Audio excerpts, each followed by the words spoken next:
Good afternoon and welcome.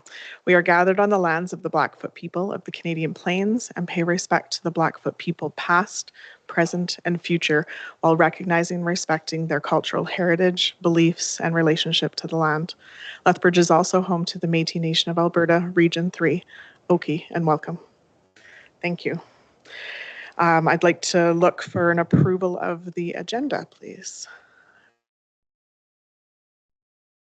Christina? And those, any discussion, any additions? Seeing none, those in favor? And that's carried. Moving on to approval of the minutes. So we have two sets of minutes to approve. The first one is the regular board meeting of May 24th. Are there any errors or omissions? Seeing none, if I can have somebody move to approve the minutes of May 24th. Craig, and those in favor? And that's carried. And then looking to approve the minutes of our budget meeting from May 25th. Are there any errors or omissions? Seeing none, if I can have somebody approve that.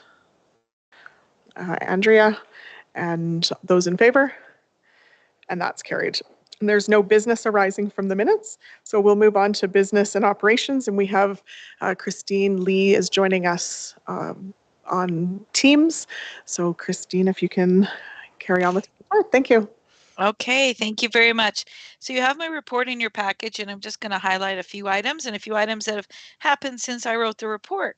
So we were really excited that Gary Station, the site, is moving along really, really well. Melcor has started moving all the topsoil and getting the site ready. They're working on building Abitibi Road that will replace 30th Street.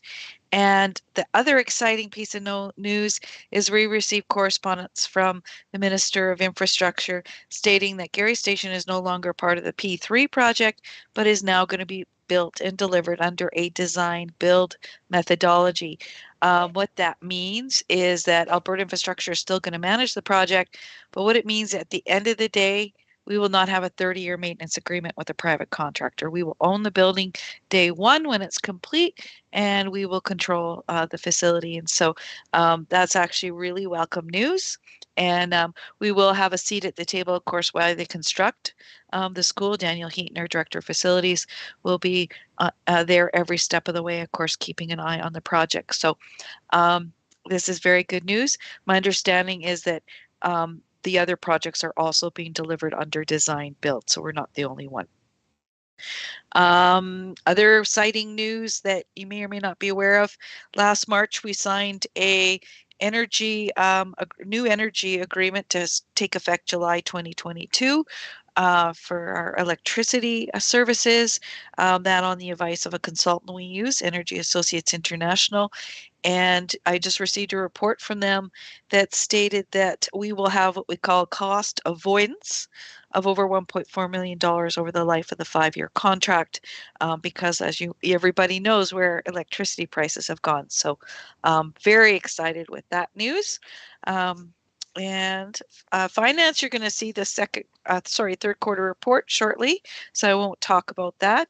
Occupational health and safety, as we do each year, we need to evaluate our safety program, and we did a survey this year of all staff about our safety program. We wanted to see if there was awareness about our site-based safety committees, if they're aware of some of the activities going on, and the results were very good. Certainly there's some room for improvement, particularly when we're informing our workforce about some of the incidents, inspections, and corrective actions. And so we'll do some work there. Always areas to improve on training, and of course, other areas that we need to improve in our safety program. Particularly, some of our biggest concerns are around some of our staff having to deal with some of our vulnerable students and their violent behaviors. And so this year, for instance, we put in probably more hours than we ever have on SEVA training for our staff. I think we trained over 200 people, and we'll continue to do that because it is a need, so that that helps support those staff with those students. And so a few areas we're going to be looking at as we work on our OH&S program next year. Under technology, there's always lots going on in technology. And I was asked a question last board meeting and I didn't answer it very well, at least in my opinion. And so I actually went to the experts and asked them, what is it we do when we evergreen our technology and what happens to that used equipment? And so we do some redeploying in the division. So right now we're in an elementary cycle. If there's some that we can provide to the middle schools for extra spaces as they need them, they might have some really, really old technology that has also been provided extra along the way. We'll replace that and move on. We recycle, of course. We use eCycle Solutions of Calgary. They take our hardware, make sure everything's cleaned off, and we actually do get a little bit of money for that. And then the question was asked, can the old equipment be sold, direct, or given away? And the short answer is no. And the reason being is that there's a lot of licensing issues we have to worry about, and we'd have to scrub all those machines to make sure they were clear, and then we'd have to install home licenses and whatnot. So a little more work involved for our mighty team, and so we don't do that. And then, of course, exciting, and I'm not going to steal the thunder because you're going to see it later, our Build a School Challenge participants. We had some great entries in the Minecraft Challenge, and so you're going to see that a little later. And transportation, we're excited for a couple things. First thing is on August 20th, in conjunction with Holy Spirit Catholic School Division and Southdown, we're going to hold our My First Ride event again, and it'll be an opportunity for our littles to get their first ride in a school bus and find out all the safety rules and regulations. So when they start their first day of school, they're not really so frightened and scared. And they did a great job last year with the Southland team, and I expect it'll be another great year. We'll have hot dogs on site, and I think there might be some popsicles. Definitely, PepsiCo is donating chips again, so we'll have some chips. And then the other exciting piece of news is the provincial government is putting in a fuel modifier to help school divisions with the rising cost of fuel. So anything over, I believe, is $1 when it's hit $1. $1.80, between $1.25 and $1.80. They're looking at giving us a rebate heading back to March and then into next year. So that's really good news. I don't know exactly what that means at this point for us because they mentioned about using a distance calculation. So I guess we'll figure out how they figure that out when we do. And that's about it for most of the items. If there's any questions. I have two questions so far. So the first one is Craig and then Jenny. On the fact that the government's now going to do the design build delivery, do they have a certain limit of what they're going to spend, or is there going to be if there's a shortfall, do we have to pick it up, or is the government going to cut back on some of the things that we'd like in the school? Yeah, that's a good question. So yeah, they take it over. They manage the budget. We manage the piece that, for instance, the city of Lethbridge is kicking in to support the gymnasium upgrade, in which we will be responsible for collecting those funds from them, which has never been an issue. They manage and control the budget. They use a cost consultant who costs out the budget. Any overruns on things that they're in charge of managing will be theirs. We get furniture and equipment money for certain items that we have to cover. So it'll be our responsibility to manage the furniture and equipment side of the budget. And yes, will they cut back? You never know. So, Jenny. Sorry, can you repeat those dollar amounts for the government? What they're supplementing us? What? Can you repeat that? Sorry. Oh, the fuel rebate. Oh, okay, rebate. Is that what you're talking about? So, yeah. So it's estimated that diesel price was about $1.80 per liter through March through June. So what they'll do is they will give us they'll do a modifier when it exceeds $1.25 per liter. And so they're going to go retro and give us the difference between the 180 and the 125 per liter. They're going to use a distance formula. So I don't know what that looks like because we've never provided them with distances. So they could use, potentially they could just use a percentage of our budget because fuel is about 20 to 30% of a school division's budget. So I'm not sure how they're going to calculate. And then on a go forward, I'm not sure how they're going to calculate it either. Is that moving forward into next year as well, or is it only retro? Yeah, so we'll get the March through June retro, and then for the 22-23 school year as well. Okay, sorry, I have one more question if you can. So with this, I know these were some of the unknowns when we did our board budget debate, was we didn't know what was going to be happening with settlements, and we didn't know what was happening with fuel costs and transportation. And so now that we have a few of these pieces coming in and we know that some of these aren't a burden to our budget, where do we go with that in regards to addressing some of the focal points that we talked about in our board budget meeting?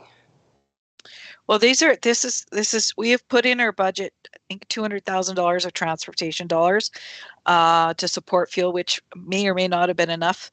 What we normally do is we keep that, and if we have to address busing hotspots in the fall, for instance, if I have to add any more buses because our buses are full, then we'll use that money to address those hotspots. And with the other settlements, now that we know where some of these settlements are being paid out of and they're not coming out of our budget, do we have some capital now that we can look at trying to look at classroom sizes and EAs, or potentially adding buses and so if you're talking about the recent ATA settlement, we never did have that in our budget. So it is not found money in our budget. So the ATA will be covering the costs. And then anything else that we look at on a go forward basis with any other negotiated groups, we would have to address those, and those would not be funded by the government. I think we had really talked heavily about our reserves in response to those, and that we weren't budgeted for that. We were budgeting almost. Yeah, we would have budgeting our reserves for that. So So Jenny, so if we had to fund the teachers' reserves, our reserves would have gone down to a very dangerous level. As the budget sits now, without that, it's sitting at about 2.5% estimated, which is pretty low, and it's lower than the 3.15. Which budget is that? Sorry. When we did the budget in 22-23. For the 22-23, using the reserves that we had planned to use, which we haven't been approved for yet because we're waiting for the government to respond, would have brought our reserves down to about 2.5%. The way our budget was done, we brought our reserves down that far. Roughly, yep. Okay, thank you. Any other questions for Christine? Seeing none, thank you for your the work that you're doing and for the report that you provided today. Next, we have instructional services. And Cheryl, are you going to be providing that? Okay, thank you. I mean, certainly, yeah, instructional services, it's been what I would call incredibly busy over the last month, because they certainly are wrapping up programs as they are also planning programs. It's interesting programs at the break. Interesting to us at the break. Couple little people in the hallway and couple little people in the hallway and look at registering it into programs. Registering it into programs. And I know that you're already aware. And I know that you're already aware. Congratulations. So certainly, I think as board members, you already know about that. As board members, you already know about that. Curriculum and instruction. I just want to say, give an absolute bouquet to Karen Rancher and her team, her two lead teachers.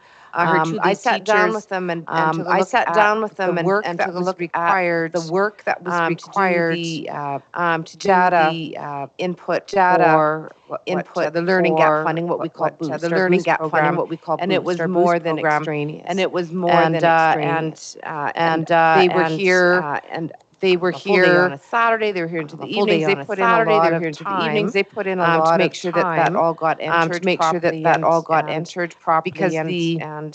Because what the province had indicated, what the province measures at the beginning was not the same. Measures at the beginning was not the same as what reported. Measures that and they didn't want schools to go back. And they didn't want schools to go back and do all of re-entry in data. So the re-entry in data. Teachers and Karen did that. We got in on time, and so Karen did that. We got in on time, and so we're good. That's that report got in on time. That's that report got in on time. Student wellness grants, survey, student wellness feedback, and all of that, and all of that up, and of course plans has sort of wrapped up, and of course plans your early education. There's your early education. There's that are there. Special thank you to Rochelle. That are there. Special thank you to Rochelle and Muldoon to build as much consistency as possible. As much. There's been a slight reduction in programs. There's been a slight reduction in programs due to the decrease in registrations. There's a decrease in registrations. Alignment between number of registrations. Alignment between number of registrations and number of dual credit. You've heard.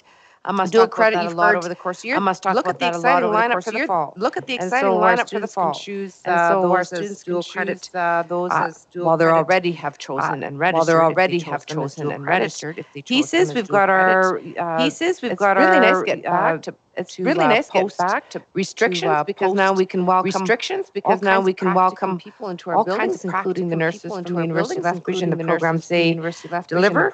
There's a language update. There's a language update. Morag will be working with Tara Leggett. Morag will be working with Tara Leggett to do a program review. Because we've had a single track French immersion for a year's of time to get feedback from parents, students, get staff from parents, students, and make sure that we're delivering the type of program that delivering the high quality. And then Morag has provided and then inclusion and diversity sort of mapping inclusion and diversity sort of mapping for the 22-23 years. The kinds of the kinds of engagement pieces that will happen over the fall, the winter, and over the fall, the winter, and under the inclusion diversity wellness. And just as an aside, because actually, just as an aside, because actually, I was talking this morning. She let me know that immigration services has been talking to her. Services has been talking to her that they anticipate having 1,000 individuals come into individuals. 100 into coming 100 into we don't know how many coming week students. We don't know they're redirecting them and that they're redirecting them because they want to be in Calgary. Immigration has decided that they're just immigration has decided that they're just going to putting them, bringing them to Lethbridge, right? So they're making arrangements for that. So they're making arrangements for that. Part of the challenge with Lethbridge is part of the challenge. There's not a lot of low-cost housing in Lethbridge. There's not a lot of low-cost housing in Lethbridge. Putting families in that temporary, along Memograth, temporary, along Memograth. It used to be hotels or motels. It used to be hotels and so we have to really be thinking strategically. We have to really be thinking number of children. Once she knows the number of children, because certainly that would be let's say certainly that would be let's say elementary or we have to really think about inboundary school would be Lakeview, but it wouldn't make sense but it wouldn't make all of those children into Lakeview, and all of those children and we'll keep working with immigration and ourselves to try to figure out a way that we can distribute those figure out a way that we can distribute those students across different schools. That's it. So questions, go ahead, Craig. So yeah, I'm struggling with this wellness thing. I think it would be advantageous to have wellness presented to us. The one question I have is that there's a wellness priority survey sent out to staff. Now, is that mainly for students? And the reason I ask that is that there is, and it's very valuable in my belief, that if the staff aren't healthy, emotionally, whatever after COVID, then it kind of goes down to the students. And so I would like us to look at doing what's called the CSA, Canadian Standards Association, does a magnificent survey that really pinpoints how the staff, all staff members feel emotionally. What else? Emotionally, physically. There's about 3 different areas, wasn't there? Yeah, something like that. Anyway, we've got till April, so I would really like to encourage the board and the administration to look at that and possibly doing that for the staff and not just for students, but to find out the health of our whole division. Thank you. Just to clarify, the wellness piece that falls under Morag would be wellness associated with students. If you recall, Associate Superintendent Mike Nightingale gave the board a presentation about what the program for staff wellness, and I can't remember, but I think that was few months ago, but we gave a presentation, Mike did, not we. Mike gave a presentation to the board about the wellness model that we would be moving forward in the fall. But and so Mike would be the individual that we work with in terms of, and the board works with in terms of fine tuning that. It wouldn't fall under Moreg's. All right, umbrella. so the wellness survey is just about students. Right, it was about the wellness of schools and students Okay. in schools. Yeah. All right, thank you. Other questions or comments? I have just looking at the parent support piece. Go back to that. One more page, go back. Right there, top of that page.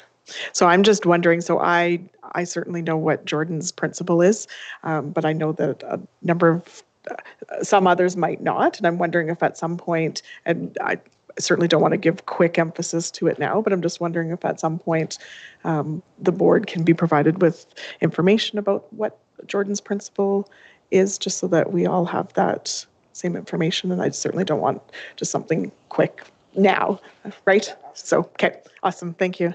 It's under parent support, and it's Jordan's principle applications.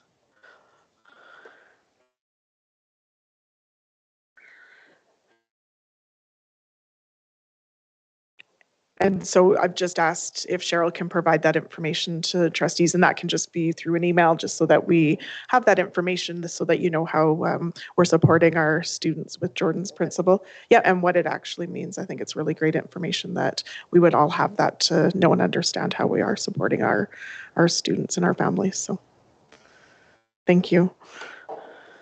Craig. Just one quick question. If I had an idea for something in the division and it involves the Indigenous Committee, do I just go to them and present it? I'm not on that committee. I would assume that you would speak to your whatever board member is the chair of that committee. I'm not sure. So that would be it would be Christine Light, because she's the board member who's the chair there. And then, yeah.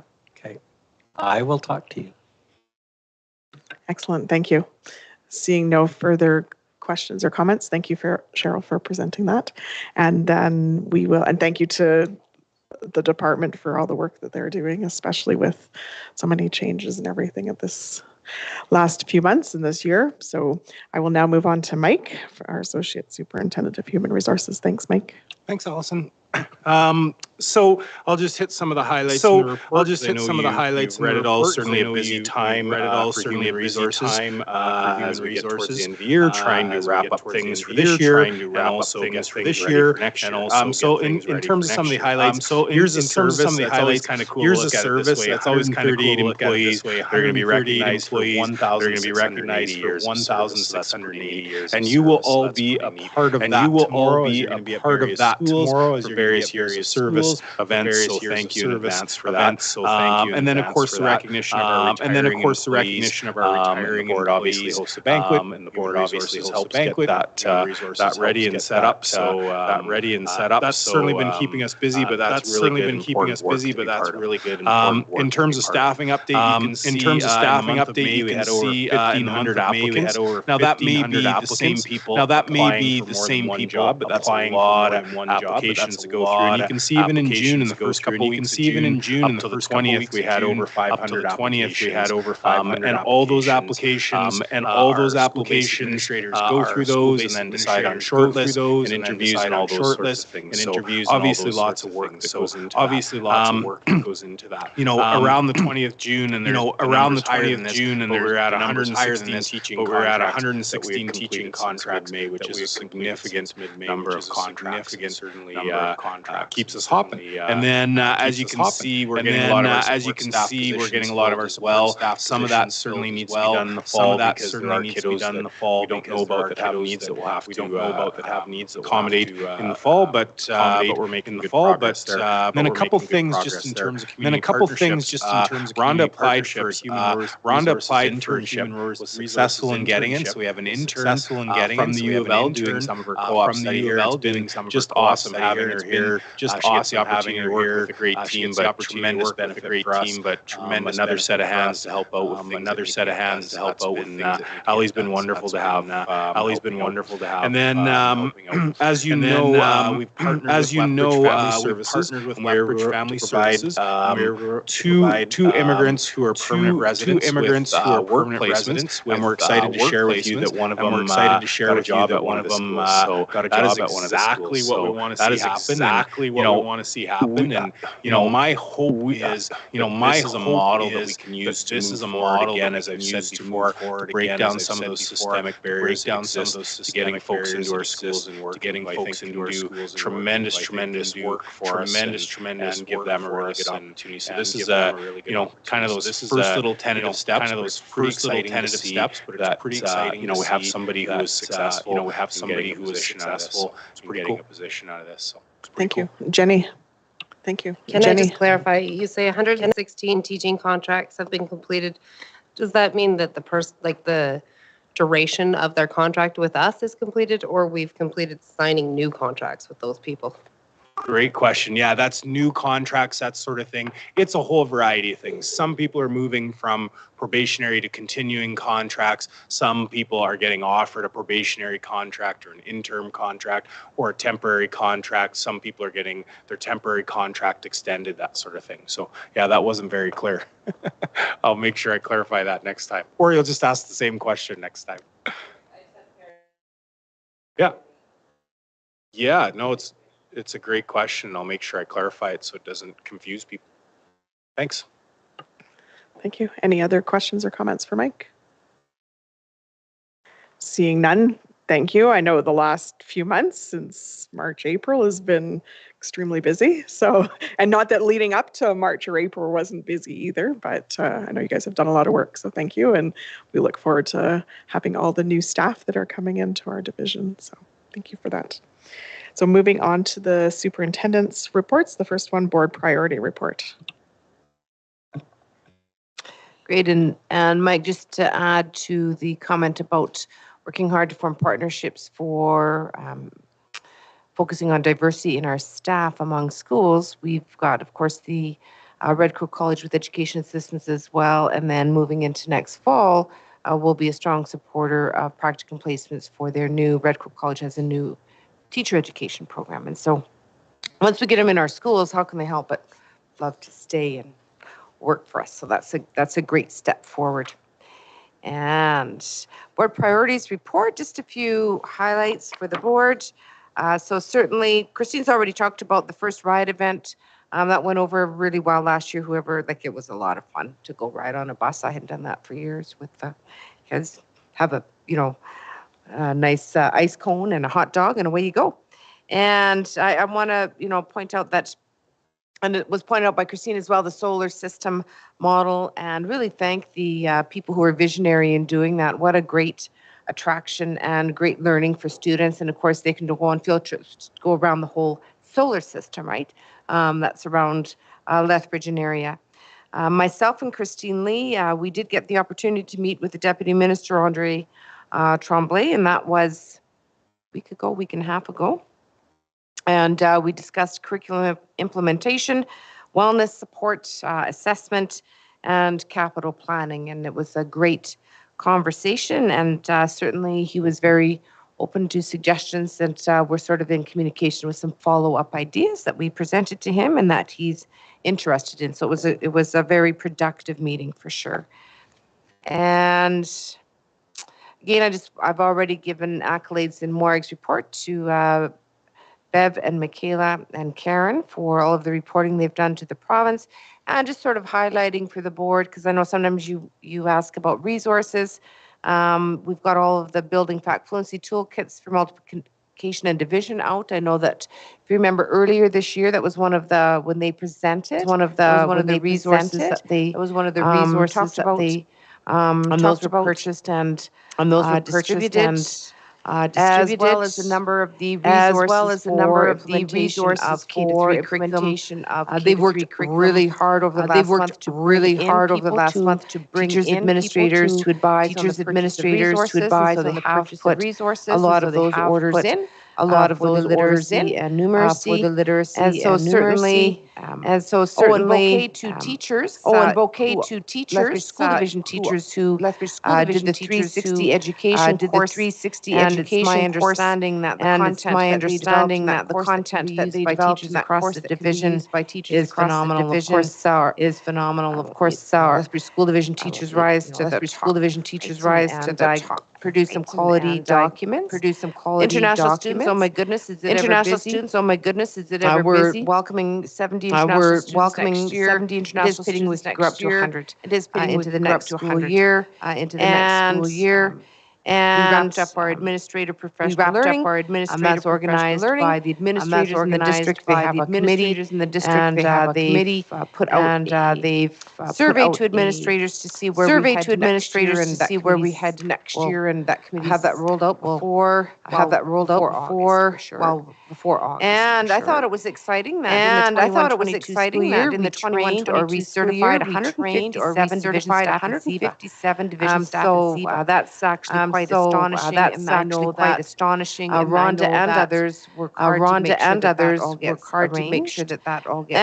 And there's some resources as well. There's some resources for the ESL program. Purchased for the Ann and Bev made sure that dollars that squeezed out of what was left that we could resource our schools with some of those areas. And again, I already mentioned approximately 100 refugees coming out of Calgary. That's supposed to be next week. Coming out of Calgary, that's supposed to be next week, and we don't know how many. Find out as they come, and we'll find out as they come, and we'll try to make sure that welcoming and embracing and welcoming and transitioning them into schools. Depending upon the numbers that we get, depending upon the numbers that would not get extra funding, would not get extra for these students. If we get a significant number, what we'll be looking at in the fall is consider it just like asking government consideration, for example, for Ukrainian students, right? If there's big clusters coming over, we didn't experience that here. We didn't experience that here or have extra funding for those students because we just got a very small number. But depending upon how many students we get out of this group coming or group summer, we may want to as a board requesting additional funding. So just a heads up for that. When I know how many students, I'll let you know. When I know how many students, I'll let you know. I'll give you an email and say we've got this many students coming. We've got this many students. Any questions for my report? Any questions? Christine. I just want to say thank you for the detail that you give. This is, you consistently give detailed reports that gives the board a very clear sky view of what's happening in the division. And I just want to share, I'm not sure how many trustees heard, but when Cheryl and Christine met with the deputy minister, one of the feedbacks given was that we're a high functioning division. And I think that is an esteemed and welcomed compliment to our division. And I just want to applaud Cheryl and her team, the executive and the directors and the coordinators that make that happen. I know that there's so much work that happens on so many levels. And as I read through this report, I see forward movement on inclusion, achievement, capacity building, community building. And so thank you for that work. And I just applaud all who have a part in this. Great, thank you. And it is truly the whole team. And I am proud that I would say that we do have take the deputy's comment in a very genuine way. He's certainly one of those people who's very genuine and wouldn't say it if he didn't mean it, and that we're a high functioning division and always come prepared. And so that was a good compliment. And thank you for that. Really appreciate it. And I'll let the team know, because certainly it's not just me. It's the whole team preparing things. I mean, Bev Smith, for example, must have spent one day preparing my notes for the deputy minister on literacy, right? So that I could be well versed in what I had to say about that. So thank you. Christina, go ahead. I just wanted to point out one of the areas in your comments that I'm really excited about, and I look forward to hearing more about next year. under the management of growth and supportive learning spaces. Just as schools start to explore learning outside, more schools are looking at developing their outdoor learning spaces. And I see lots of nods. I'm sure we're all looking forward to next year hearing more about that. So thank you. We'll have to do some visiting of outdoor learning spaces because we really are on the move with that. And certainly, I mean, I think, did any of you have the opportunity to see or hear about Nicholas Sharon Color Day? Like, oh my goodness, right? And sort of the outdoor activities that they had. So a lot of schools are really, so thank you for pointing that out. It is an exciting move forward piece. Can we make an outdoor boardroom? Now that would be good. Is that a motion, Christina? Yeah. Well, it was great Is that an when official motion? We don't challenge our technicians enough, right? Yeah. Greg's saying we'll stream it live. And when I was at Lakeview with their outdoor spaces, they talked about having the school council meeting outdoors. So it's great to see those opportunities just being afforded to so many so that they can experience that as well. Right. And it truly is an international phenomena in education where there's growing recognition that type of space and movement and activity and connection with the natural world really fosters learning and lets students sort of have that sense of place when they're learning. So I'm really excited that we're moving forward with that. Okay. Any other questions or comments for Cheryl on this? Seeing none, I'll have you move on to donations and support. Well, did I skip that? Maybe I skipped over. Oh, here we are. Sorry. I was already on my Acknowledgement of Excellence page. Donations and support. We're so fortunate. And you know what? I think that, and I want to acknowledge that I believe I missed some on this because I know that there's sponsorship that likely happens between businesses and schools that don't necessarily hit this report. And so I just want to say, like you look at TELUS Lethbridge donating $3,000, right, to Gilbert Patterson for nutrition, lunch and breakfast programs. The support of business and industry and as well as faith-based communities in this city is absolutely astonishing. Our schools and our students are very lucky to have the support that we get from our community. And just acknowledge that, I think we do end up missing some, not because we desire to, but because sometimes schools, I think, may just in their busy days forget to let us know. Acknowledgement of Excellence.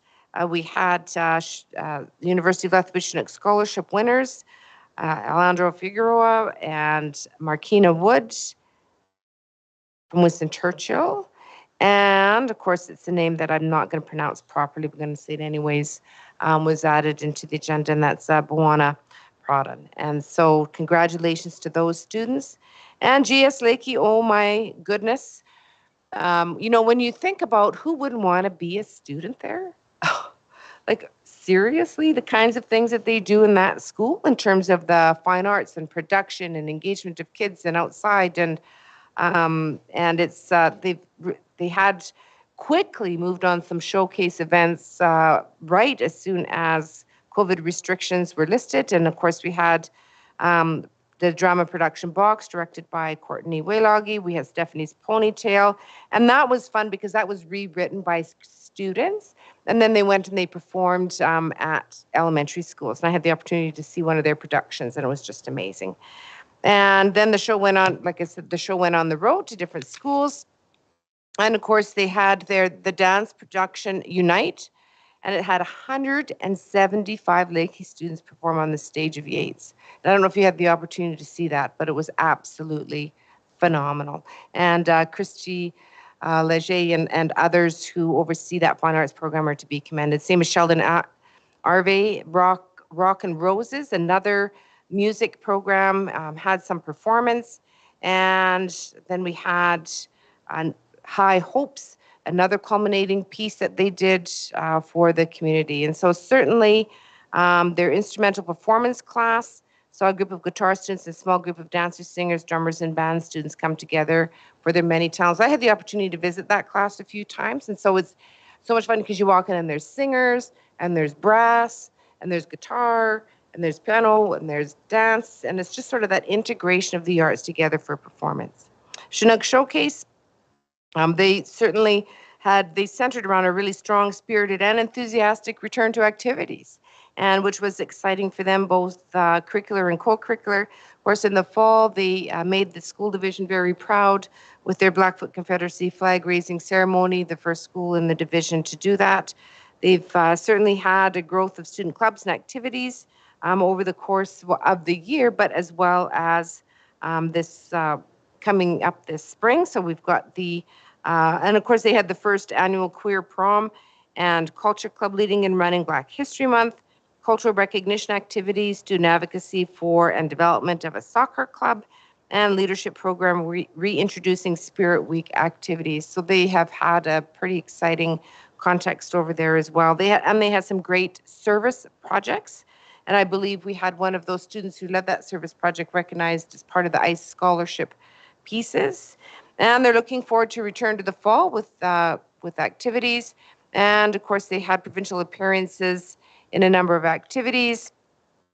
And their first fine arts production since 2019, rock and pop and jazz band concerts at the Owl, URU drama production, Disney's Descendants musical theater production, concert band, guitar, choral concerts. Oh my goodness, another school that you couldn't have more opportunities for students to get engaged. And so that's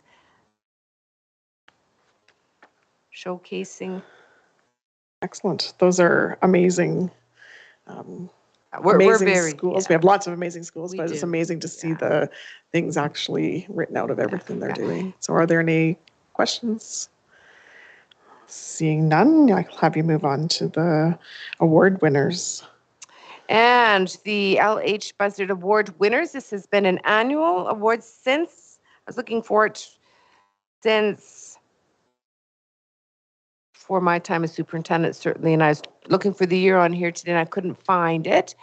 I was going to say it's been, I think, over 40 years or more. Yeah, I'll have to remember to put that in here next year, but certainly the original medal, which was cast in copper alloy and treated with acid, was especially designed by a former art coordinator for Lethbridge School Division. Those were in the days when they had coordinators for all of the different subject areas, right, that supported schools. And really, it's an honoring of Superintendent LH Buzzard and his exceptional support for creativity, right? And so the students that we see honored below, it's students that have demonstrated outstanding ability, imagination, and originality in the areas of music, art, drama, language arts, and physical education. So those, and of course, they still get the medals, which is really exciting, as well as a certificate. And those students are honored at their school awards ceremonies. And so it's they've been honored with those, and it's exciting to see students recognized for a variety of things, one of them being sort of that endeavors in the arts. And then, of course, we've got the ICE scholarship winners. And we had the perfect weather, the perfect day, couldn't get better. And, of course, the Community Engagement Committee chair and other board member there, Jenny and Christine, my goodness, you made that a very, very special event for those students. And Andrew, you were there as well. Jenny, you really personalized each and every certificate. And those parents couldn't have been more proud, and those students feel more honored because you spoke individually about each project, which was amazing, that you could remember all of those details off the top of your head. And honor them so greatly. And so certainly those are great scholarships. We had the best submission rate ever.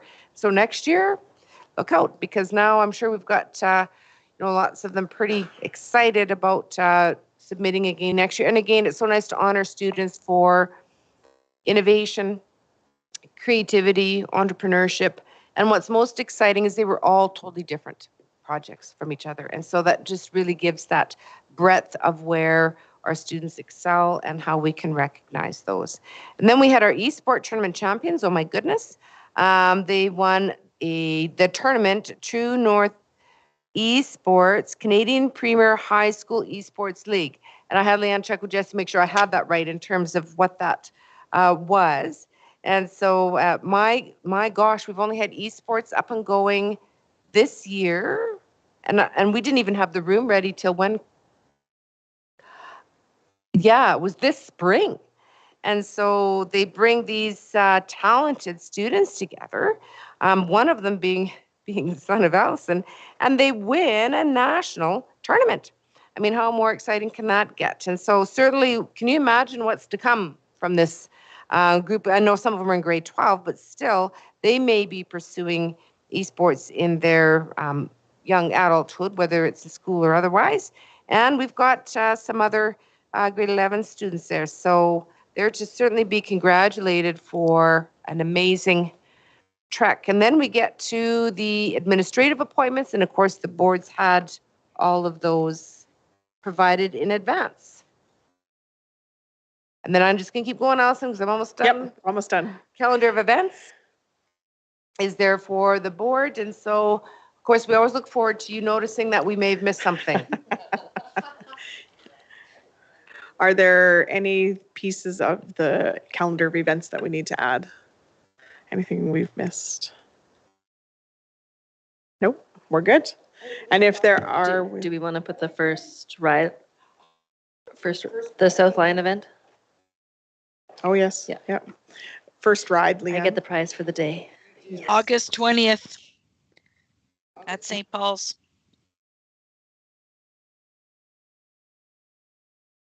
Okay, I think that's it for the calendar events, and we'll move on to some celebrations. Okay, so we have our provincial rugby champions that we're going to move on to. And do you want to introduce Cheryl, or? Okay.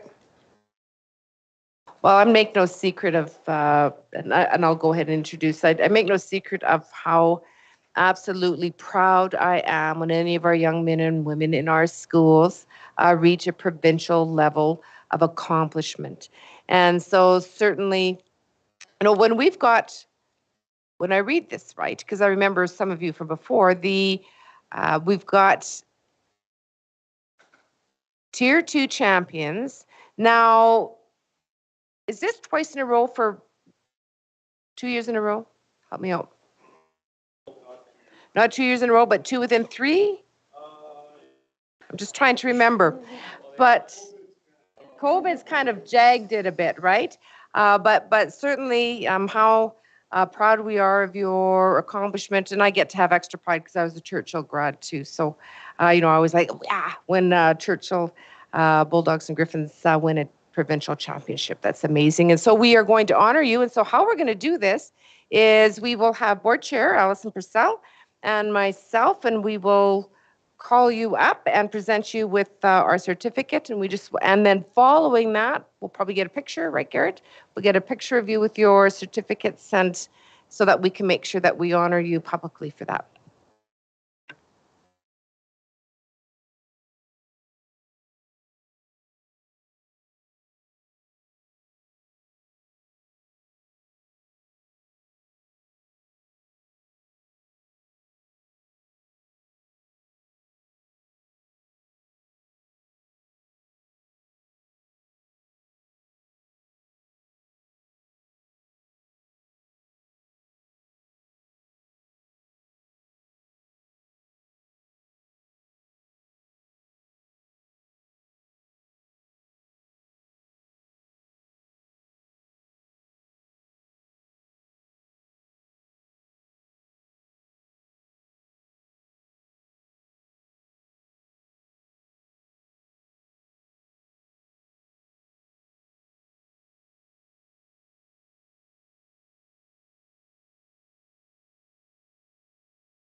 So we're ready. Are you back on, Karen? Okay, sounds good. So next is the Minecraft challenge video. Did you want to give a quick introduction to that, Cheryl? Sure. You know, I don't know if you've had the opportunity as board members to go here and watch any of these Minecraft videos. I sat with Jesse Sadlowski last week sometime, and he showed me sort of some of the winning ones. And then, oh my goodness, I couldn't help but go in and watch all of them here and there whenever I had the opportunity. The time, the creativity, the absolute, how smart our students are is astounding. How creative they are, how they can do this is astonishing. And so I thought we would watch, Garrett, the one that I thought was the elementary, was a lot of fun. And that's the one that has the, we're going to go to the top elementary. That would be top 2 elementary. Yeah, so either the Lakeview, so top 2 elementary. So yeah, do the Alina's. I'll know it as soon as I see it. Well, they're all good. It doesn't matter. Yep.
you get the opportunity, look at a few of those middle school and high school ones. Oh my goodness, it's sort of astonishing what they can create and do. And the elementary ones, just again, astonishing what they can do. And they're so much fun to watch because you have to remember they have a timeline. So they have to go through their building and talk about it. So she's talking pretty fast and that camera's moving pretty quick because they only have so many minutes to do that. So the high school ones are really quick too, because you can imagine the complexity that they put into some of their designs as well. So that was the first time we had a Minecraft challenge. Thank you to Jesse Sadlowski and his team for putting that together and getting kids excited about using Minecraft in a really creative way, the education version of Minecraft in a really creative way. So I just wanted to extend that appreciation to that team because it's just sort of always there above and beyond doing something new and different, part of who they are. It's definitely amazing to see what she designed and then to hear her walk us through was just fabulous. So next we'll move on to the first international trip and Cheryl. And so I'll invite Darren. Patrick, I was going to say that doesn't look like Darren. So Patrick, if you could present to the board what the plans are for the, this is the traditional trip, right?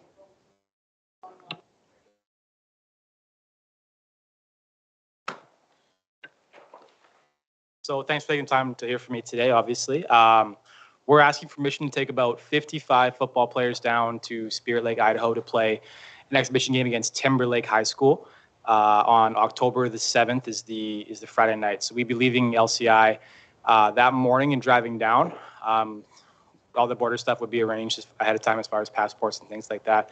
I understand that there's still some things to be ironed out in terms of vaccination status for kids crossing the border and X, Y, and Z. And we've talked about that already with administration in regards to some of those students just might not be eligible to come on that trip. And that's just the way that it is, unless things change by that point in time, obviously.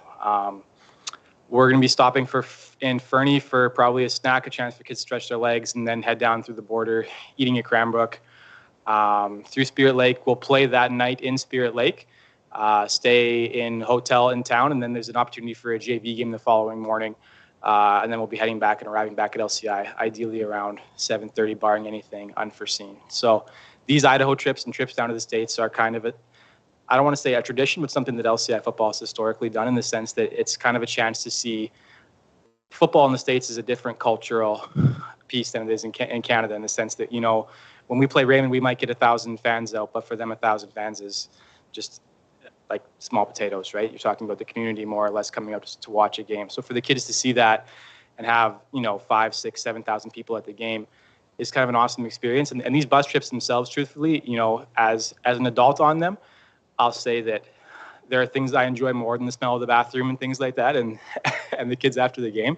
But the kids themselves, they love it. Like, it's a bonding opportunity. It's a chance for them to kind of come together as a team. And it's something that we haven't been able to do for obviously a few years now with COVID. So it would be a fantastic chance for us. All the fees are covered through our season fee, and we have Jumpstart and fundraising for kids who can't cover that fee as well. So I'd be happy to answer any questions that anybody has as well. Excellent. Any questions or comments? Craig first, and then Christina.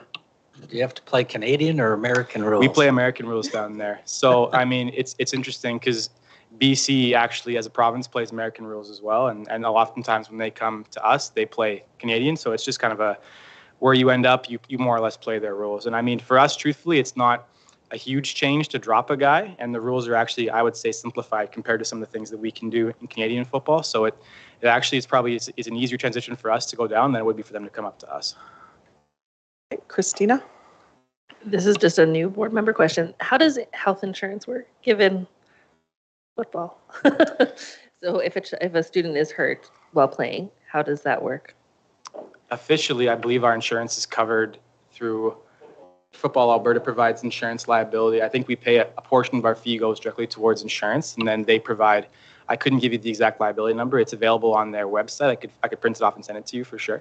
But Christine Lee might be able to answer us as well. We also have student blanket insurance as well when they're playing for the school team that helps if for glasses or teeth and that sort of thing. And it's, it's second payer to a parent's coverage, but it is there for supplement. Thank you. Thank you. And Jenny?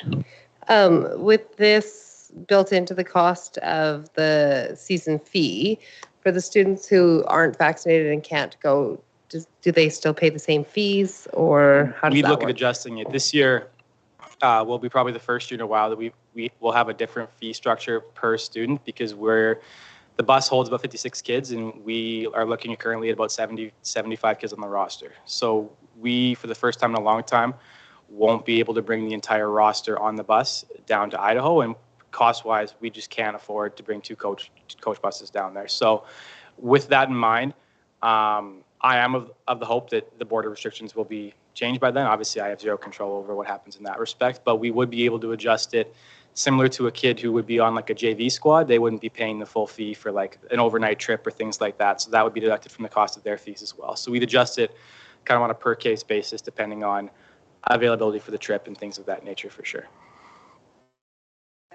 Follow that up with, how do you decide? How are you going to pick your... Truthfully, it just comes down to what you can do from a football perspective. And there's pieces that come into it for us as a student athlete as well. Like if I have a kid who's a great football player, but they come to class, on a less than consistent basis, then we just can't bring them, right? When I have 75 kids who are on the roster and I have 50 who are pulling their weights, and then there's 25 who aren't holding up their end of the bargain as a student athlete. Like, we try to support those kids and get them through the best that we can. And I think football is great for a lot of kids in that boat because it gives them something to hold on to and a reason to kind of come to school more than the love of education, which unfortunately not every kid has a deeply ingrained feel for. But it's difficult. Like, I've never been in a position before coaching where I've had to make a choice like that, because we've always been sitting around 45, 50 kids. But coming out of the COVID pause, I've never seen this much interest in sports in general, and especially with football. We've had kids coming out of the woodwork who I just would never have had a contact with before or anything like that. And I'm super excited about it, but there is that negative piece at the same time too, where you just can't bring everybody. So it's difficult. It's based mostly on merit on the field, but at the same time, there is that academic piece in the classroom that has to be held up as well if we're going to bring them down on the trip. Good. Thank you. Are there any other questions or comments? Seeing none, looking for a motion. Craig? I move that the LCI football trip to Spirit Lake on October 7th and 8th of 2022 to Spirit Lake, Idaho, be approved by the board on the condition that all division policies and procedures are strictly followed. Any further discussion? Seeing none, those in favor? And that's carried. Enjoy your trip and stay safe. Thank you.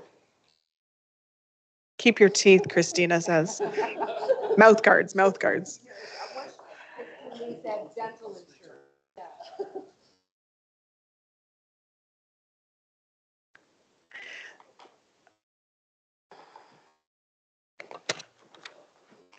So next we have our international trip approval for LCI California. And let's turn over to Sam. Go ahead. So this is kind of a reprise of what we wanted to do pre-COVID. As you may recall, we were slated to go to Anaheim, California, and then I think it was 4 weeks before we were to depart, everything shut down. So this is our attempt again to go down to Anaheim, California with combined LCI band, Gold Symphonic Band, and the LCI Chamber Choir, led by Dr. Aaron Roberts. So it'll be a joint venture between our two programs with approximately 80 kids, about 40 students per ensemble would be going down between our two programs.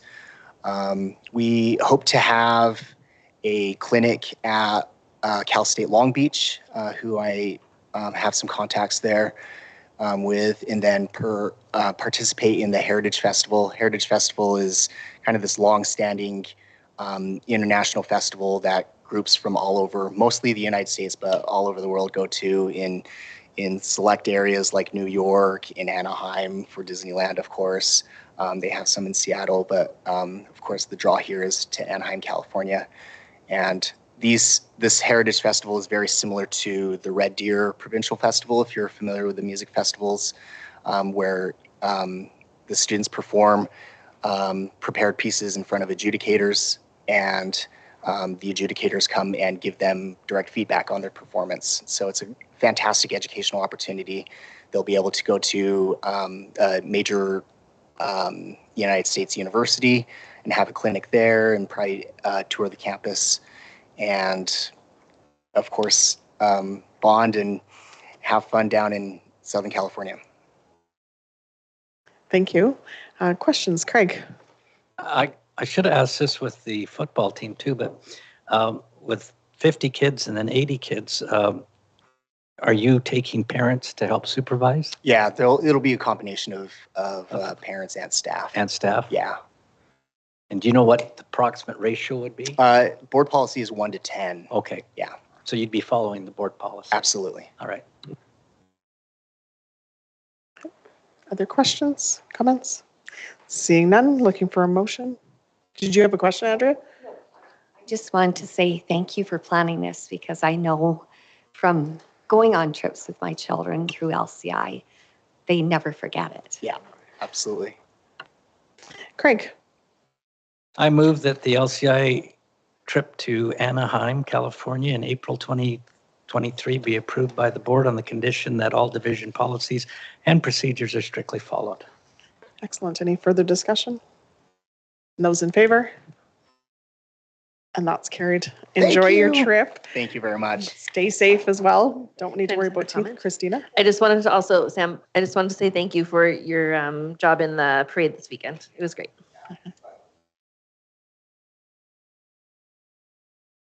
Thanks, Wayne. Do you guys want to come up?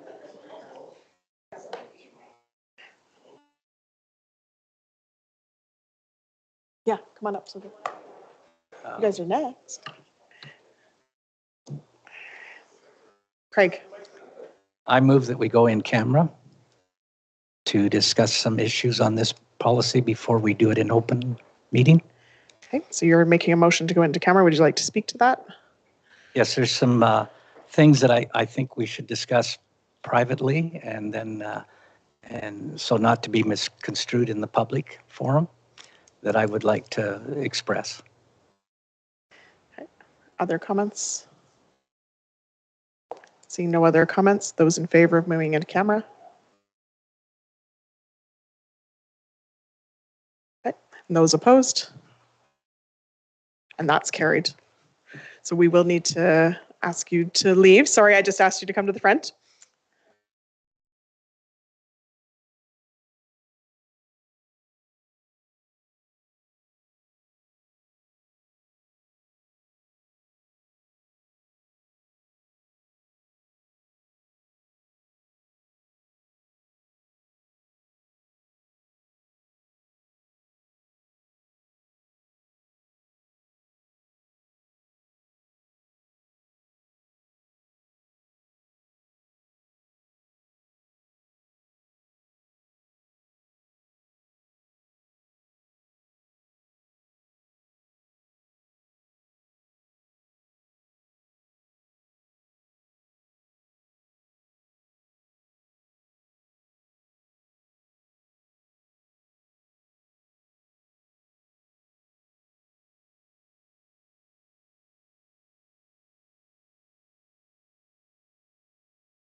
So we have moved out of in camera and are back into regular session.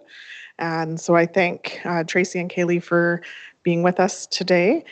So we're going to be doing our policy review on policy 103.1, anti-racism and anti-oppression.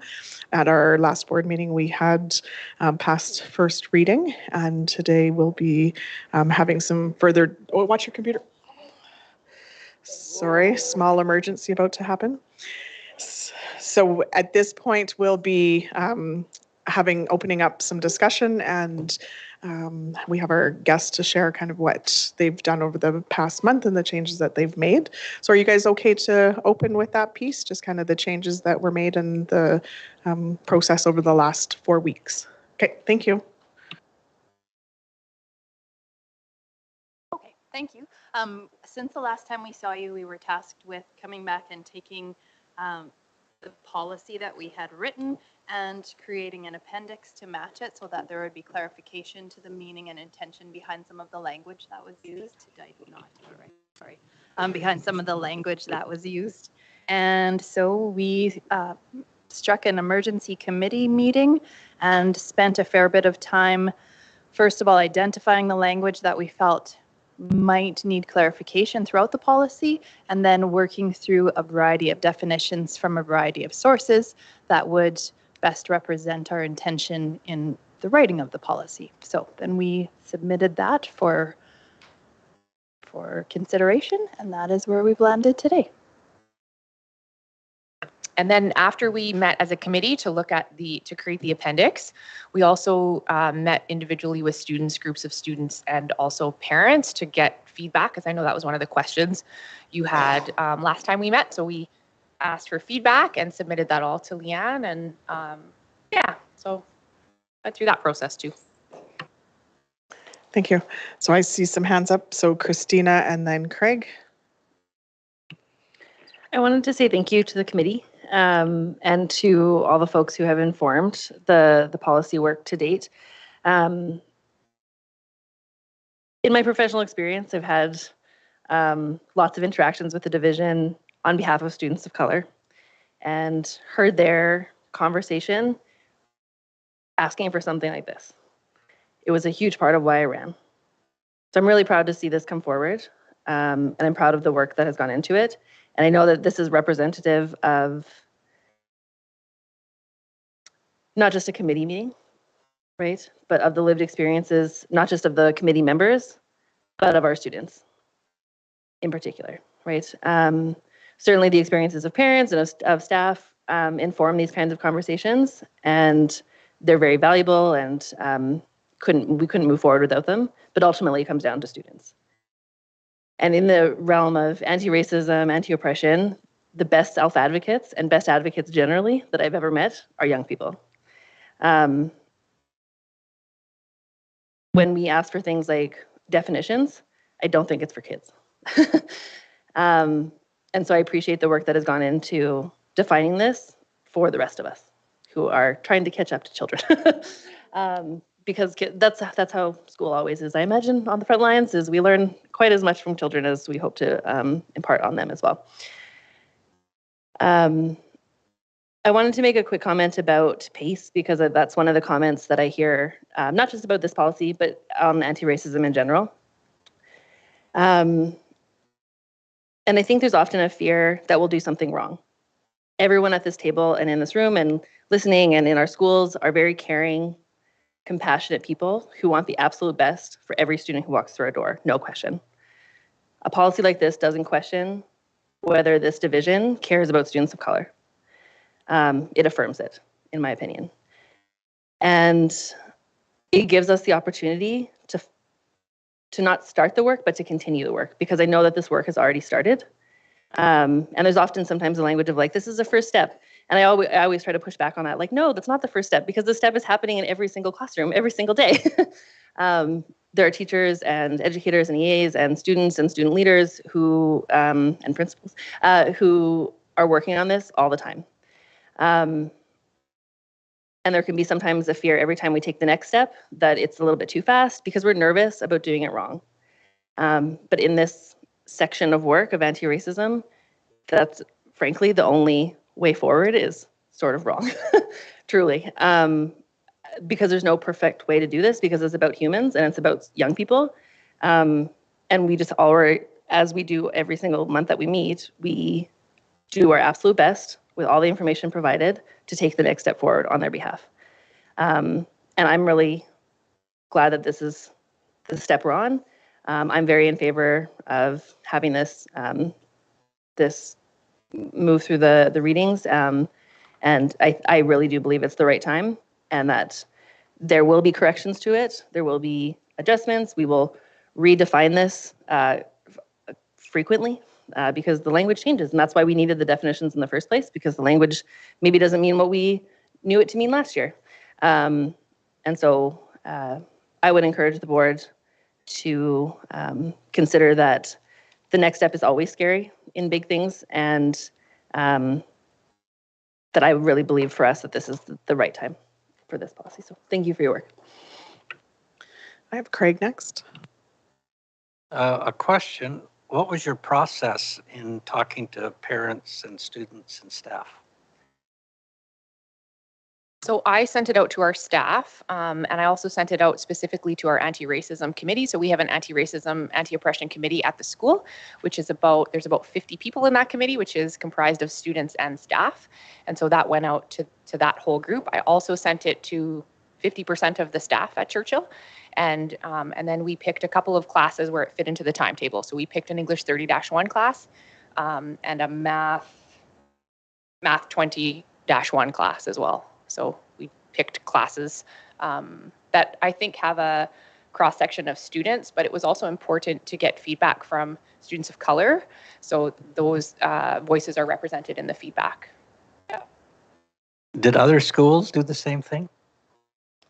I certainly didn't ask other schools, only because when we met as a group here, I think that it was just with Kaylee and I. So I didn't speak to other schools. I just got feedback from our community. So I guess what I'm wondering is the feedback that we got primarily came from one school or two schools? Two schools, but not the whole division, unless somebody read the thing on the computer, our website, and then decided to ask. And then I know that some parent councils were asked to do it, but some of them decided not to do it because, I don't know. Anyway, so I guess that's a concern of mine, is that we're basing this on two schools, basically.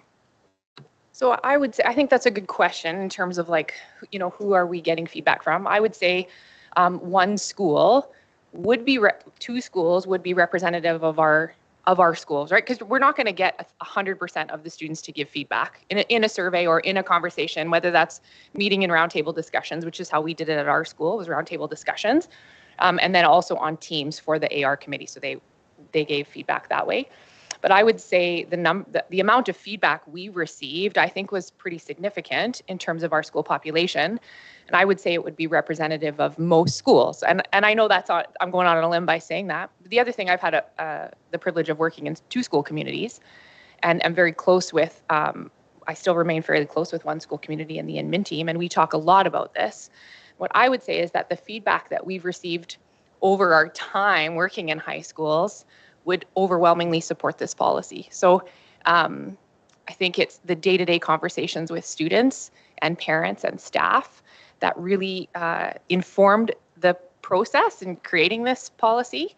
The one thing I also want to say is that much of the feedback from students that I had a chance to meet with was about their shock in that our division not having this policy yet. And they were shocked at that, which I think says something, right? And the urgency of creating this policy, which I understand it's scary when it's something new. But if I come back to Christina, what you said about it, our division is taking a stance on supporting students of color, and I think that's really important. So I ramble, so I'll be quiet now. No, just a follow-up question. Or no, go ahead. I just wanted to add that our school, Victoria Park specifically, is made up of students from all across Lethbridge Public, as well as different pockets of Southern Alberta. So we don't have a feeder school or a feeder area in the city that kids come to us from. So we are typically a representation of students from every single school We have students who live on reserve, who live off reserve. We have people who live in the rural areas of Southern Alberta and people who are strictly urban. And so I do feel that in having conversations with individuals at our school, it is a direct representation, actually potentially even more so than having certain schools give feedback and other schools not. The other question I have, and I just want to make sure that the public knows, I am against racism and I'm against oppression. So these questions are to clarify some things. Why would we develop a policy that's already in law, the Canadian Charter of Rights and Freedoms and the Alberta Human Rights? Because that sometimes gets you into trouble that you're trying to do something more than what the law says you can do or can't do. And so my concern is that we already have that in place. So why would we create something on top of that? I think there is a significant need for us to have a policy like this because we have students who face racism daily. So although there is the Charter of Rights and Freedoms and the Alberta Human Rights Act, those are large acts, right? And I would say as a school division, we have policy in place that support other pieces of the Charter of Rights and the Alberta Human Rights Act because right now, our students of color are experiencing racism on a daily basis. I would also say that our staff are as well, from the feedback that we have received. So I think that going above and beyond the Canadian Charter of Rights and Freedoms is incredibly important as a division to take a stand on what we believe is a division. The other thing that I would say is that it's pretty common practice for school divisions to have this policy in place. So it's not out of, it's not out of the realm of reality for other divisions to have these policies. And I think we are late to the game by having this policy now. I'm pleased that we're doing it now. Please know that. But I do think that we have work to do. And I would just add that when we make policies, they're specific to us and how we operate in this area of the world, just like we have charters that govern our rights and freedoms, but then we also have provincial law. When we look at labor law, we look at then in our division specifically, how are we operating within our codes of conduct? We take each of those broad spectrum governable rights and freedoms, and then we break them down into how we choose to embody them on a regular basis. And I think that if we were to take a look at the rest of our policies, quite often they stem from broad practice, and then they move down specifically to what we believe here and how we are going to practice and what we commit to. Other comments? Jenny and then Christine. I wanted to say thank you. You are hard workers. For you to come forward and get us these definitions so quickly and such comprehensive definitions, and I appreciate the passion and the eagerness because I understand how busy June is, but I don't understand how busy June is for you too, because there's no way I could understand it without walking in your shoes. So I am very grateful for your efforts in focusing on this when your plates are overflowing already. So thank you. And they are good definitions, so I appreciate them. My thoughts are that there is spaces where when I read it for myself, I'm looking for more content or context. And so I'll point those out for discussion. And so for myself, in section 2 in 2.2, so when we say actively supporting systemic change, I'm wondering what that is, what that means, and we're committing ourselves, we're committing the board. So this is a statement that says we, the people in this room, are committed to this. What is that? What action are we attaching ourselves to? I would like us to be making a commitment, a real commitment, and for it to have meaning and responsibility behind it. And so actively supporting systemic change is vague enough that I don't know what I've committed myself to. And so I think there's room for more content there, in my perspective. And then further clarification maybe is for in section 1 in 1.7 where, and this is highlighted.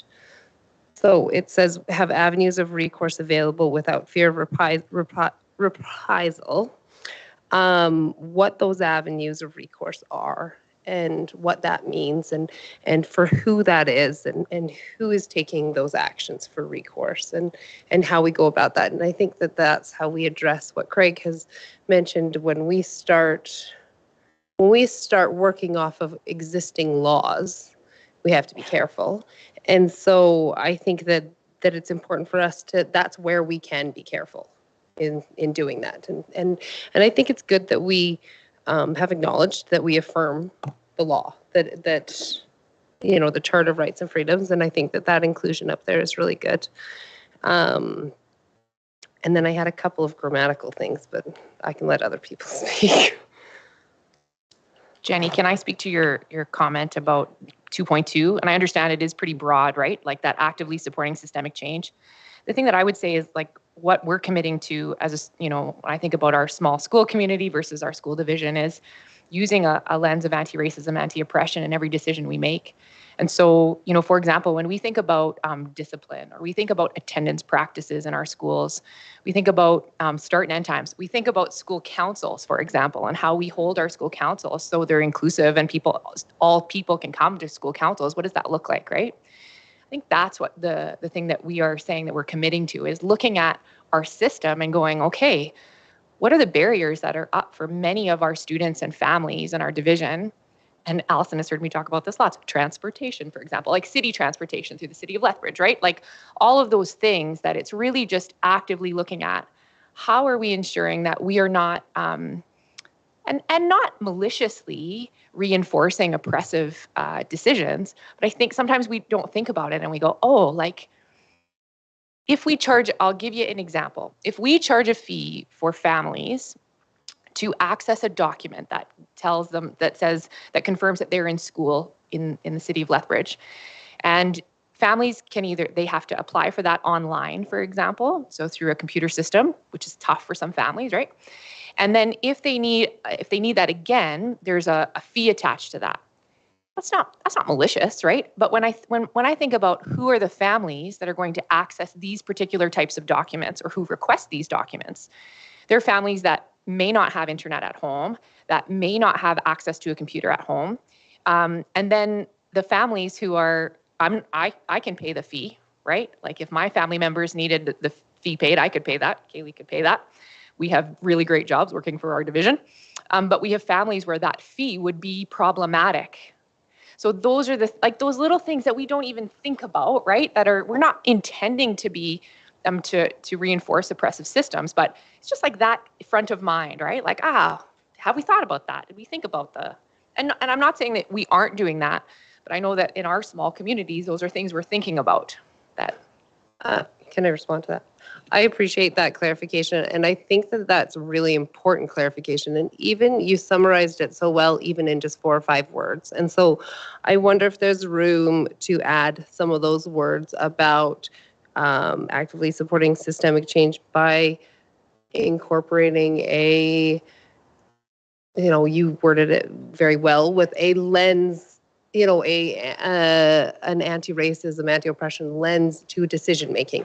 That to me is committing me to something specific and gives me a goal for me to set for myself. It gives me something that I can say, I can ask myself, am I using that lens? I can hold myself accountable to. But the way it's written now, I don't have a lot to hold myself accountable to there. And so I wonder if there's room to add in some words there. If that's fair. I think that's fair, and I appreciate that intention of the board to look at what are we committing to and let's make it real rather than just words. I think that much of that explanation will come with our procedures, and we don't know what our procedures are at this point, and we need to have our procedures be created and then adjusted as we grow and change, because we're going to have to agree to certain levels of starting places. So for example, looking at decision making through an anti-oppressive, anti-racist lens, and then we can get more action specific than looking and reflecting. Now we can start looking at what kinds of changes are we going to make. But I don't know that in the policy, so we would satisfy the intention of the policy by talking about actively supporting systemic change, even if we were just committing to look at things through an anti-racist or anti-oppressive lens. We would already meet the threshold of the policy. Then the procedure will help us to know exactly how it is that we're going to do that and how it is that we're going to do that over time, because there will be some things that are very easy to achieve and simple, and practices that are easy to begin and hard to sustain or hard to achieve. And so I think that that hasn't been written yet, and I think that part I too would love to sit down and really hammer out what does this mean for each of us. But I think there has to be some openness within the policy itself to acknowledge that our goal is to actively support systemic change, and then looking at our how. And I would love to have some participation from the board in developing some of those procedures, because I think that there should be representation from all across our division and different stakeholders, so that we know what we are committing to. It's not just what the board is committing to, or what the board is committing schools to, or students, or families, or teachers. I think that it would be important that we would be at the same table for that. I also think that this is like the broad statement of the why, right? Like that why captures the essence of what we believe as a division. And then the procedures are the what, like how do we actually do it? And I think the what is going to change, right? Because we talked at the last time we met that this work is ongoing, that likely we will revisit this policy for language. Hopefully we'll do that fairly regularly, because the work there is no end game, right? It's like continual commitment to the work. And so I think by saying supporting systemic change is just like, yeah, that is a broad statement, but it allows for the procedures to then shift and change as well with the what. Like, what does that actually look like? The other thing that I wanted to mention is that each school community is going to be at their own entry point, right? And so depending on where schools are at and where admin teams and staff are at, it's a different entry point for every school, and that's okay. Where people are starting is okay, but to start is important. Wherever you're at, to start. So I just need to put a quick pause to the meeting, and we will definitely come back. Just need to confirm if there's no public forum. We're good? Okay. So we'll carry on. I know, Jenny, you were more questions? I'm happy to ask. Okay, Christine. I just want to say thank you to you and your committee for all the work that you've put in. I know this is like a passion project, and you live and breathe the values that are embedded within this policy. And I know within your schools, you are champions of anti-racism, anti-oppression, and I've seen you engaging with staff and with students and with families. And you lead beautiful buildings. You really, really do, because, it's going to make me cry. But I think the way you engage hard conversations and the way you enfold students and the way you come alongside students, you see them and you value them, you include them and you hear them. And that's what every person wants. That's what every student wants. And I think because of the way you just you unfold so well with such great care, our students thrive in your building, even when they face racism, even when they face oppression. And so I thank you for just your being part of our division family. I'm thankful for that. I thank you for just giving your wisdom and insight into the creation and bringing together of information and feedback for this policy. The things that, the comments that stood out to me, especially from students that we received, is acknowledgement, right? And so thank you, Jenny. Just acknowledging. It doesn't have to affect you personally, but they just want to know that we acknowledge that racism exists. And it's amazing the power of acknowledgement and just being heard, even on a macro level, right? the whole approach is about acknowledging racism and making schools anti-racism, which is essential to be included in the policy since it's the main point, like just acknowledging it. And another student said it's important to feel heard and understood and valued. And I don't know how, as a board, we could say, how do we say no to a policy that does this good work in the life of a student? How do we say no to this? And so I am in support of this, and I appreciated Christina's comment that the definitions are for adults. It's true, right? And but they're here to help guide our tough conversations. And so I thank you for your willingness to do this work for the definitions, because I think in a desire to move forward well, we need to set everybody up for success. And so I do appreciate the definitions that were included. Going through the policy, there was one, I'm not sure if it's, one thing I would like to add is under the discrimination paragraph. It's negative differential treatment of a person or group on the basis of race, religious beliefs, ethnicity, language, color, gender, physical disability, mental disability, age, ancestry, place of origin, marital status, source of income.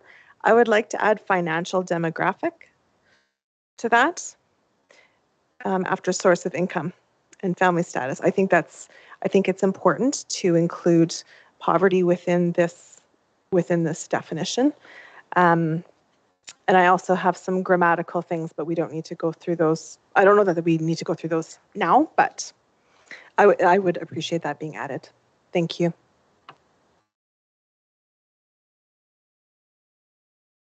Leanne, are you able to add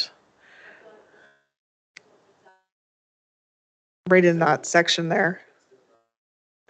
Yeah. Oh, sorry, it's in the definitions. Sorry, Leanne. Thank you. Okay. Any comments on that addition? We're good. Okay. And Andrea? And I too wanted to thank you for all your work on this. I'm very much in support of it. I think it's excellent and very important for our students and staff. And thank you for speaking so eloquently about it, and to everyone for their questions and speaking so eloquently about it as well.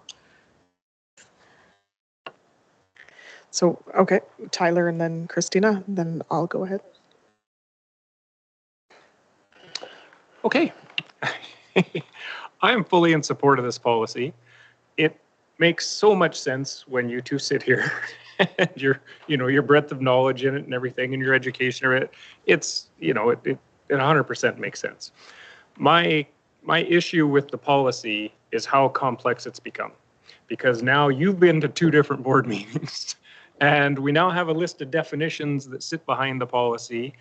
And I agree again with what Christina said. It's really, the definitions are for the adults that go on in there. And I'm a simple guy, and for me, to me, the policy itself, super important, everything the way it is, it's too complex for me. But the only reason that it's too complex is because of one sentence in there. So if it was up to me, I'd remove one sentence. I think the problem gets resolved, and you don't need all these definitions, and you don't need 2 people to explain it to you, and we still have that policy. Now, that being said, it seems to be the will of the board and the will of the community to have the policy written as is, and because of that, I can support it, and I don't have any issue with that. I just wanted to basically just make that statement that unfortunately I think that it has become too complex and when I look at our policies, I want the average everyday person who's not involved in the school division and their kid just happens to be here and they don't go to parent council and they don't really think, but now they're having a problem at school for whatever reason, and that's the reason they're looking at the policy, that they can go easily see it, easily understand it, easily know the position of the division on that. So that's my only real concern with it, is I think it's become confusing to some, and I think it will still be confusing to some, even with all that in there, just because of all the reading and comprehension that needs to go along with it. But that being said, like I said, I fully support it, and it is a policy, and over time things may change. The way that it's written may change. The definitions, as you say, may change. So Anyways, thank you very much for all your work on it, because I know it's been a lot. It's been a lot on this one. So that's just my comments on it. Thanks. Christina? I was going to move it if we're ready. Okay. I have a comment. I haven't had Yeah, I just wanted to make one more comment. Sorry. I just want to say, making it plain language is anti-racist practice. Good job. So if you're okay, Christina, I'll say a couple words and then Craig, and then we'll wrap up and Jenny. Okay. No, just, so I'm going to speak, then Craig, and then you, and then we'll wrap it up at that point unless there's anything new. So what I would just like to add is that I appreciate the work that's gone in. I know it's been more than a year of work that has been worked on. Conversations have been had, sessions have been had. I know I was invited to a session at Churchill. The work that went over the last 4 weeks to get students, parents, staff, as well as students over the last bit. So I really appreciate all the work that has gone into this. I know it's certainly not easy. When I was up at ASBA, I had conversation with a number of school boards, and some of them are at various stages of the process, and Edmonton Public, and we've taken some of the work that they've done, and then there's some boards that are barely even starting. So it's great to be at this place, and I appreciate the work that you've done since our last board meeting, and I certainly had heard in regards to, and I think that the definitions are really important. When I review the feedback that had been provided to us, I think that it's great to have that, and there was one comment in there in regards to the definitions and can we tie the appendix to the policy. So that would be my piece coming forward, is if we could, and I'm not the grammatical person, but is there something that we could put in the policy just to refer people so that they know that the appendix exists with the definitions? And there was potential suggested wording in the feedback. So if we could add that piece, just because I do think it's that adult piece that adults need it to be able to make sure they have those definitions as they are reading this policy. And I think that if it assists and if it's racist by having the definitions, but I really, sorry, it's not. What did you say? I apologize. Anti-racist, sorry, I'm like, anti-racist. There you go. Then they couldn't hear you. Do you want to? No, I was saying that plain language is anti-racist because it's easier to access. Yes, there we go. So it's easier for everybody to understand. My apologies. I was agreeing. Good. Thank you for the clarifying. Yes.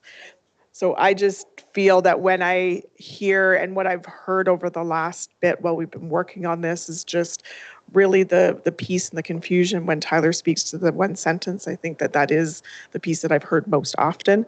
And I think if we can refer people so they know that those definitions are in there, I think it will help with the intent of what this policy is to really look at that anti-racism, anti-oppression piece within our community, within our schools. So that would be my request, and I would look to you if you have some suggested wording of how that might go in there, not to change the policy, but just to have a sentence to refer or somewhere to add it so that people know to go. And yes, I know that Leanne is highlighting the references. I did look and I didn't see it in there.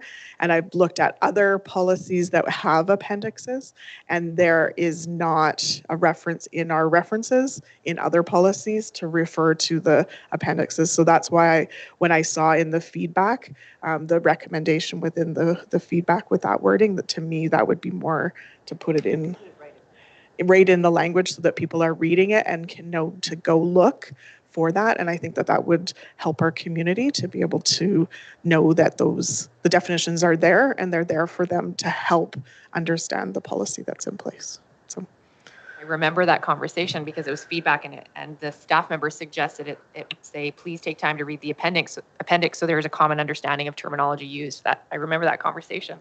Yep. So do you have a suggestion, and I don't know if everybody would be in favor of that, but can we Can the appendix follow immediately the policy? Like, does it have to be I have no idea. It's a separate link. So you have to actually, like, you click on policy and then you actually have to click on appendix. So it's not right below it. Cheryl? One way certainly of making it clear that there's an appendix is that we would have within, at the bottom of the opening statement before the regulations, right? That for clarity of language. And then for those who go online, there can be a link to it online. And so that it's really clear that there is. So it'd be a simple statement, just at the end of the opening statements before regulations, we would make a sentence in there. Please refer to appendix 4 definitions of terminology throughout this policy. Okay, is that, people are good with that addition? Okay, sounds good. So those were my comments, and certainly just passing on to not only the committee, but the students, the staff, and the parents that did assist with us getting to this point. So with that, we will have Craig and Jenny, and then we will wrap up at that point. Craig? Yes. Thank you for the work. I do have problems with that last part of the second paragraph because it really puts the onus on white people. And yet we have people that have moved here that I don't know if they suffered oppression from other tribes and not just the white people. And then down in the regulations, you go regardless of race. So at first we're pinpointing the white people as being historically oppressive, colonial, and white supremacy. And yet we say, but everybody. So I do have a problem with that. I do support the policy, but if we all vote in favor of it, then the policy goes forward as it is right now. And I do have some problems that I think I'd like to have further discussion on. And so just because if one person votes against the policy doesn't mean that I'm against it, but I do want to have further discussion and it come back in September and just clarify some of those issues that personally I have with it. And that's, but other than that, I do like the policy. I just think the summer and then have a meeting in September when the board meets is the right really procedure to do. That we're pushing it a little too fast because there's been some other things that have come up in that, and I'd like to see them written out properly without hurrying at this meeting, and therefore take it in September. So that's even though I'm in favor of it, I would like a little bit more time. Thank you. And just to clarify, Craig, the changes that we did have some nods to around the room, those would be, when we go into second reading, it would be second reading as amended with the amendments that were made that Jenny had brought forward and myself. Those would be already in there. So if you're speaking of other changes. I'm still concerned about that paragraph, and that my concern is if a board brings a policy forward, it needs to unite everybody and not divide people. And I'm still a little concerned that it might be a dividing thing, as we've seen in previous things, previous policies. And I just think let's take the summer, think about it as all of us, and then see if there's some tweaking that can be done. And then I'll vote for it in September, but I just don't want to rush through at the end of June to do this. And that's my only reason. I just would like to have a little more time to think about it, ponder about it, and look at it in September. And I know we're all tired and we've had a busy year, and so that's my view on that. And just to be clear, Craig, between second and third reading, unless there's any direction provided, there's not something that anybody's going to be working on or doing or tweaking between second and third reading. It will just be a matter of we're leaving a space of time, and then it would come to our board meeting. If it does not go unanimously as second reading today, it would come forward for third reading in September, and there isn't going to be anything. I'm fine with that. I just want to think about it over the summertime to see if I'm really completely satisfied with the language in the policy. Although I agree in principle with the policy, I would just rather take the time to think about it. Okay. More so. Okay, thank you for your comments. And then Jenny, and we'll wrap that up. I've just been sitting here thinking about your feedback, your response to my feedback. And I guess I'm a little bit in the same position as Craig, where I agree with this policy. I want it to go forward. I think I would like to see more content before I pass a second reading, because the policy is what belongs to the board. The procedures come from the division. And so this is my responsibility. And so in honor of in striving to honor my role and my responsibility, I feel like there needs to be more strength in what the board is saying that we ourselves are setting out to do with this. And so I think this is a policy that I actually was surprised we didn't already have as well. And so I think it's important policy. It's one I want to pass, but it's the same thing I said before. I want to pass it right. And I want to see more strength and more content in that 2.2, because that's what belongs to the board. And I want our board to be committing ourselves to more specific language, like you said, with what it is we're trying to do and how we're going to do it, because it's so much of an idea. It's nice to, it's important, it's vital to turn it into an action. And I agree that procedures do that and define that, but I'd like to include that. And so I would like to pass this through. I think it's worth, I know pace is important, I agree, but I think it's worth sometimes taking the time to, because we won't always be the board sitting here, and we won't always be the division staff sitting here, but the policy, if we can do it well, it already exists. And I know there's always room for improvement. It'll change and improve over the future, but it'd be great to start with our best. And so I feel like there's room to make it our best in there. I also am uncomfortable with the word white supremacy. I understand why it's there. I understand the importance of it. I think it can lead to an unfortunate response instead of a positive response. And so I think that if we have historical oppression and colonialism, those things do incorporate white supremacy. I'm a little bit hesitant on that wording, because for our white students to read this who don't need the definitions and don't quite understand, for our white students to read that, they may not think this is a policy that protects them as well.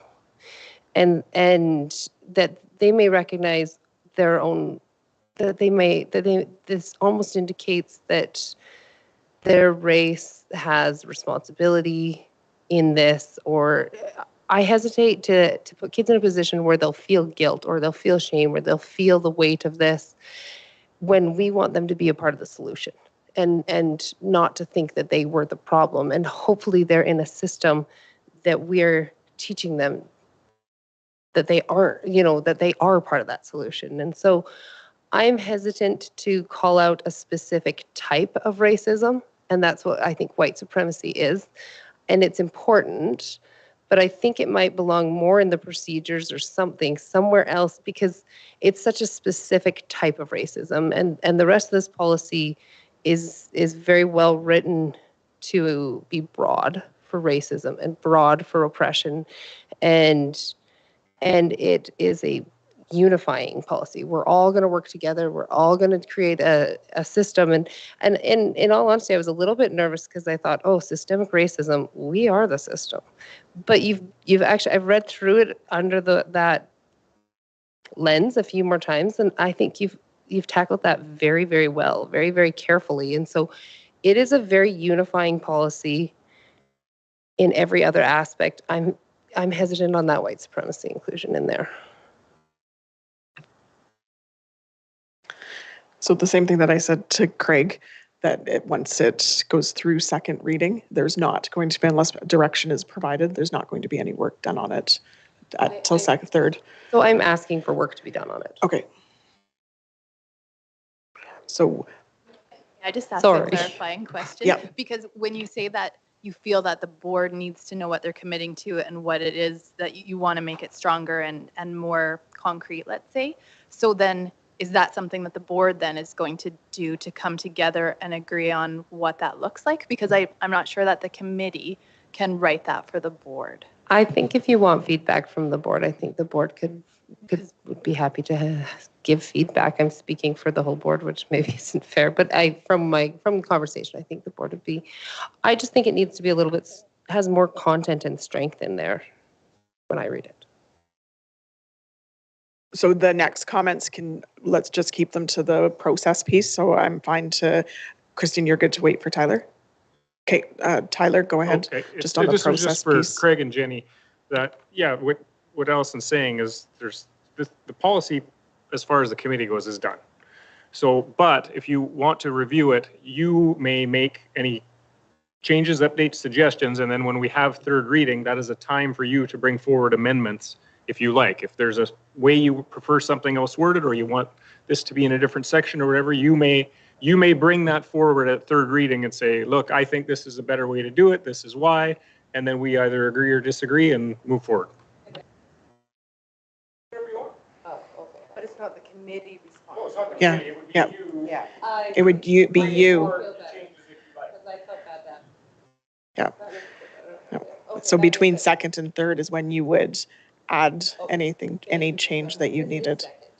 This is second, so between second and third, assuming it passes, it may not pass second, so I shouldn't make that assumption, I guess.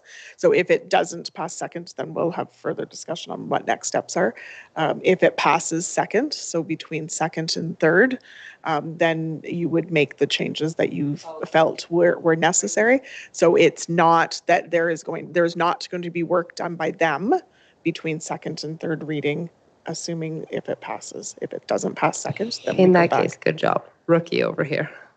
Okay, thank You're you for good. clarifying You're that. good being rookie. It's just that process piece. So you're good. We're good. Christine, did you have anything about process? Okay, sounds good. You're good. And Cheryl, you're good. Okay.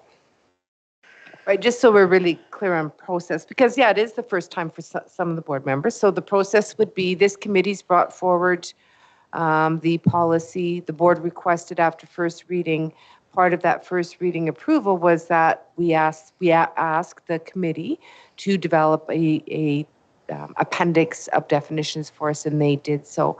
So any further work to the policy then would be through motion or through amendments. So it would be through board members asking that revisions be made as part of the motion. And so I want to say thank you to the committee and thank you so much for gathering feedback in a very short period of time during a very busy time of the year. And I know when I read through all of that feedback, certainly very informative, very enlightening. And thank you for that. And thank you for getting that for the board at their request and developing the appendix at their request. And now it is a board document now to do with as the board sees fit. Thank you. And again, thank you. We'll move to the next. You guys can stay if you want for a couple minutes while we move to the next piece. Christine. Am I able to speak some reflections on a couple of things that were said, or are we just moving forward with? As long as it's quick, because I said we were done our comments, but go ahead. I know, but you were asking just for process. Yeah, but I just yeah, have process. I just have some reflections. Yes. As we thinking of Jenny, what Jenny was saying about wanting more, I think when we create policy in 2.2, for me, actively supporting systemic change is very definitive of what that is. And I think as we journey forward, for sure, I think within procedure, within conversation with executive, those things will unfold. And I think they'll continually evolve as we learn and as we grow. So, I mean, me personally, I'm not necessarily looking for more meat on that piece in 2.2. I do have strong reflection on the piece of white supremacy, and I think it's good. I think we need to be able to share our perspectives. I think that's really important. I think we all need to be able to be transparent with where we stand, transparent with our motive. That's an inclusive community. So we don't have to agree, but everybody has the right to express everybody should feel safe to express, and we all should be able to hear and to be willing to learn, whether you agree or not. And I think as I've been hearing the conversation around the table, I respect the perspectives, and it's fine. And I guess when I hear concern of using the term white supremacy, thoughts that have come to my mind is white supremacy is why we do territory acknowledgement, because we took land from our Indigenous people. That's white supremacy. Right? And we weren't part of that, but we're part of the healing forward. We're part of how do we bridge community? How do we build community? How do we heal? And so and I think there's a lot of systemic pieces. I mean, Tracy spoke to one where we don't necessarily acknowledge, because I know for me, I take privilege for granted.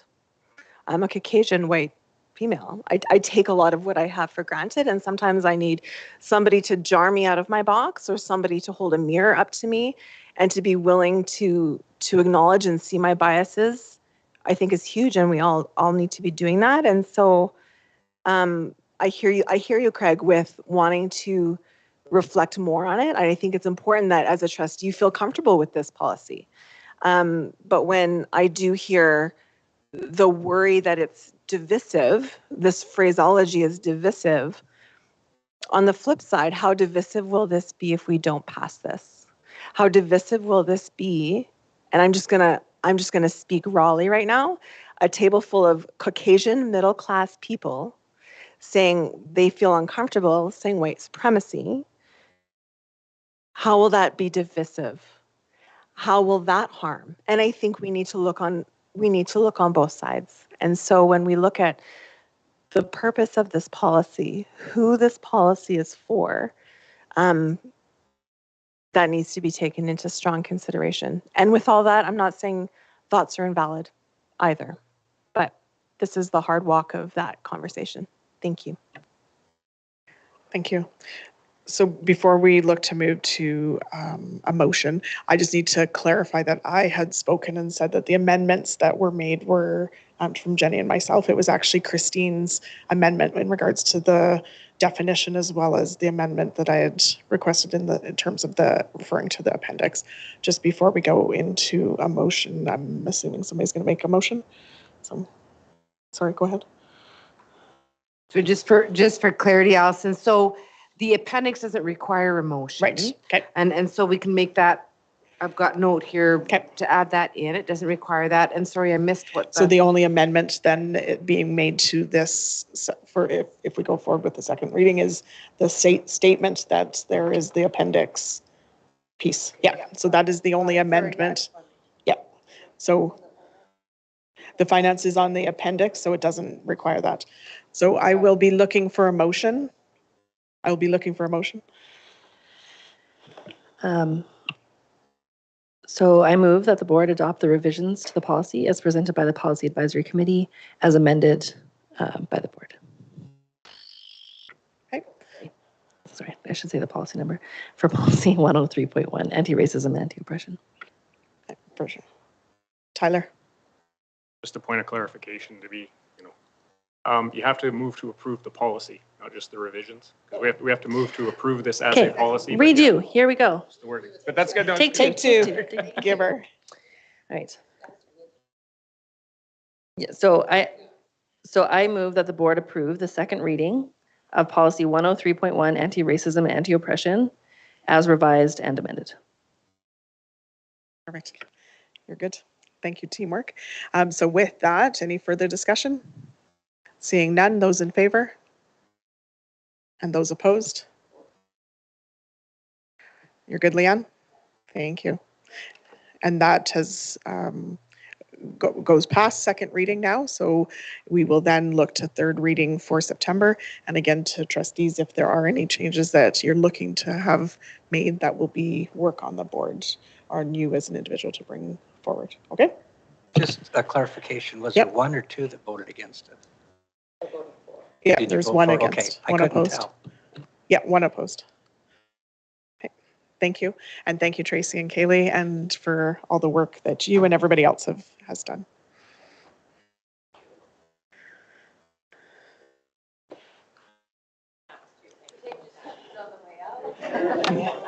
Kaylee's all about the cheese. There's, snacks of the staff in there. Grab some cake. Thank you. So the next one is in regards to policy review. So there are two policies. I had brought the two policies forward to Cheryl a couple months ago, requesting that it come forward to a future board meeting, just in regards to the chair of the board being ex officio member and what the voting privileges are. So our current policies are in contradiction to each other. So I wanted this to come forward to the board for us to discuss and decide which direction we'd like to go. Cheryl, did you have comment or? No, just really that this wouldn't have to go through the typical policy procedure, because what we have is two policies in contradiction, right? Where, as pointed out, one policy states that the board is an ex officio member with voting privileges to all committees, and yet the other, that's role of the chair, and the policy 203.4 states that the chair of the board shall be a non-voting ex officio member of all committees of the board. So one has voting privileges, one does not have voting privileges. And so really, if the board decides not to have that contradiction, you can certainly make a motion to make a change to one or the other after you've had that conversation. Just wanted to clarify process. Hey, Craig.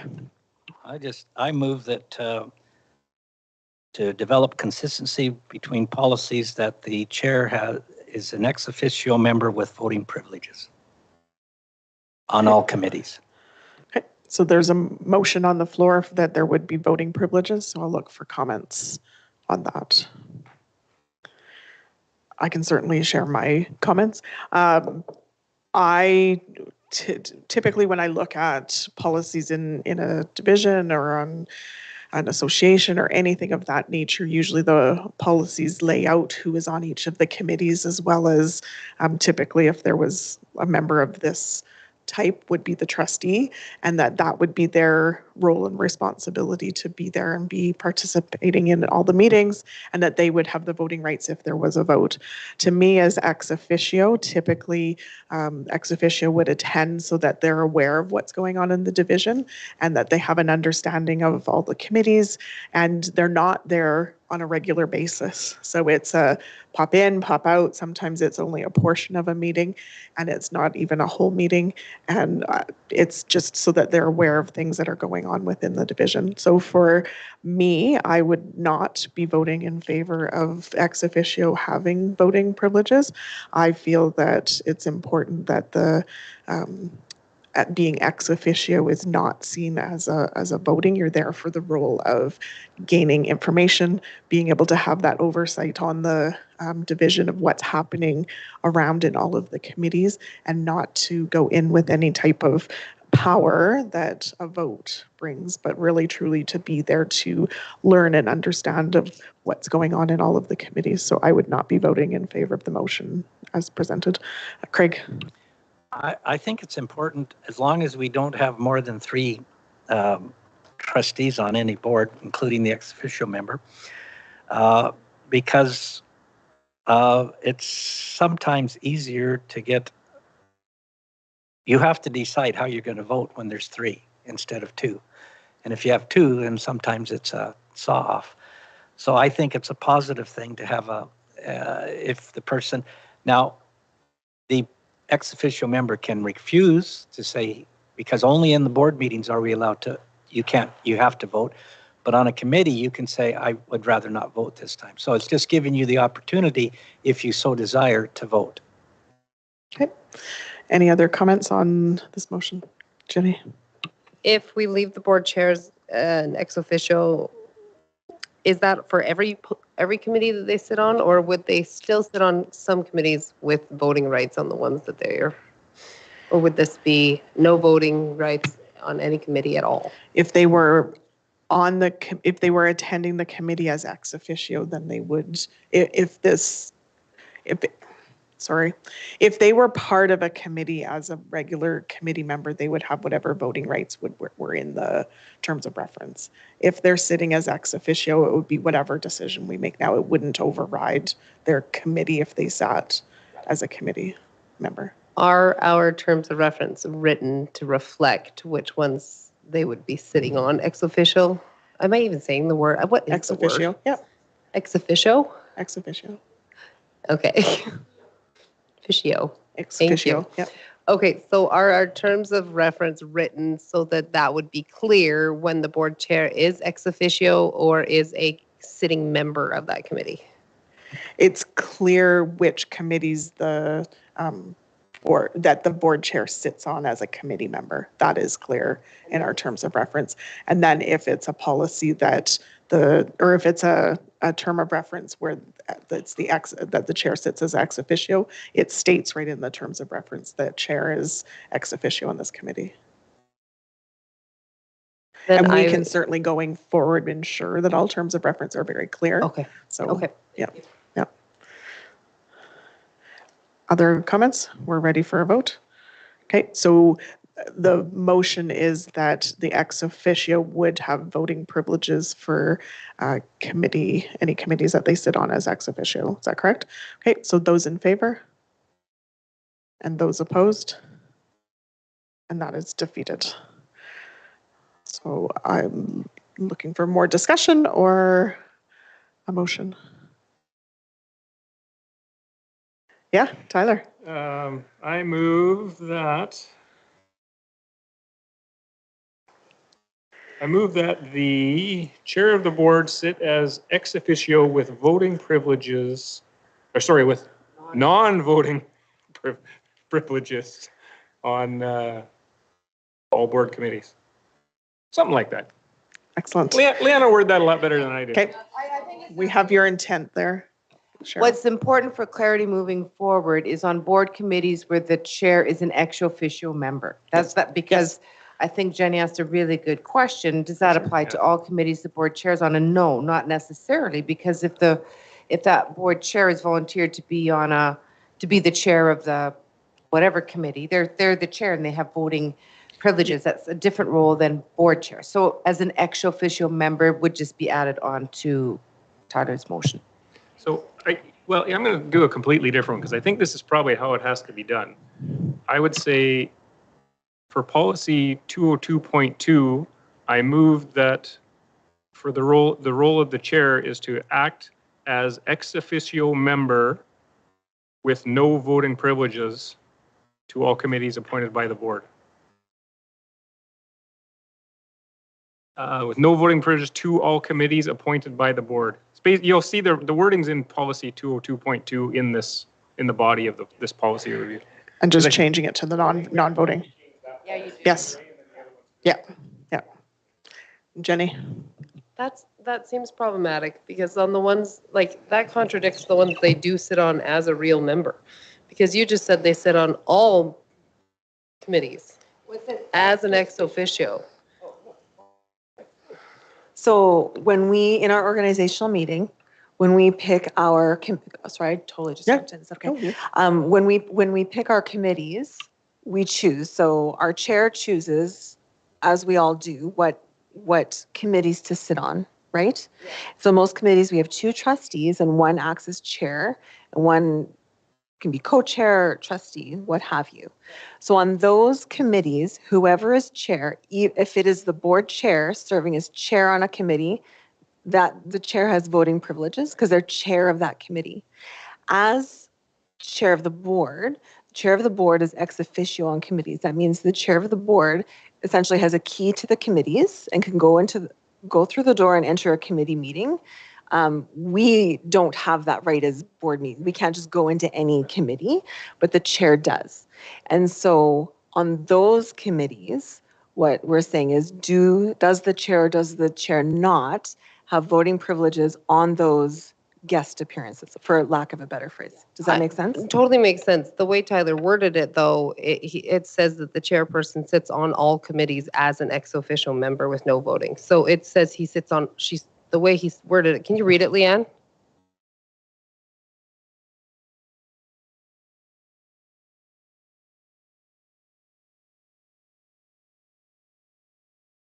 So the problem is that it says that she's sitting in under. So no, it just needs to be worded differently. On all committees that she sits as an ex-official member is where she has no voting privileges. Because the way it's worded now, you're saying she's sitting as you're not giving her any room to be a regular. No, I get it. I get what it's doing. No, what the policy is doing is giving the power to the chair to act as ex officio on all the committees. Not the way it's worded. It is. That's what it's saying. And then after that, it's saying you don't, if as ex officio, you don't have. I can get where you want to clarify the second part, but the real crux of that policy is setting up the board chair as the ex officio member of any policy, or sorry, of any committee.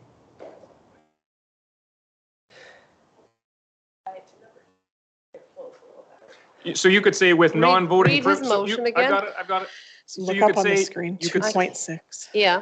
You could say to act as ex officio member with no voting privileges when acting ex officio to all committees. That's what I'm saying. Yes, and that's Jenny would like to add that part. It's because otherwise you're saying they don't have the option to be a regular sitting member. Right? Yes, yeah.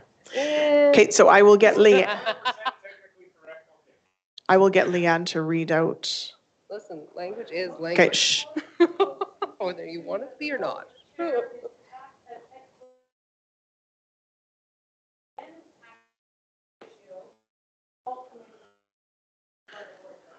Perfect. Yep, thank you. Craig, you had a comment? Okay, sounds good. So further comments or questions? And those in favor? And those opposed? Opposed? Okay, so, yeah, no, that's fine. You got that, Leanne? 2 opposed? Okay, thank you.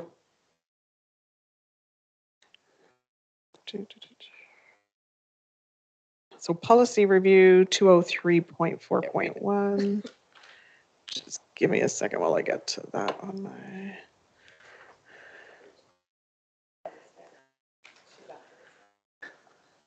Okay, Craig, go ahead. Well, I just wanted to clarify 203.4 because it was mentioned that trustee, you have access to all committees. However, it says 9.2, except when we're excluded by the board, we may attend any of the committee meetings. So we can go to any meeting, we just can't participate. We can just attend. Okay. So I just wanted to clarify that. Okay. All right.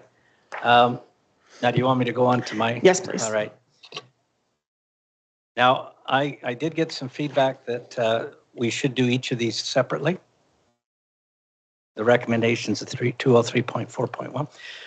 Okay, so basically, our major responsibility as a board is the budget and the evaluation of the superintendent. And they should be done by the whole board so that items, concerns, and goals can be discussed and decisions made by the whole board.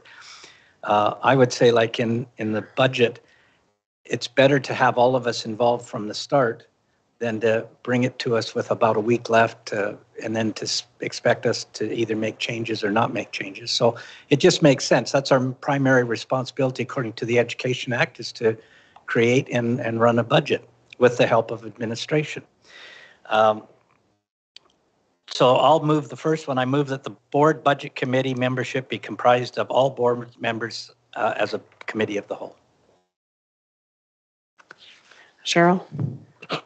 I just want to clarify, as a committee, the whole would be different than saying that it's comprised of all board members, because committee of the whole is not typically associated with a committee. I'm not sure if it's just a point of language. So committee of the whole is not necessarily a formalized committee. That's a different section of policy. So if we just would be. I move that the board budget committee membership be comprised of all board members. Okay, so I'll open up for discussion. Tyler. Your logic is sound. I will argue against it anyway. But the way you present it makes a lot of sense. However, I've got two things on it. One is, I have found that, Avis, close your ears.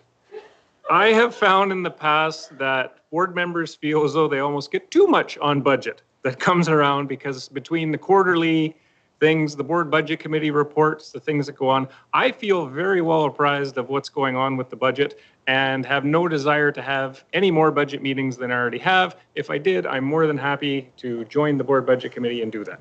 So that's one point. My second point is the composition of the committee.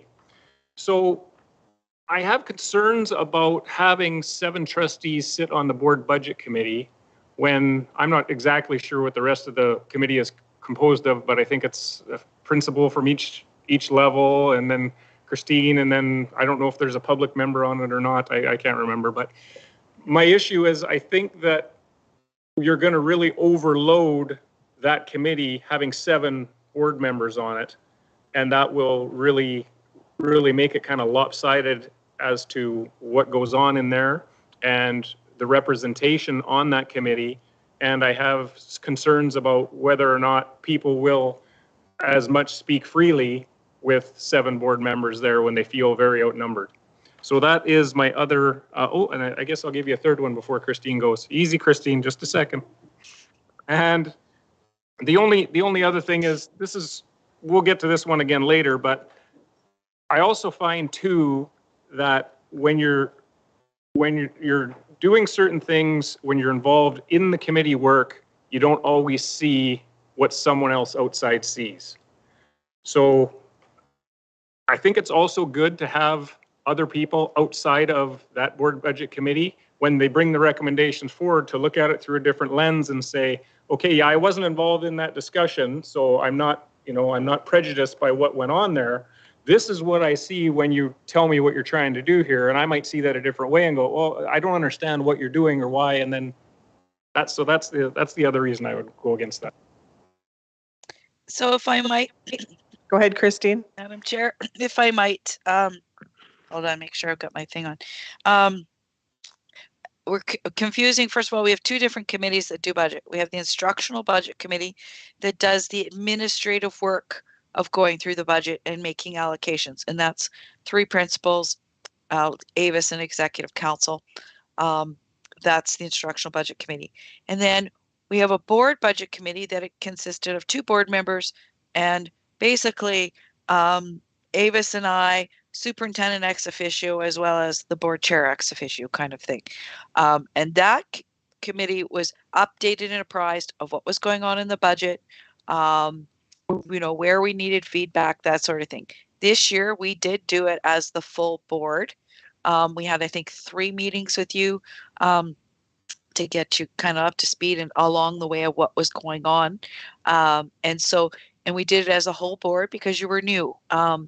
And so it can certainly be done that way, but I just want to make sure you understand there's the administrative part of building allocations, and then getting updates on where allocations are going. And then at the end, the board sees what is the full result of those allocations once they've gone out, and because we have some site-based decision making where then those funds have been allocated by all the administrators within the school division. So can that be done with the whole board? Yeah, there's no problem with that. But I think Tyra does bring a good point, is then you're not getting, if you're always fed together, then you're not getting that individual perspective. Either way works. Craig? Yeah, I wasn't talking about the instructional budget committee. I'm just talking about the board budget committee. I have no desire to have 7 trustees in on the instructional budget committee, just that we meet as a board to go over what's been given to us. That was what I'm trying to get at. I recant the composition of the board on that one, but stand by every other argument. There you go. Okay, other comments? Christina? Because this year we did the full board, which was outside the scope of the committee description. Could we do that in the future if that was so desired? I'm cautious about changing the whole terms of reference. If what we could do is be responsive, because I actually agree about the having more conversation around the direction and things like this earlier. And I think because we were new, we've had this conversation separately as well around, how do we make the most of our board strategic planning time and our board sort of budget priorities time to be more fully representative of the conversation so that we don't have to have it at the back end. We can have it at the front end. And I was actually going for it. And then I actually now agree. This idea of having like an outside perspective is really critical. So that when we get the final piece, we haven't just been like frog in the soup of it for so long. So yeah, I'm hesitant to change the composition at this time, but not hesitant to have that conversation come budget season if more people want to be in on the conversation at that time, but not as a mandatory requirement, if that makes sense. Jenny? I would prefer to be involved because otherwise I don't feel like I will be prepared when we have our public board budget debate if I haven't been sitting in on those meetings. And so from my understanding that if we make this, the entire board makes up that board budget committee, it will look very similar to what we experienced this year. And I feel like that wasn't an overload of information. It helped prepare me to make important decisions. And I agree that these are our responsibilities as governance in the division. And so I would prefer to follow the process that we did this year. Other comments? Christine? I think my only concern, and I welcome feedback, is that as a committee we can make motions. And so if we're above quorum, I guess my concern would be conversation and decisions made not in public. So just opening the door to lack of transparency. That would be my biggest concern. Other comments? So for me, like I certainly appreciated that Christine Lee brought forward the suggestion of us this last year, all coming together and just being new and needing the information. I do think that those meetings that we had were great in the terms of us all being able to ask the questions we needed to ask, us being able to bring forward the comments and the concerns that we might have had. I know one of the questions was, is there anything in this that concerns you, right? So just being able to have those conversations. I don't know that I'm necessarily in favor of it being a full board budget committee, but that we didn't have a full board budget committee and we were still able to gather as Christine found that was what was necessary.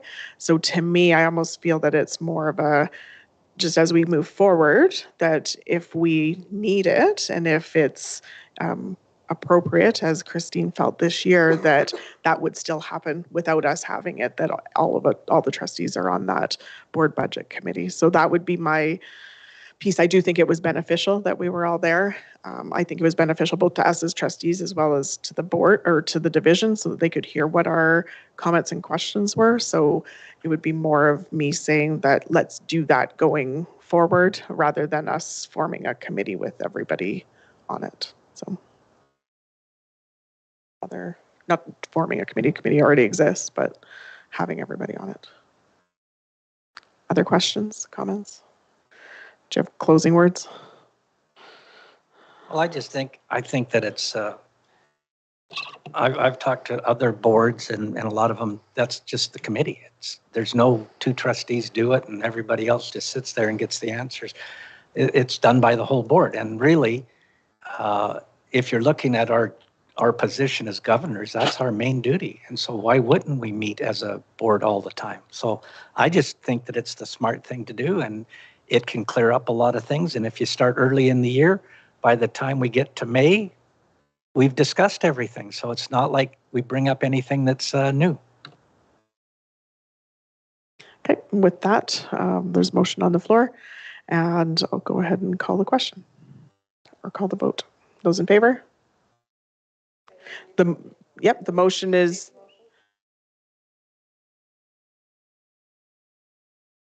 okay, so those in favor and those opposed. Sorry, we will redo the vote. Those in favor and those opposed. And that's defeated. And your second one. I move that the Superintendent Evaluation Committee be comprised of all board members. I think that way, right from the start of September, one is we would know what the process is. Two, we would have input early. And three, it would hopefully clear up some of the concerns that Tyler expressed at this year's. Please be cautious of anything that was in camera. At this year's thing. Anyway, some of the concerns that Tyler made. So it just means, again, that's one of our primary duties as a board. So I leave it at that. Okay. Opening it up for discussion. Tyler. I am going to move to table that motion until after the superintendent evaluation portion of the later on in the meeting. Okay. So discussion on the tabling. I think there's important things that will come out of the other one that maybe it may affect this. So I just don't want it to be decided before we have the other discussion. For sure.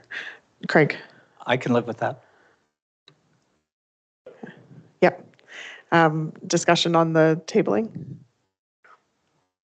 I would actually like to table it to September board meeting, this one, just because I think that it's not something that we need to. You're good with that? A friendly amendment? Okay, so the friendly amendment for this one to be tabled to the September board meeting. Further discussion on that? I can live with it. Okay. Can I friendly amend that one to move it to the organizational meeting in September instead? Tyler, you're good with that? Okay, so Leanne, you're good with that? Okay, so any further discussion on that? So the motion is to table the motion that was on the table to the organizational meeting in September. No further comments? Those in favor? And that's carried. Okay, Craig. Okay, the reason I brought these up is because at the organizational meeting, we moved that so it'll be able to be discussed there, but some of these can't be discussed at it. And so my last one is, I move that a new standing committee being formed named School Boundary Alignment and Grade Configuration, comprised of all board members.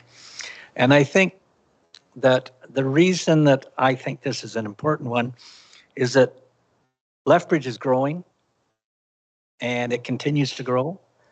And if we wait till a new school is actually built, then it's almost too late to go through that process.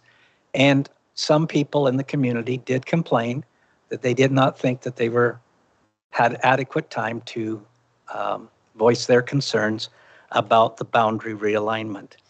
And this way would become more transparent and more able to talk to the community.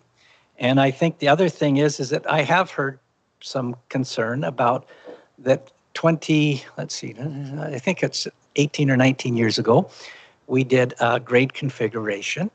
And there are some people that are concerned about that and whether or not we're really meeting the needs of some of the students. So it wouldn't hurt for the board with the administration to look at, as a whole board, as part of that whole thing, grade configuration, talking about going in and talking with people, talking with students, talking with parents, talking with staff, whether or not this works. Because I have heard from different not only parents, but some teachers and that there's some concerns about that grade configuration. I'm not saying that we'd change anything, but to be proactive, if we have that committee looking at it, then we can talk about it and we can discuss it. And we can go into the community to discuss things.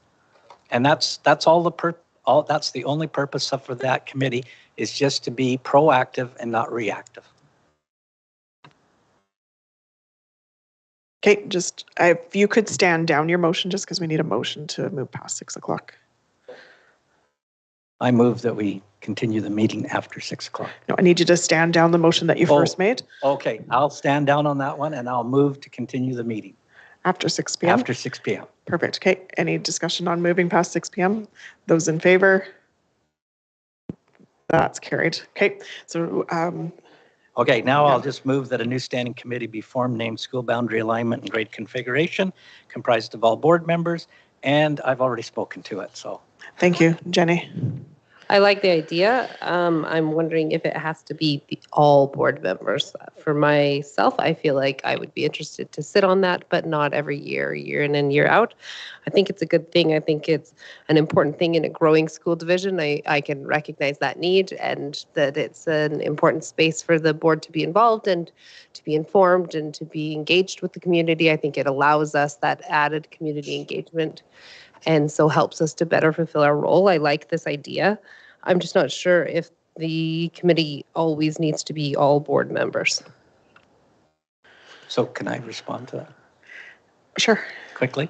I think it does, but when I looked at last year, all trustees except one, I think, were involved either in the south, the north, or the west. So instead of having 3 separate trustees, well, I think one was on the same. It doesn't mean that we meet all the time. It just means that we come together, we discuss it, and if there's nothing there to discuss, then it's put on the side. But if there is, then we can break it into subcommittees too. I mean, that gives us that opportunity. I just would rather feel that the whole board can do that. And then if we need to, we could divide into subcommittees that reports back to that, and then that committee, then the board as a whole knows where we're going, and then we go there. So that's the only reason I'd have the whole board. Okay. I see Christine with her hand up, and then I'd like to speak. Thank you. I just want to, excuse me, I want to give you some context. It is an absolutely great idea to have a committee for boundary review, because I was going to suggest forming at least an ad hoc committee starting in the fall to begin that process. And so to give you context, last year we did it. We did it because we were opening new schools. We also did it recognizing that we had a problem in West Lethbridge, and it started as a West Lethbridge Boundary Review Committee with 2 board members and then administrators from every school impacted, because we really do need the administrator voice at that table. So the very plus facilities, plus transportation, it's a very large committee. And then it spun off into, okay, well, while we're at it, we're opening a school in South Lethbridge. Let's do South Lethbridge because it took us several years to do it. We just expanded the review, which made sense. Then we moved to North. So certainly we do need to do a boundary review. It couldn't probably happen before January because we need new data from our demographics. I need 1 more year of data in order for it to be at least relevant to start the study. And because there's all kinds of things we get, demographics and themes and all kinds of statistical stuff. There's a lot of data gathering. I think we need to do it. We need to start on it. A whole board that we're in a very large committee, and it's going to be very cumbersome. Certainly, and I agree with you, Craig, we need to do some different engagement this time through the process, and we'll be able to do that because we're not in COVID. We were going to do our normal in-person engagements. COVID hit, so we had to do things differently because we couldn't put off the boundary review. But yeah, I agree. We need a committee. In my opinion, I think it might be too big if we have the whole board, but just my thoughts. So thoughts for myself is that I think the first part is grade configuration. To me, grade configuration is a totally separate conversation, a totally separate issue or concern. When I look at school boundary committee, I fully believe that we should be discussing that on an ongoing basis, hearing from the previous boundary change that was made and hearing trustees numerous times speaking of us making sure that we're following up to see how things have gone, what changes we need to make, in being involved in different pieces over this last year with the new school build in Gary Station, and parents are asking questions. So I do think that it is important for us to be able to provide engagement opportunities for us as board to be able to have those ongoing discussions and having a place for that to be happening on a regular basis. I agree that it's probably not all board members that are needing to be that. And I would ask as well if this is something that could go to community engagement for it to be a sub portion of community engagement, considering the fact that this is about engaging the community and the community that we serve. So is school boundary piece, something that could be part of that. I'm not saying that that needs to be. I definitely feel that we do need to have a school boundary committee on an ongoing basis. I can go either way. I just want to make sure that if we have community involvement, all of the trustees are at the community meeting because we represent all of Lethbridge. So to have 3 trustees, which then doesn't represent all of Lethbridge, it represents 3 out of 7. I'm fine with, and if you want me to amend my thing, I'm fine with dividing it into 2 different subsections, 2 different motions. And if the board feels like they would like to have a committee of 3, as long as there's the understanding that when we do engage in community, it's the whole board, not just 3 people. So I leave it to the board. If you give me your insight that you would like just a committee of 3, I will change the motion and I will divide up the motion because I think both of them are important. I would need it divided to vote in favor. So I have Jenny and then Tyler. I just wanted to speak to your idea to put it in community engagement. I would hesitate to do that because I would hesitate to put ourselves in a position where we could take away focus for the community engagement and what they're already doing. Or for this to be potentially diminished in importance, for it to be if the community engagement chooses to focus on their other things instead of this. I think it's good to leave it as its own because it is important on its own and potentially extensive in how much work it could be. And I'm fine with that too. So, Tyler.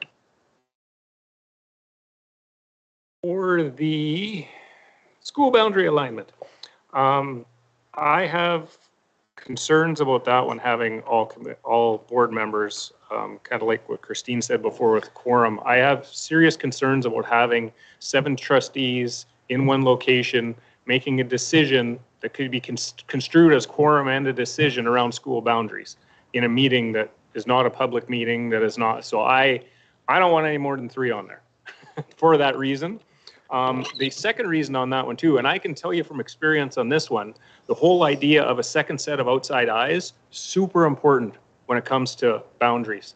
It happened in the last boundary review. So the people that weren't on the north side one, then they saw this and said, "No, hey, well, what about this? What about this?" They're like, "Oh, yeah, okay, yeah, that's a good idea." Same thing happened around. And then even after that, when we went out to the public, numerous ideas came back from the public, again, just because it was a different set of eyes, different lens as to what's going on there because they weren't involved with it. So for those reasons, I'm good with the committee. I just definitely think I just think it's dangerous to have all of us on something like that one. Grade configuration, I don't know, that could probably be all of us. I don't know. You know what, I got problems with the quorum thing again on grade configuration. We have to be very careful of that. We have to be very careful. Can I get, Craig, you're wanting to change? Yeah, I'll rescind my motion and I'll move this. I move that a new standing committee be formed named School Boundary Alignment that will include 3 trustees and the administration team. Can you define administration team or what you're referring to? Well, it'd be the superintendent, the associate superintendent of Christine, yeah. Well, in instructional probably too. Do this, because but whatever, I can never remember. It's associate superintendent in finance, right? Or human business and operations. That's it. So you want the superintendent and the. And I'm sorry, I don't want to define this for you, but that might depend upon what it is that we're looking at, right? So, for example, in some pieces of that, the associate superintendent of finance and operations will have a critical role. I mean, Christine does huge work, and that's why I'm always reluctant to, like, this is huge work. But also human resources, some pieces of that are huge work. And I also wanted to suggest that it's almost impossible, and Christine, I look for you to correct me if I'm wrong, to separate boundaries and grade configuration. When you change grade configuration, you're changing boundaries, because you're changing the students in schools. I'm just making the point that it's pretty tough to separate those two. Yeah, because what we have to do first is if we said, hey, we don't want our grades to be 1 to 5 anymore. We want them 1 to 6, and then 7 to 9, and then 10 to 12. If that's something we're going to consider, then we have to go facility by facility and move the kids around to say, can we even hold them? Do we even have enough space in each of the schools to do that? You also have to talk about, do we do this by sector? Do we do it by division? Do we do it ad hoc? There's a whole pile of considerations there. Just to even see if we have the space. And I know the answer right off the top of my head, so we could go through the exercise anyways. But you would do that, but then maybe it'll be, but if we do that, do we need to realign our boundaries to make that work or match? And so then we have to do a lot of, what do we call, guesstimating and placing and things like that. It is a very complex process. I have to rely heavily on a software I use. And that's why I said it's important that I get it updated. It's usually not updated until December. Then there's lots of pre-work. So the committee would meet and say, okay, what is it we want to see and look at? And then I would go do my little work, and then I come back and that sort of thing. So they do actually work hand in hand, because one is going to impact the other. Especially if we do a grade configuration, we may have to change our boundaries if we truly believe we wanted to change those configurations. So I do agree that they would go hand in hand, but what I'd like to point out is that this board, besides one trustee, has ever had a conversation in regards to changing or looking at grade configuration. It does involve quite a lot if we were to look at grade configuration when we look at the middle school philosophy, and I think that this board has not had those conversations. To include both of them together, I think is losing the value of school boundary alignment. So to me, if we were to have a grade configuration committee, obviously they would need to work together with school boundary if there was going to be a grade configuration change. But from what I have heard from this board, there has not been a will or an interest in changing our grade configuration within our division. So to jump to put the two of them together with any assumption that there's going to be a grade configuration change, I think is putting a pretty big assumption that we put those two things together and that they would be a same conversation. Craig and then Jenny. I'm fine either way. When I talk about grade configuration, it's more or less just let's take a look at it. Does it work? Has it worked? And as a subcommittee, like we could have a committee of 3, and if that committee of 3 decides that there needs to be some changes, well, then obviously they have to get together with the committee of boundary changes and look at it. So I agree somewhat with Christine, and I agree with you, but I think that by having, I'll leave the motion as school boundary alignment, and then I'll make another motion on the grade configuration alignment. That's how I'm going to leave it, with the understanding that it's a cooperative format. Okay, Jenny and then Christine. I think that combining them or creating a grade configuration committee doesn't necessarily mean that we are going to do a grade configuration change. I just think if the need or the cause to consider it arises, then it would fall under that committee. And so I think it's fine to combine them, because we're going to be doing both at the same time, or we're not going to be doing one without the other, kind of thing. And so if there became cause to consider our grade configuration, we would be looking at the boundary alignment. So then if you combine the two, now you are in quorum, because you've got 2 committees joining in one room. So I think you can put that responsibility in with the school boundary alignment, and then whatever need arises that year, those are the people, and maybe they'll do nothing some years, and maybe they'll do a lot some years, and I think it just depends on the needs of our board, of our division. But I think that it makes sense to me to leave them combined. Christine? I guess my question is, do we need a grade configuration committee, or is it, do we need a committee of the whole to gain understanding of what it is in the process, and if it's working, and have that conversation with all of us? And then if there's need for forming a committee down the road, then we form the committee then. Like, I just don't know. Yeah, I'm just trying to think. It's definitely a valid conversation. I'm just wondering the best way forward. Kirk? I'm easy anyway. My main concern, committee of the whole would be one way to do it, is that the boundary alignment is important, and we need a standing committee permanently on that. The grade configuration, I can drop that and we can have it as a committee of the whole, and if we decide, we can then amend our policy to add that to the boundary alignment committee so that there's only 3 trustees on it. So I'm flexible anyway. I do think it's valuable to have that conversation. And I would agree with Christine that committee of the whole might be the place to start it, with the understanding that if we decide to do it, we could amend our policy during the year and just incorporate it. So I will stand with my original one as just boundary realignment. Okay. Comprising 3 trustees and administration, depending on as needed. Perfect. Okay. So the motion is on the floor in regards to the school boundary committee with 3 trustees and administration as needed. Any further questions, comments? We're good. Those in favor? And that's carried. And then Craig.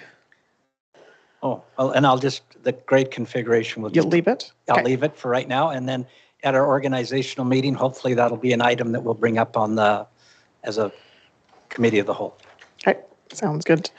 So next we have our 3rd quarter financial report. Yes, I apologize.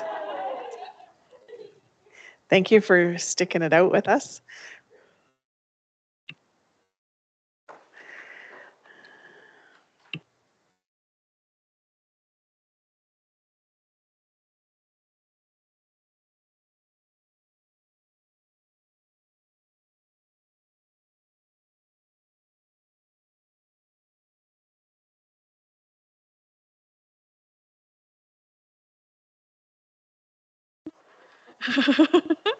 All right, so I'm pleased to present the 21-22 third quarter report finance at a glance for May 31st, 2022. This presentation is an overview of the quarterly reporting that you would have received in your board package. Feel free to also ask any questions along the way. Stop me if you have anything.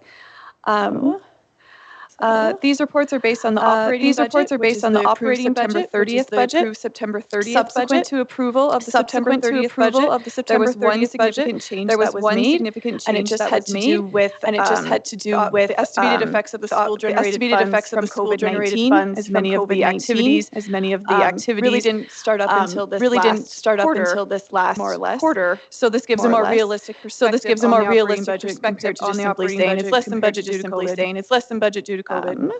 Then we've got our usual budget charts. In the half circles, the budget line is blue. Forecast is green, and the red line shows the actuals. In the full circle chart, budget line is in the blue.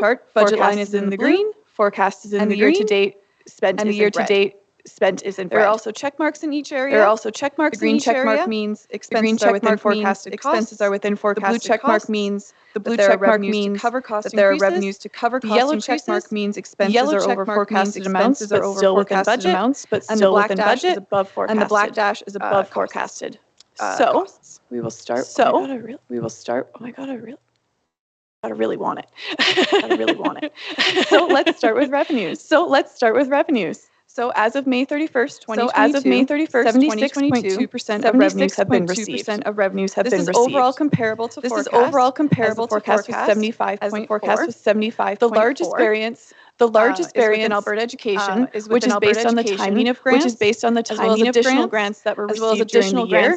So we're going to talk about it a little bit later, but there was some curriculum resource money received as well as the grade one as well as the grade one boost. And then it's just again just with timing. And then the other variances are within fundraising. The other variances are within fundraising fees. Those are your SGFs, and again those are your SGFs, and again it was where they would be. Estimate where they would be, but you can see that they've been ramped up the last little bit. They've been ramped up the last little bit due to the lessening health. But the majority of all other revenues are comparable to forecasts. So next we will go to expenditures. So total comparable to forecast. So total comparable to forecast. 77 actual versus 77.3 of forecast. 77.3 of forecast. So as shown as these charts, we're going to go through both the department and by type. Both the department and by type. So we'll go through that breakdown.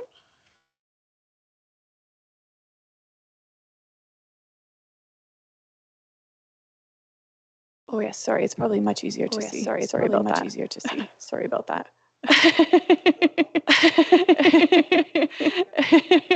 There we go. Oh yeah, there we go. There we go. Perfect. Yeah, there we go. All right, so we'll start with. So pre-K is at 73.1% of total budget, which is at 87% of which is at 87% of the these areas, as we've kind of these areas are topped up in 21-22 with COVID mitigation funding. With COVID mitigation funding, their grant funding. So they have spent. The reason they're grant funding is because the reason they're under is because they had that additional top up that they just haven't spent due to. But overall, it's considered within budget. Next is instruction, which is at 77%, which is at 100.3% of their forecast. This area is approximately 289,000 over forecast. The majority of this is from higher than anticipated sub costs during kind of January to March kind of which were offset by savings in other areas, mainly supplies. So the costs are higher than forecasted at the end of the quarter. However, they are anticipated to be within budget by the end of the year, like within a percentage. So it is yellow, but it is anticipated to be within budget. So operations and maintenance. So operations and maintenance is at 75.2%, which is at 97%, which is at 97%. So the maintenance department has scheduled all lots of projects over the summer. So there will be more costs coming out of here. But it is anticipated that it will be under budget by year end. So it is considered. Next is transportation, which is at 91.7%, which is at 103%, which is at 103% of its. So as we all know, fuel continues to rise and be a pressure within the division. The other thing to note here is the busing occurs within 10 months. So the forecast is in 10 months. Lots of the other ones are 25%, whereas this one's based on 10 months. This one's based on 10 months. The other thing to note that we received word of last week, Alberta Ed is going to be giving a fuel. It's not a fuel credit, but they're going to be giving additional funds. When they did the budget initially, they had averaged it at $1.25 for fuel costs. A little bit inaccurate. We just don't know at this time how they're going to calculate the money that we're going to be receiving it in July. We are going to be receiving it in July, and it's going to be a retroactive payment for March to now. All right. But so it is anticipated to be 103. Next, we have got the board and admin, which is at 75.6%, which is at 97.66% of its forecasted budget. These costs are within budget and are anticipated to be under budget at year end. And last but not least, external services, which is at 80.3% of its total budget, which is at 107% of its forecast. However, that's a little.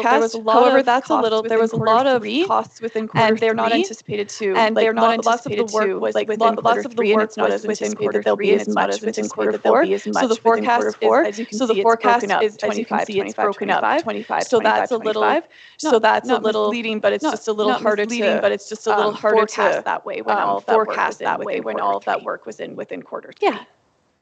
Yeah. With the international as well, I think it's important to note that what was budgeted, far more income was brought in than what was budgeted, and so what was budgeted to be spent is based on a very smaller number of students than we brought in. So actually there's been a significant increase revenue brought in over the year as well. Certainly if anything, our international program is in a good in a position, certainly good and has certainly brought in more revenue than expenses. Yes. Yeah, it's just a lot. Yeah, a lot to do with the timing. It's just a lot. Yeah, a lot to do with the timing of it all. All right. Does anybody have any questions on any of that? All right. So then we'll just go to the types of expenses. So we'll start with salaries, benefits. 77%.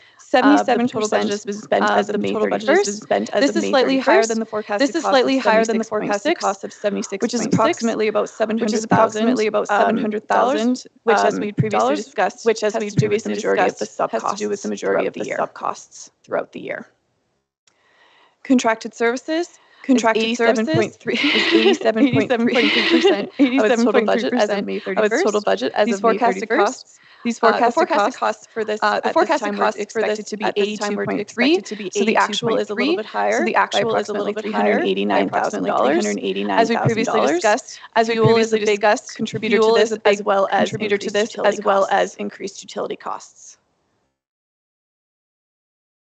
Other services is at 88.2% of total budget as of May 31st. It was forecasted to be at 93, so it's currently under its forecasted amount. There was increases in membership. There was increases in membership and the above mentioned international program, but it was offset savings in rentals, printing and insurance. Printing and insurance. Considered in line with budget. So overall, it's considered in line with budget. Supplies is at 67.4% of total budget. It's forecasted was at 75. It's forecasted was at 75.9. So supplies, maintenance, supplies, maintenance are all currently under budget. As previously mentioned, the maintenance department is going to be doing some work within the summer. Within the summer, we completed, and it is considered in line with. And it is considered in line with budget. Other expenditures, which is your contingency travel, car allowance and renovations, are under. It's at 33.1% of total budget. The forecast is 75. The forecast is 75. So the current cost savings are in. So the current cost savings all of those areas within all of those areas in line with budget. And it is considered in line with budget. And last but not least, we've got transfers, school-generated funds, and capital, and capital and IMR infrastructure maintenance. It is currently at 71.6%. It is currently at 71.6%. Forecast is at 77.5. So it is a little bit under. Again, capital projects. The Victoria Park project is going to start this summer. As well as modular work, and also at Chinook and overall, it is considered in line with budget. And then just take a look at the projections for the end of the year. As we had talked about, in April we received the grade 1. In April we received the grade 1 $213,000, and then in May we received the new curriculum resource grant of $271,000. These were not known at the time when the budget was made, so they have been added into the projections to reflect the increase in the funding. And then the expenditures are showing they are less than projected due to the following. School-based instruction has a projected reduction of $202,000, as many of the schools haven't used their contingency. As of to date, inclusive learning has a projected savings of $175,000. That's similar to the last quarter where they just had projections of what she was going to be spending based on staffing. And then the other instructional programs, and the new curriculum is shown within the other instructional as well. So then these items net together for an overall savings of $377,000. So then if we just go check out the financial position as of May 31st, and I apologize. It's very tiny and I apologize. The division has net financial assets of $14.41 million, which is a decrease from the prior year. And at the same time last year. So the majority of this decrease is the reduction of cash and cash equivalents. This is due to spending of reserves, as well as there would have been cash on hand to cover some of the plaxing costs that were being built. But overall, the financial position is very healthy. And then net financial assets are basically comparable as well. Because of the finishing of the school. At the end of last year. And then if you are dying to know more, feel free to go on to our website to check out the live dashboard for individual schools for all the quarter 3. So I will gladly take any questions if anybody has any. Yeah. Question, Jenny. Is this for the year-end date, August 31st? No, this is up till May. I know, but is our year end? Oh, projection. Yeah, the projections are to August 31st. The projections Yeah, are you to bet. August 31st. So these ones that are like, it looks like we're on track for everything, but things are at 70% roughly, 75, somewhere in there. Is that typically spent through the summer and June, or what are we looking at putting into reserves, having left over? Well, we won't know our reserves until the end of the year when kind of everything is final, because there will still be some costs, because some people are still paid throughout the summer. There'll be the operations and maintenance. The transportation is the one that the forecasted is over 10 months versus 12 months, because the busing only happens for the months that is in school. But the majority of the forecasts are over the 12-month period. So will we be carrying over $250,000 in our transportation? No. I'm looking at budget, forecast, and year to date. No, it's showing it's 250 less than budget. It's actually right now showing we would probably be overspent more than, because we put 200,000 in from reserves. If you know the way it looks in the projection, we'd be a bit higher than that, and in a drawing more on the reserves than we'd planned. But the money coming in from the gas, the subsidy should help even that out. But we're still going to be using 200,000 probably. So sorry, it says we've budgeted 2,950,000. We've forecasted 2,600,000. So we under forecasted, but we underspent what we've budgeted. So the budget. Sorry, no, that's okay. So the budget is the full year, right? The full 12 months. The forecast in the year to date is the 9 months, so up until May 31st. So that's why it looks like it's. Does that make sense? Yeah. So the budget is the whole year. So it should hopefully still be under, because there's still a few months to go. Does that answer your question? So it looks like we're overspent. Spent 2.7 million. Up to date as of May 31st. And so our budget was 2.9. Yes. And then we had estimated that as of May 31st, we would have spent 2.6, and we're at 2.7. Oh, I see. Yes. Okay. I see. Yeah. So hopefully once we learn what that, like the additional funding that Alberta Ed will give us in July, hopefully will help even that out a little bit. So what happens with the extra money in these other areas? Is there extra money, or does this get used up by the time we get to August 31st? Is I guess what I'm asking. I guess some of them will, like the forecasted ones, for example, operations and maintenance is estimated to be at about 97% of its total budget. So that one will be under. K-12 was the 100.37, so that was going to be kind of right on. So even though we are over right now, like throughout the summer, there's less people who some people are paid over 10 months and the rest are paid over 12 months. So it'll even itself out come August 31st, and that one will be bang on. And then the pre-K was under the estimated forecasted cost. So the forecast that we're estimating, oh, sorry, Christine. Yeah, no, sorry, sorry to interject here, but you have to realize some of this we've anticipated. So for instance, the pre-K, we've already rolled that into next year's budget, because we were pretty confident that that's going to fall out. So that's already part of their numbers for next year for use of reserves. And so same with some of our schools where Ava said our schools are underspent, they will fall out with some reserves, and some of them are already planning to spend those reserves when they did their budgets. So what you're saying is you're on to me that I'm looking for money? I am so on to you, Jenny. Good on you for trying. And yeah, and that's when, unfortunately, we really truly don't know where our reserves are until we're at the very end of the year. We have a good idea. And so that's why when we get to September, that's when we start taking a good look at say, okay, where are we sitting for the year end? Where did we go over? Where did we go under? Where's the numbers? And then where's our opportunity to adjust? Just like, for instance, we held back money just in case we didn't make our enrollment projections. When we get to September, we're going to get those numbers from the schools and say, yeah, maybe, if we made the numbers, then we got some money to release and for using on priorities. So I'm a conservative accountant. We try not to count our money too quickly before we get there.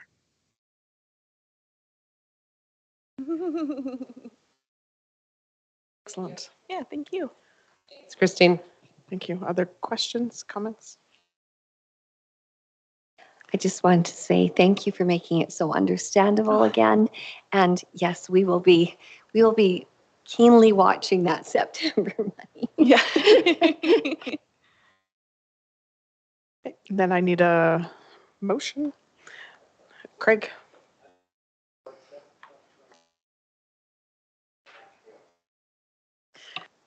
Can you just turn on your mic and state the same? Sorry. Yeah, I move that the board accept the 2021-2022 third quarter financial report as presented.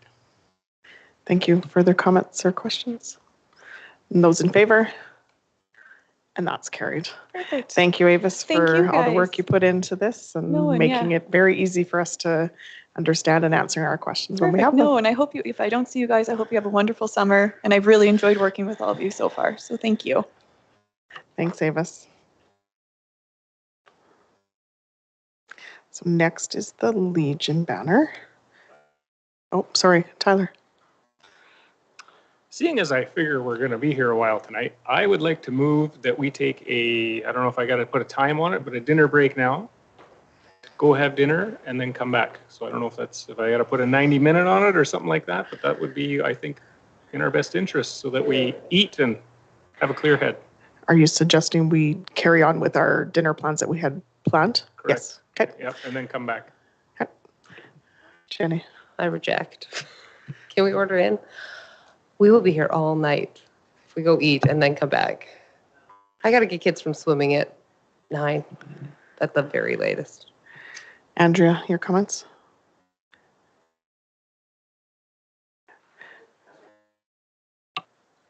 I would like to order in. But I mean, that's just me. Others? Craig? I'm fine with Tyler's suggestion. Going? Oh, for sure. We need to stop to eat, so. Okay.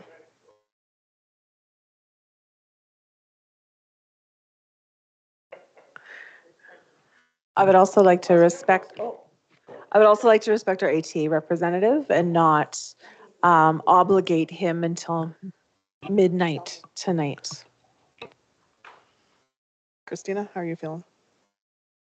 I'm good to go. I think we also have a public reputation of we made a reservation and people. Yes. Yeah. I'm good to go and take the 90 minutes. Yep. So.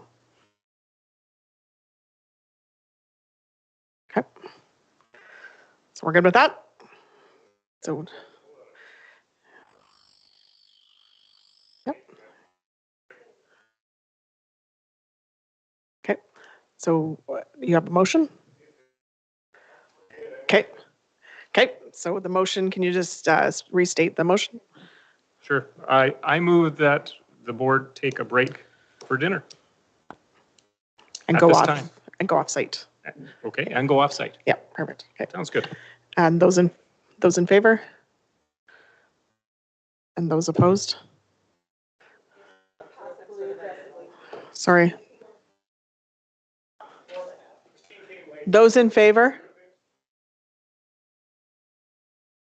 Those in favor? And those opposed? Okay, so that's carried.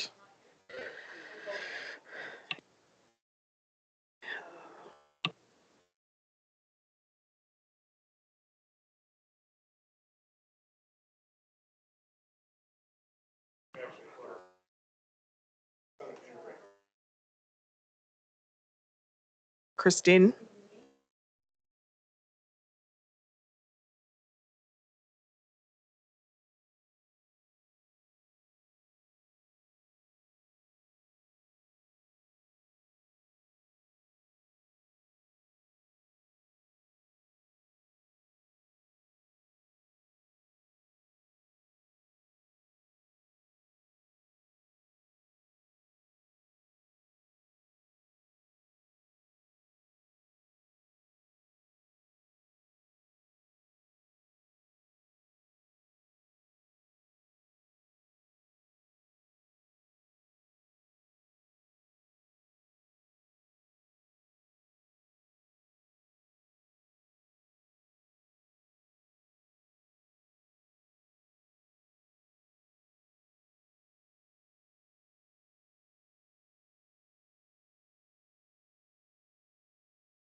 I did. Yeah, we did.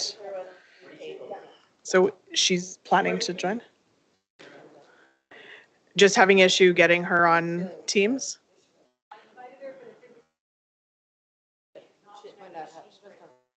Oh, okay, she's good. Okay, sounds good.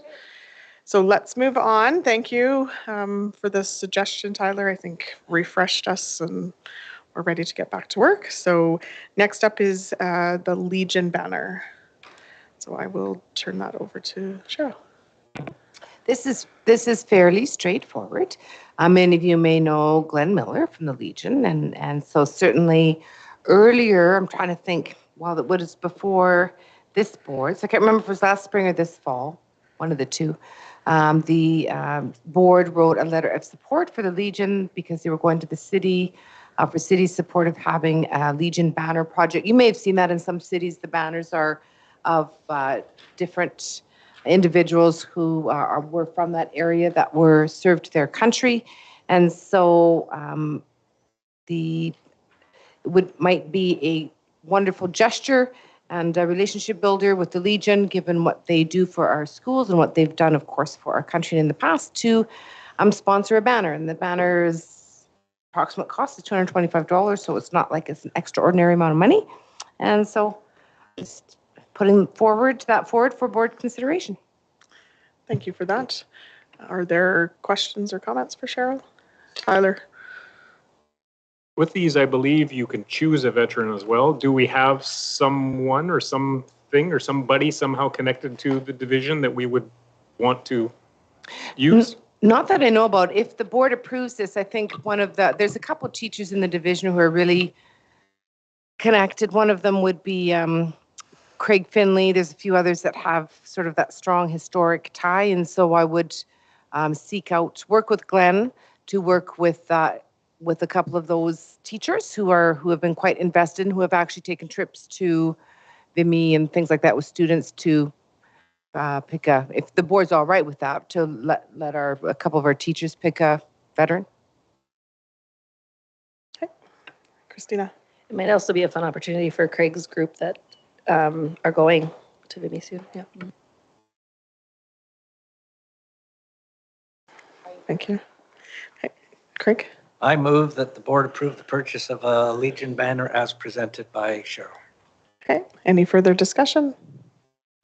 Andrea, Craig just made the motion to approve the purchase of a Legion banner. So just as we go in, I just want to make sure you're aware of what we're voting on. Okay. So those in favor? And that's carried. Thank you. And next is organizational meeting, Craig. Well, just simply that we need to set a date. And the motion, I think, read in the first 2 weeks of September, as long as it's after Labor Day. So really, it's either the 6th or the 13th. So I'm just saying the board needs to set a date. Okay. Could I ask that we move this to after the committee of the whole discussion? That's fine with me. Okay. And I'm fine if it doesn't end up, if it ends up that it's something separate, but is everybody okay if we move this to later in the meeting? Okay. And then PSBA membership. Okay, I'll be quick here. We had a good presentation from the two people that came down, Troy and Karen.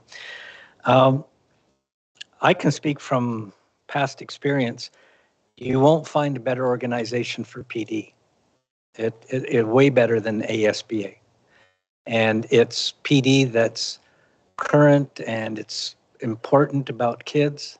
And just, I'll go quickly. There was a presentation from our former Governor General Daniel Johnson about trust.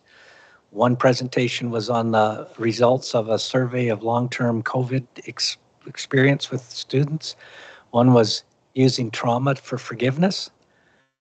Play, an excellent presentation on play at all grades for learning. And those are things that we don't get from ASBA. We get a lot of governance from ASBA, but we don't get that really good PD. I had just put down, because they had said that it's 35,000 basically, and it was 17.5, but he did clarify it, so that would have to be just changed a little bit. But I would recommend that we try that out for a year because it is a good organization. And I think it's important to have just an organization where we talk about public school things, not relating to Catholic schools or Francophone schools. Andrea. Do you know what percentage of public schools belong to that association? Should I ask that? I'm going to take a guess, but I would say that there's 34, and I don't know how many public, I think we're over 70%. Does that sound about right?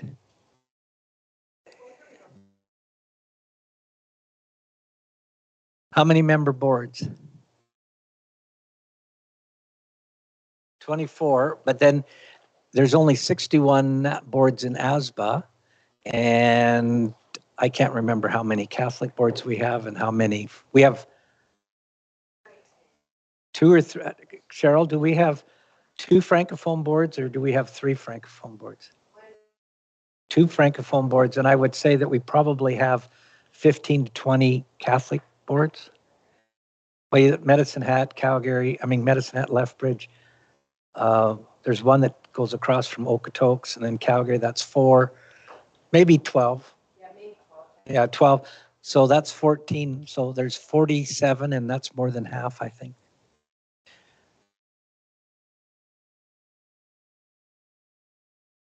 Okay. I'm going to ask and see if I get an answer quickly, but we can carry on the conversation. Jenny? Sorry, to clarify, is this instead of or in addition to? It's in addition to, and it's different than being a member of ASBA. As Craig said, lots with ASBAs in regards to the governance side of things. The professional development, he mentioned those ones. There's lots of PD opportunities, as well as the advocacy piece for just public schools versus ASBA advocates for all schools. Not all schools, I should clarify that. They advocate for separate public and Francophone schools. So it's advocacy just when you look at that route of just the public piece. And then they do a large amount of research. So there's research that they have available that's been done that we have access to the information. I might just add that ASBA, there's a bill that requires all boards to belong to Alberta School Boards Association. So.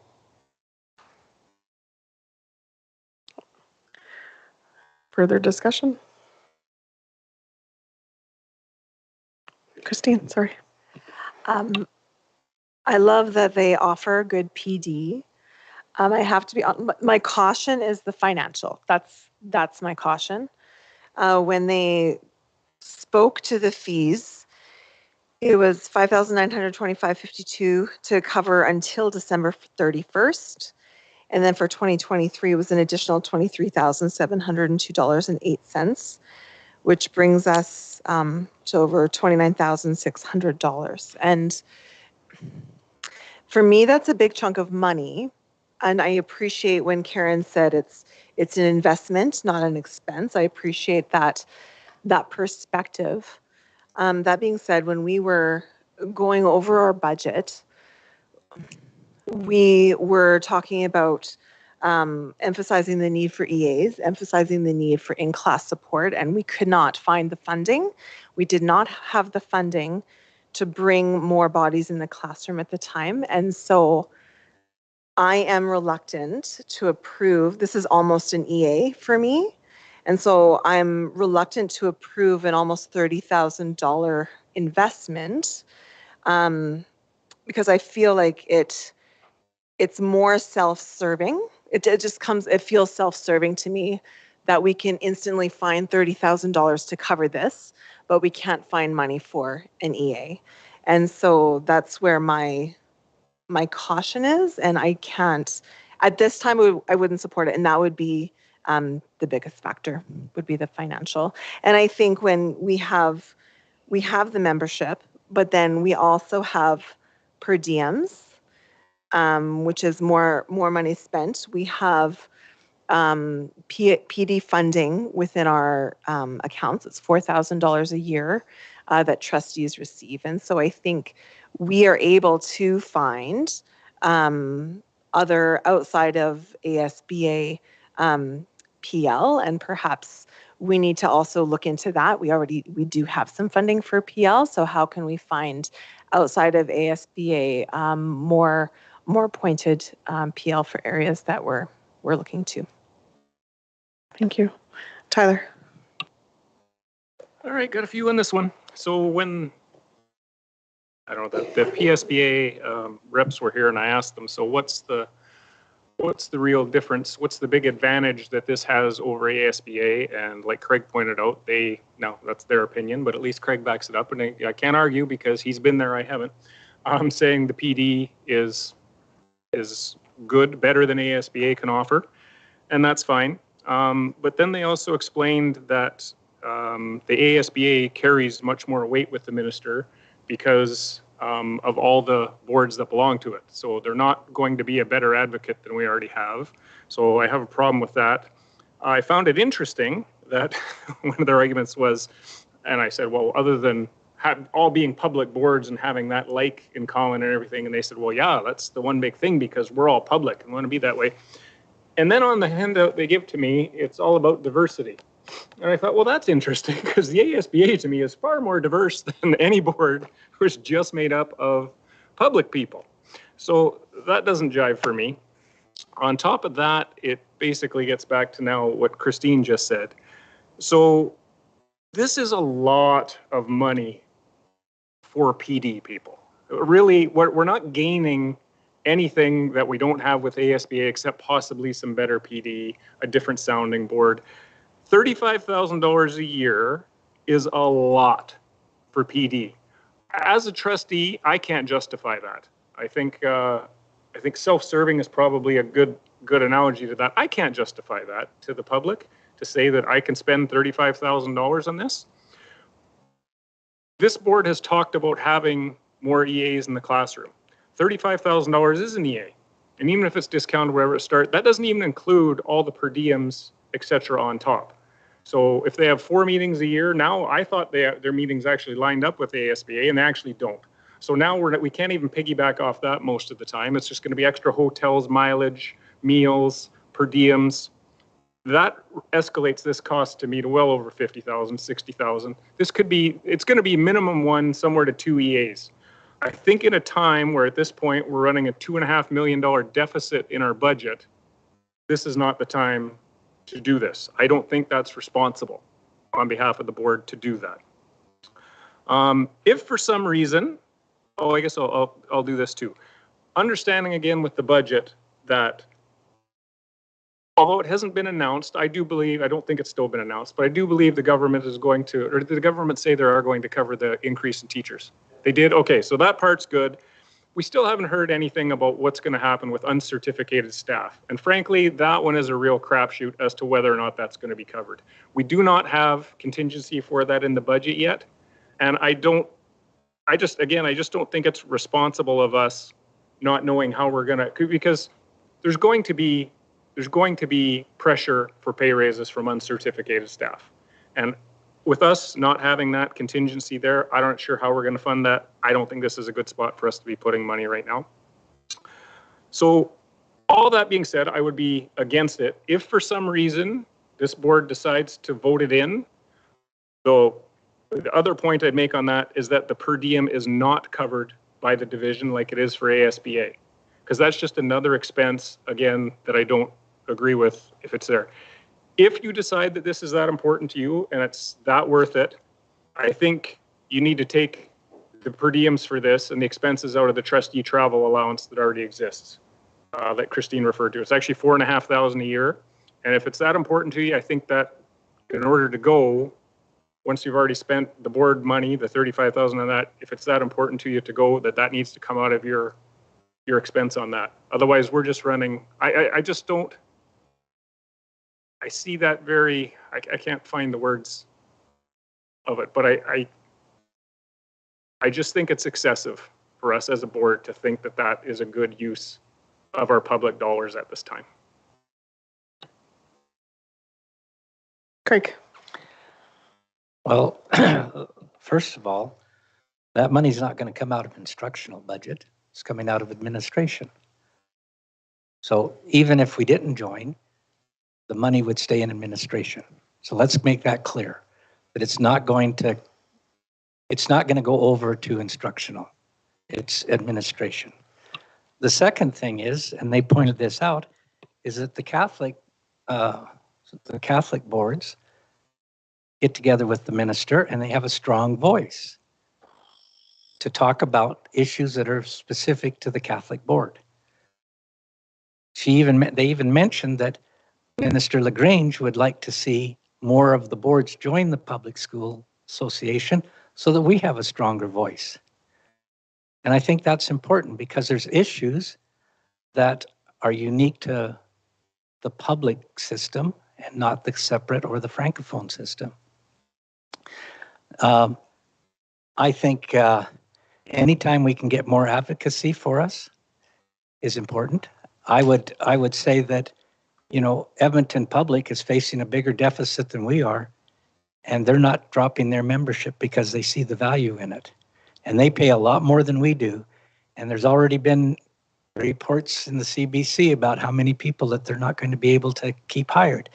So if a board like that sees the importance of staying part of the public system, I think it's well worth looking at it. We can figure out if we vote for it, we can figure out if we want to, for the first year, use our per diems the same as a PL, professional learning. But I do believe there's value. I think that as for trustees, there's a lot of good value. And they have, in previous experience, they have some really good courses for trustees during the year that trustees can learn. And it doesn't cost $3,000 to go to the University of Calgary to get a certificate. You can get just as good a PD from them. So I think I've answered most of your concerns, but let's just remind ourselves that we're talking administration versus instructional, and this would come out of administration. Thanks, Andrea.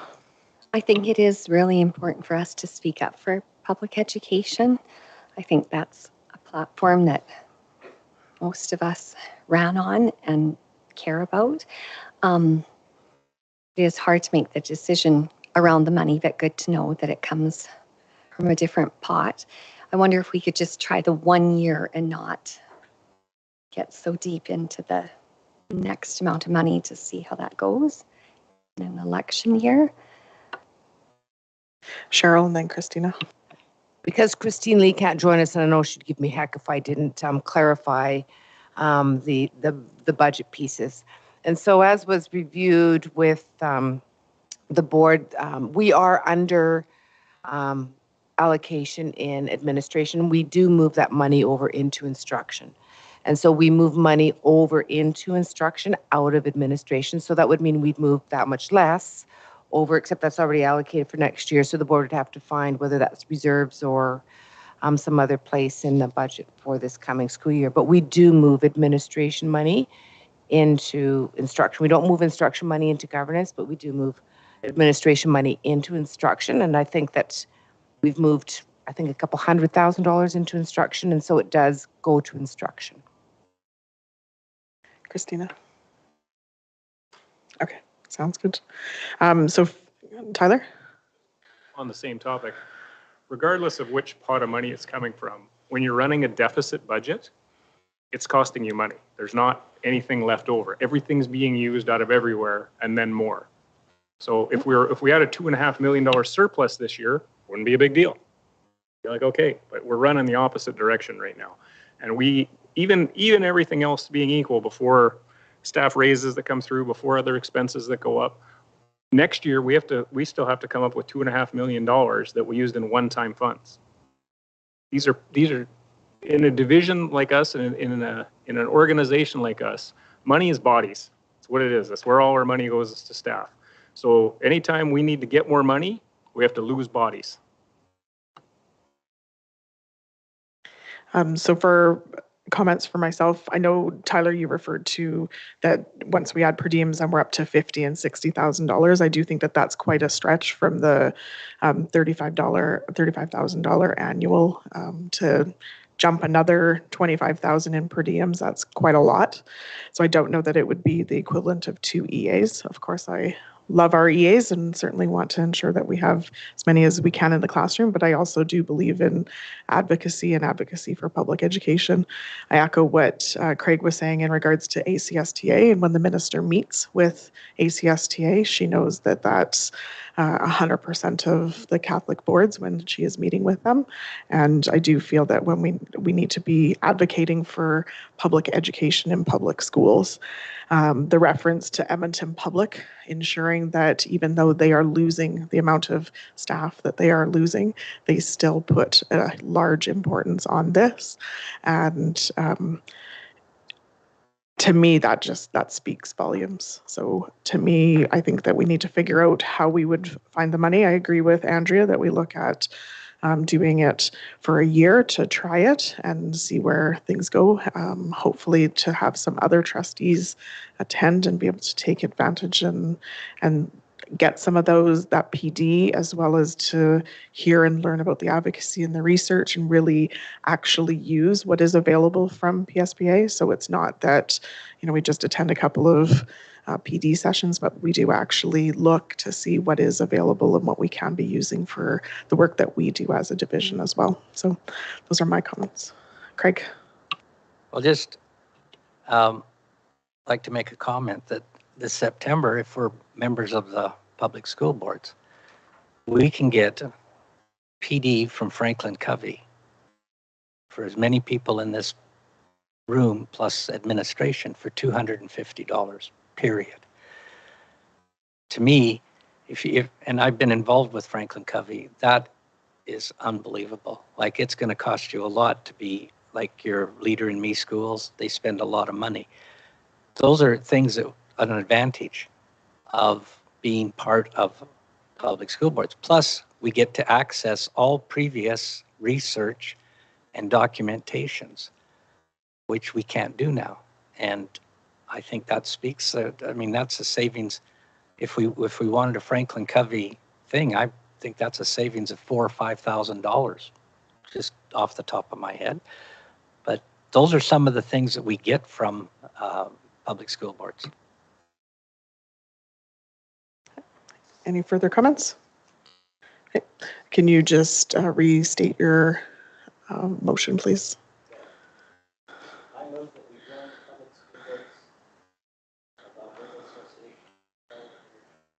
I need your mic on, sorry. I move that we join Public School Boards Alberta Association for the following year, 2022-2023, at the reduced fee of, and I can't remember, 23,000 was it altogether? 29,000. Yeah, whatever that is, which is a discount for the first year, and that we treat the per diems the same as ASBA. Now, that's my motion. If somebody wants to make $29,627.60. Now, that would be a year and 4 months, just so that we're clear. 3, right. Which is because it coincides with their bookkeeping. So it's more than a year, it's 16 months. So that's my motion. If someone wants to make an amendment, that's fine. Thanks. Tyler? I would just like to hear other trustees' opinions on the per diems, whether that be treated like ASBA or whether that come out of our trustee expense allowance. I've made my points on that before, and I think it's valid as to where all this money's coming from. Yep. Andrea, go ahead. I'd like it to come out of the 4,000. Okay. Others? I have a question. Go ahead. But in response to that, I think it's fine to come out of the 4,000.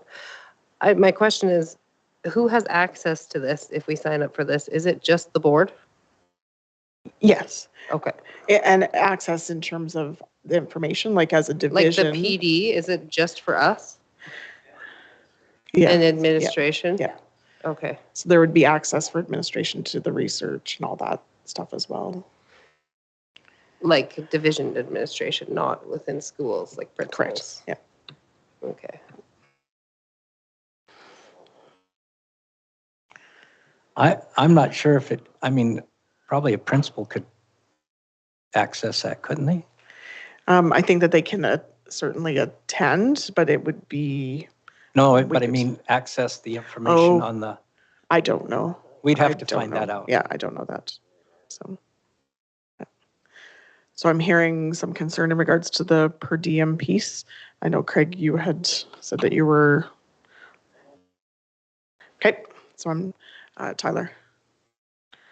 I would suggest maybe that you make the motion for PSBA on its own, and then we have a motion as to how it's paid for separately. Okay. How the per diems are paid for. Yeah, how the per diems are, the expenses are paid for separately, and then that will at least get us over one part and figure out the next one. Fair enough. So I'll rescind the first motion. I'll just say I move that we join Public School Boards of Alberta Association for the following year, 2022-2023, at the reduced fee that was mentioned,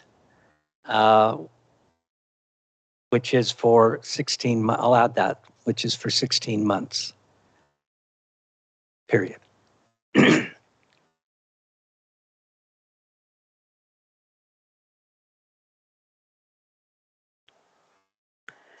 So there is a meeting in August. So I know that Christine had mentioned that that started in September. Is that what you were referring to? Yes. Sorry. Yes. So Karen or Troy, I can't remember who stated this. I didn't write their name, but will be brought into the end of their fiscal year. And so up from September 1st to December 31st, 2022, the cost will be $5,925.52. This is what you're looking for? Yeah, no, I just, in regards to September 1st, because I didn't hear the September 1st, I just heard from now till December 31st. Okay, sorry. Okay. I So thought do I you, did. okay, just because there is a Thank you. meeting in August, so Okay, I don't want us to, No. Okay. yeah, I don't want to stipulate 16 months. Yeah, I don't want to, Okay. Through till December? through to December 31st. Okay, Let's say through till December I'll go with 2023. that. Yeah. As Okay. a friendly motion. Perfect. And we're dropping the per diem piece, okay? So we're good? Any further discussion? Those in favor? And those opposed? And that's carried. And then did you want to make a second or leave it? Sorry. I'd like my name on record for being opposed, please. It automatically is. And were you making another motion or? No, I think we'll just wait till September at the organizational meeting and maybe make a decision then. I'm fine with that. I just wanted to make sure we remember we passed a motion to become members.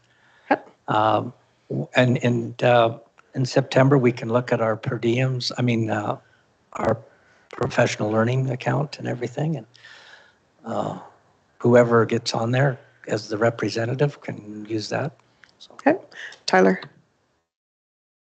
Considering I've heard there's a meeting coming up in August, I would like to move that any expenses and or per diems related to trustees participating in PSBAA business have expenses covered by their trustee expense allowance. Okay, and discussion?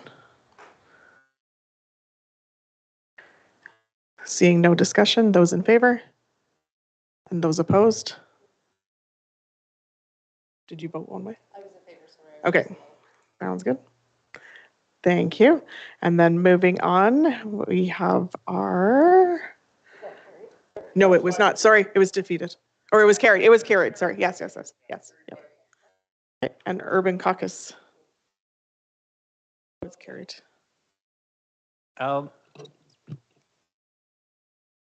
At the ASBA meetings, I attended the Rural Caucus of ASBA, which I found to be quite interesting because They're all similar. Well, some boards are bigger than others, but they're all similar problems. And this is an opportunity in ASBA for them to get together and discuss certain things that are relevant to rural boards. Now, in ASBA, they have a Metro caucus, which is Edmonton Public, Edmonton Catholic, Calgary Public, Calgary Separate.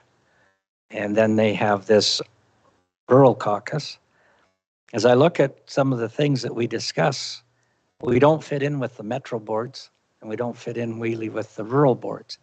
I had conversations with probably a half a dozen or more boards, such as Fort McMurray, Medicine Hat, Red Deer, about setting up an small urban caucus where we could discuss things that are pertaining to us within the ASBA thing. Right now, and it would also include the separate schools in those places. Basically all we want to do right now is just have an invitation letter sent by the board to all these urban boards in Alberta, and that I would host a virtual meeting in October before the November meeting. And then we could see if we wanted to go about that. And then at that time, there would be a discussion of costs, and they keep the costs really down for rural. We wouldn't meet except at the time of ASBA meetings, and so we're going up there anyway. So all I want is that, and I move that the board approve an invitational letter to be sent to all urban boards in Alberta that I, Trustee Whitehead, will host an initial urban caucus virtual meeting in October, and that, well, we would organize that too. So, but it's at no cost. It's just talking to other boards and seeing if there's more than, if the boards are interested in doing something like that. Okay. Discussion or questions? Tyler. So, clarification, you're just looking, like, what happens in October? Let's say this is really well subscribed and everybody's like, yes, great idea, like-minded boards, let's do this. My question is kind of, what's the plan after October? Is this going to be a committee that we have, or is this going to be something that the whole board is doing? And then from there, I like that so far there's no cost to it. I would have concerns moving forward that this became we're meeting physically in some place, and again, there's per diems and travel and everything associated with it. As long as it's virtually, it's okay. But I guess what I'm looking for more is clarification. Just what are you looking for the first thing is just to see if there's enough interest amongst all those boards to develop a urban caucus. The urban caucus would meet the night before, because most of us will go up that day, or we can meet before the actual meeting of ASBA to set up how we want to run that. Right then, there's still no cost. It would be a discussion amongst the boards, and I think we could keep it to the point where there wouldn't be any real costs other than we go up to the small urban caucus and discuss things that we feel are important, and that would be sent out to all of those representatives. Now, when I was at the rural caucus, it depended. I can talk about Livingston, there were 3 trustees plus the superintendent there. Other ones, there was only 1 trustee. Some had 3 or 4, but they were all up there anyway for ASBA. So there's no extra cost there. We would set something up so that if the board wanted someone to represent them at that, we would have the meeting in a board meeting to figure out what are our concerns. And then at ASBA general meetings, we would bring that up with that urban caucus. So as far as I can see, very little money would be spent initially, and it would be up to all of the boards whether they wanted to spend any money. And if they're all like-minded, they probably want to do it as cheap as possible. Does that answer your question? Further comments or questions? I certainly know, like, rural symposium or rural caucus, they met that same day of ASBA, and there would have been no cost for those trustees for the most part, I don't believe. So but I think it's not a commitment of others on the board. It would pretty much be one representative from our board and see what others take from there. It doesn't mean that Craig would continue being like he's just going to chair this first one, but it's not that our board would even host future ones. So, and I also think that if they wanted to, you could do some of it virtually too. If there was an issue that came up between the fall and fall and spring meetings, you could do a virtual meeting, and so the cost would again be very insignificant. Okay. Seeing no further discussion, those in favor? And those opposed? Sorry, and that's carried. And, pardon? Yeah. All right. At the last board meeting, we decided to create an ad hoc committee to review board policies, which would have the sole purpose really of bringing information back to the board and for the purpose of hiring an outside consultant. I might have missed it, but it was myself and the superintendent or delegate, and Allison as an ex officio member. And I don't recall, and I might have missed that, but we need an additional trustee on the committee. And so I just moved that we determine the trustee will serve on the ad hoc committee as the additional trustee.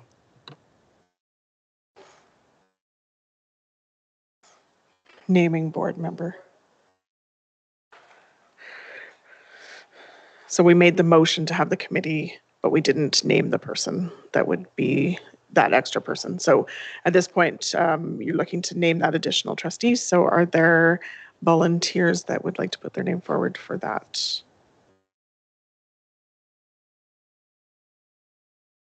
Can I ask a question without being volunteering? I'm hesitating to raise my hand. What do we anticipate this involves? Like, I feel strongly that this needs to happen, but what does do we anticipate this committee is doing? Okay, I can answer that. The first thing we would do is we would send letters out to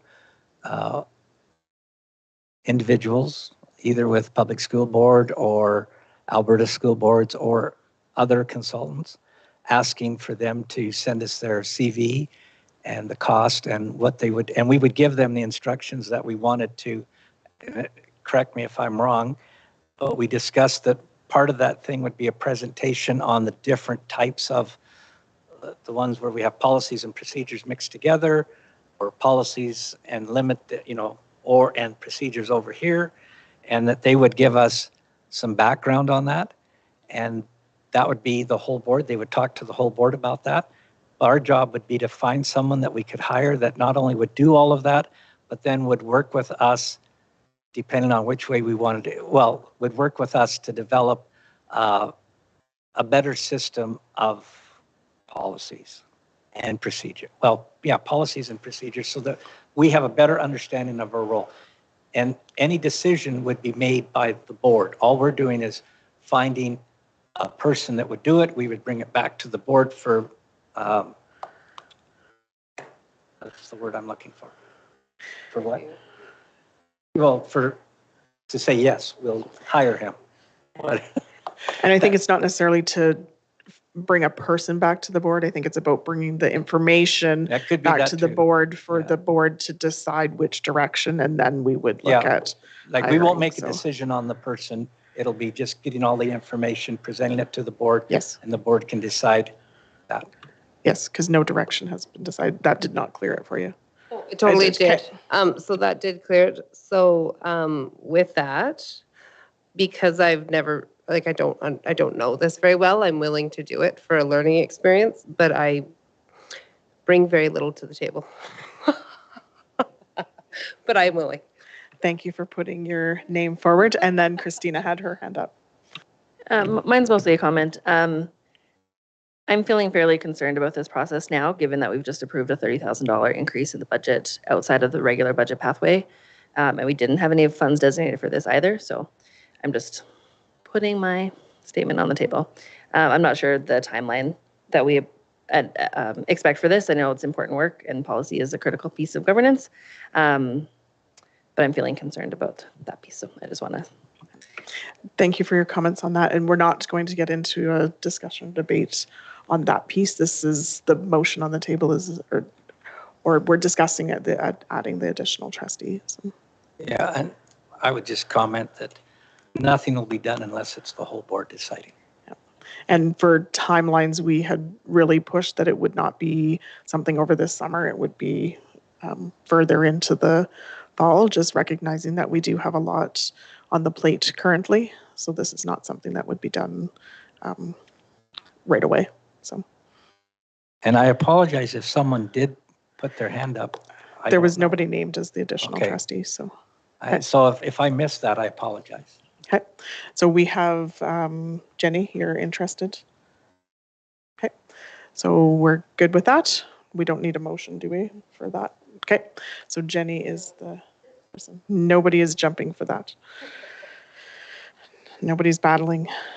So next is the electoral ward system plan. So I've written there the information and the fact that in the last election it was to look for potential of forming ward system in the city of Lethbridge. We did bring this forward to our joint city and school board meeting, and they presented to us with their information of the process that they're going through, and that there will be impact to school boards depending on what route or decision that they decide to go. So I would like to move that Superintendent Gilmore provide a plan at the October board meeting that outlines the school division plan, including timeline, roles, responsibilities over the next few years, so that we are prepared should we need to be making a decision about moving to a ward system.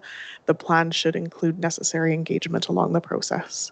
So again, this is just so that we are in line with what potentially is going to be on our plate, depending on the decisions of the city moving forward with their plans. And I just want to make sure that it's a long process. It's not something that we can do just in 6 months. It's a 3-year process for the city. And I think that we need to ensure that we are ready on our end. Doesn't mean that we need to take something and do something right away, but just I want to see and know that we have a plan for what the next 3 and a bit years would look like for our school division going forward.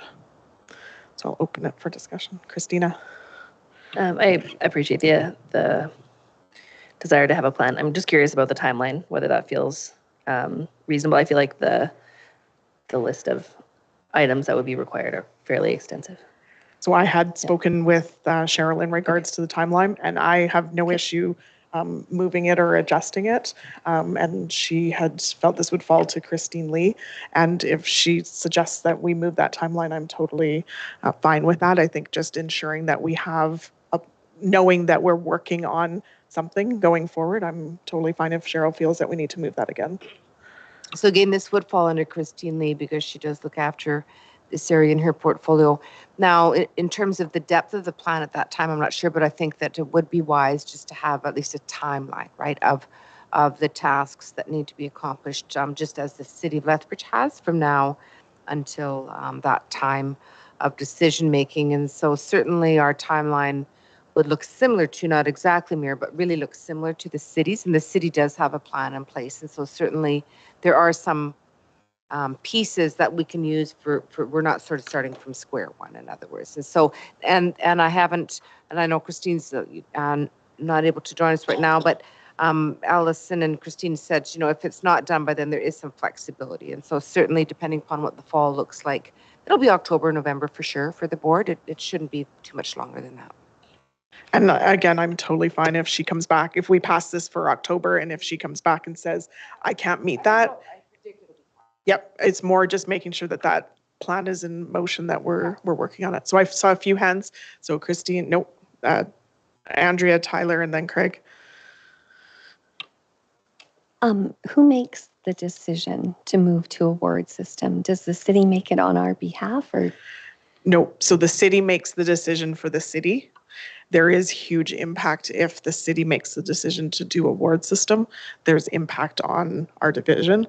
It's our division's choice then to make the decision of what we're going to do. But there's that process. So there's ensuring that the engagement that needs to happen would happen, as well as ensuring that the timeline is there so that we can change any policies or anything that we need to change. Those changes are made in time. So in the information that they shared with us, if they did choose to go to a ward system and we chose not to, there would potentially be additional costs for upcoming elections. So it's just really looking at us having a plan so that we can look at those details. So I certainly wouldn't want to anticipate what those costs would be or what that, it's more let's have a plan so that we can have these discussions so that we do know what the impact would be.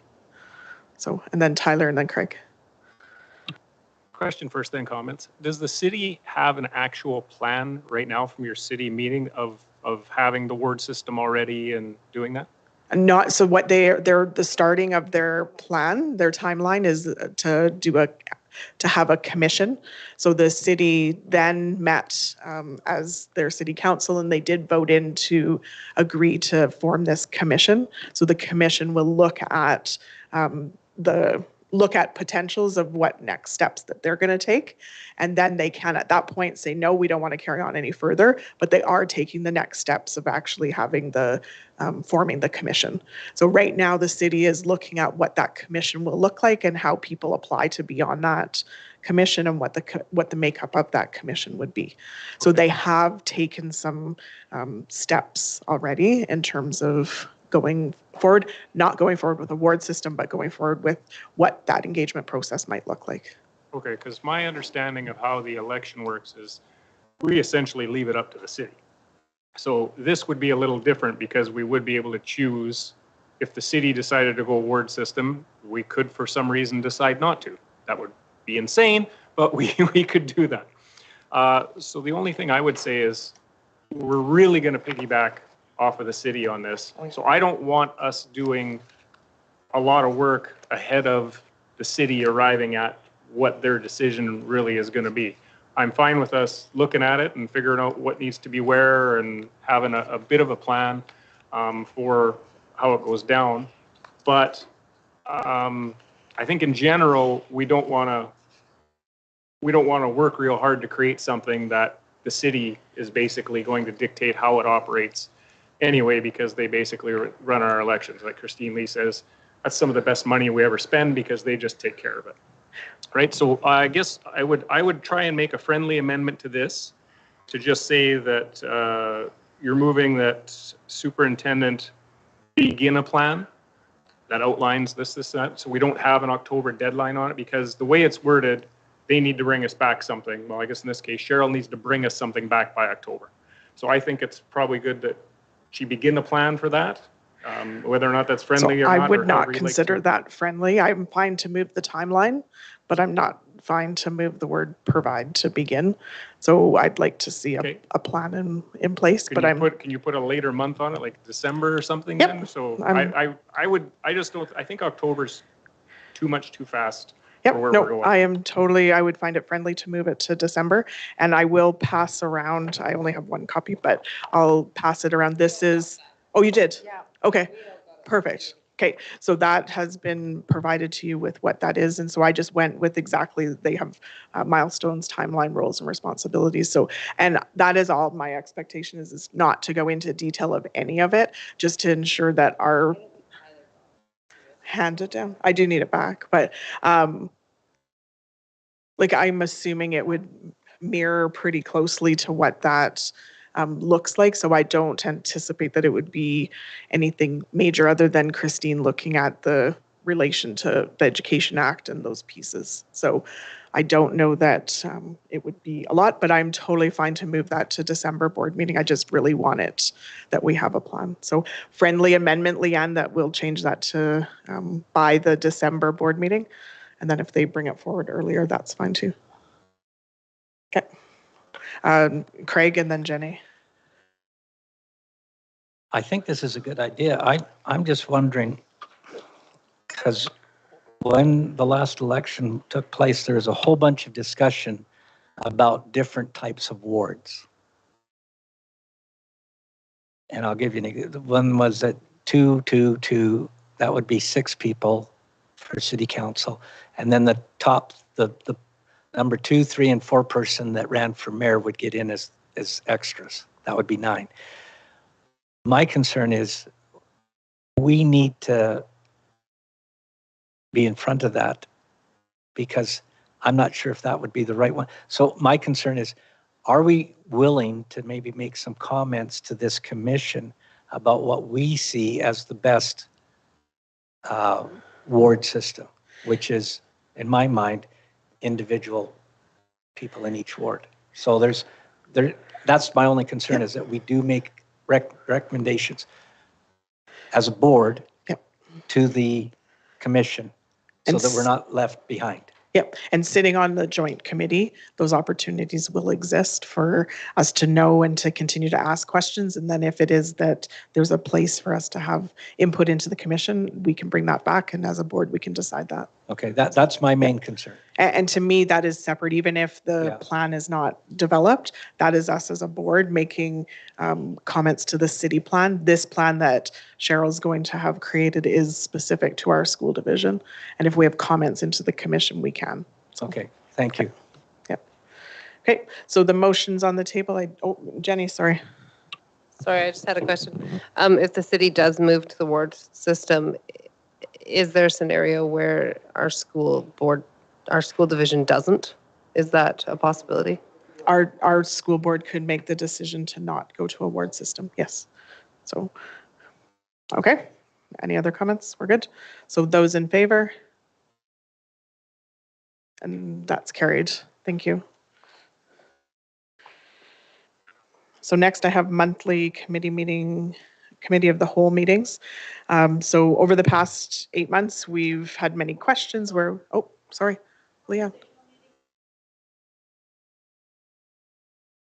Yes, we're having it after this agenda item. Okay. So over the past 8 months, we've certainly had lots of questions and had lots of learning as governors of what our job is. I really feel that there's lots of information that we are garnering when we're asking questions, and a lot of school boards have a mid-month meeting and then they have their regular board meeting. Having a standard committee of the whole meeting on a monthly basis would allow us the opportunity to get information that we need for the work that we're doing, whether that's sharing things that are coming up, whether that's questions that we have. I'm proposing that I move that the board have monthly committee of the whole meetings, typically to be held 2 weeks prior to the regular board meeting. By doing it 2 weeks prior to the regular board meeting, that provides opportunity that if trustees are looking at putting in motions, that they have been provided with information that they need to put forward memos that have the necessary information, that trustees come to board meetings with information that they need for things that are coming up on our agendas. Certainly had conversation with Christine as vice chair and just some of the struggles and challenges as we try to fit in what we need to in our board meetings, but also still looking at, we have our big parking lot list with things that we still want to be learning as a board. And there's lots of pieces that we still need to be learning to be good governors as we go forward making decisions. So that's the motion that I put forward, and I open it up for discussion. Craig. I know Tyler probably asked this question too, but what time would that meeting take place? And I'm fine with whatever time, whether that is a daytime, afternoon, or an evening. To me, it's more about us being good governors and ensuring that we have that information. So I am open to whatever proposals people have. So do you have a suggestion or? Well, I guess, and I'm trying to work it out for everybody, but I would say that 5 to 9 or 5 to 8, 5 to 9, no more than 4 hours be allotted for the committee of the whole, and that it started at 5. So then most everyone, and I know it makes it a little tougher for Jenny, and I apologize with her family, but it allows people that are working to be able to come in and not have to take another day off. And so I would be comfortable with 5 to 9. Okay. Christina. I appreciate the consideration, Greg. My question is about the time it would require of our division staff. And I'm wondering if there's like, is it a requirement that all division staff would, or like the executive council would all attend, or what could we limit that so that they could do their jobs? And in any discussion that I've had, and I know that discussion has been in regards to it's not being that we're going to always set up like a PD item or anything, is that it would be, we would invite executive as needed. So it's not that they need to be there, because a lot of executives, some of the topics, Cheryl's obviously having discussions with her executive and they know what's going on in the division. It's more for us to be able to have the information that we need to be good governors. And if it is that it's even portions of that that she would have some of them come into, then that's what it would be. So yeah, just because for the time, I feel like in the evening. Yes, there's a number of us that work or have, you know, kiddos at home, but also they're also working all day too. So yeah. And they're working all day. Yeah. Yeah. Yeah. So, and I'm not opposed to whether it's daytime, evening. I'm good with whatever works for the majority. Andrea? I'm wondering if there would be a day where nobody had a school council meeting, because if it's set, then that could set up a school for never having anyone there. For sure. And I do know that Cheryl's worked hard with the school administrators to look at, to try to guide away from having school council meetings on our board meeting days. So I know that that work has definitely been there. So that is definitely a consideration. That's why I don't, to me, it's not fantastic if we do it in the evening. It's not fantastic if we do it in the daytime. There's definitely pros and cons to both. Tyler? I get the idea of it. Makes sense. It's good. My concern with it is that we set up something that is now on the books as has to happen 2 weeks ahead every time. We changed the committee of the wholes with this new board already. I believe it was Andrea's motion to have a minimum number per year. So for me, it already exists and already works, and we can set it up to do it this way without putting it as a formal thing. My concerns just run around whether or not that always works as a time. I think we give ourselves more flexibility to have different times, to have different days. Maybe the Tuesday is not good. Maybe the Wednesday or Thursday is because there's a CAS meeting, because there's a whatever. And also in the months, and maybe we still want to do this, who can say? But in the months, like let's say in March where we have our board retreat, are we going to have, do we need to have a committee of the whole that month as well after we just got back from board retreat? I don't know. I think this handcuffs us. The idea I get, the idea is good, that we need to do this and we need to have this work and we need to be prepared. I think that we can come to that as a consensus for the board without having to put it into something that binds us to a certain day and time every month for sure. That's my concern with it. So I think the way we have it worded on the books right now works, and we can as a board set up a timeline or set up meetings for the year or whatever it may be. But I think I would think we're better off not formalizing and handcuffing ourselves with certain dates and times. Thanks for your comments. I know that the motion that was on the books was specific to that the committee of the wholes would be tied to different PD, which is actually not serving us for the needs that we have as a board to be able to be prepared to make the decisions that we need to make. So I think that to me, it's not about randomly having it. I really do think it's about having that commitment to having it. I know in other divisions, and we can certainly look at changing the time that we have it so that it's not always, in the evening. A number of boards that do have that second meeting in the month, they actually go out and have those meetings at schools, and that they go on a tour first, meet some students and staff, and then they have their, whether it's committee of the whole or their board meeting. So there's definitely different options of exploring, but I'm certainly open to hearing others. Craig? I think by having a committee of the whole, and I like that idea, I forgot about that some boards go to the schools and they meet the school, and so that would give us an opportunity of meeting 9 schools and that at different times. I think the goal is that if we have a committee of the whole and we can discuss some things, then our board meetings might not go till 9 o'clock. They might go to 6 o'clock or 7 o'clock, but they won't go well past the time. And that's one of the reasons that I think we've looked, that I would support that, is that if it shortens our board meeting because we've got prior information that we've discussed and we find out, oh, we don't have to discuss it at the board meeting, obviously that saves us time. So I think that's one of the things we have to look at, is that it has the potential to reduce the number of hours that we're at the board meeting. Andrea? I'm just wondering if we could take off December as a short month, March, because we already will be meeting for 2 days, the month of Easter, and then February also has that whole week off, and do it all the other months. Because when there's such short months, people are out of school. So we don't do it December, February, March, or April?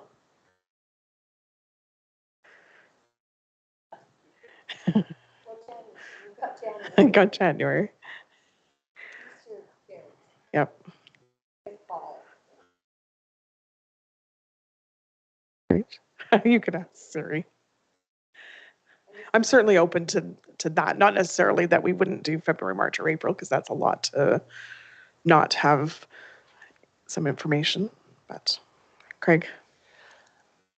I think the thing that we could do, because at our regular board meeting, that'll be approximately 2 weeks before our committee of the whole, even though it's on the, if we pass this, we could also say in November, well, we really don't need a meeting in December. It gives us that flexibility.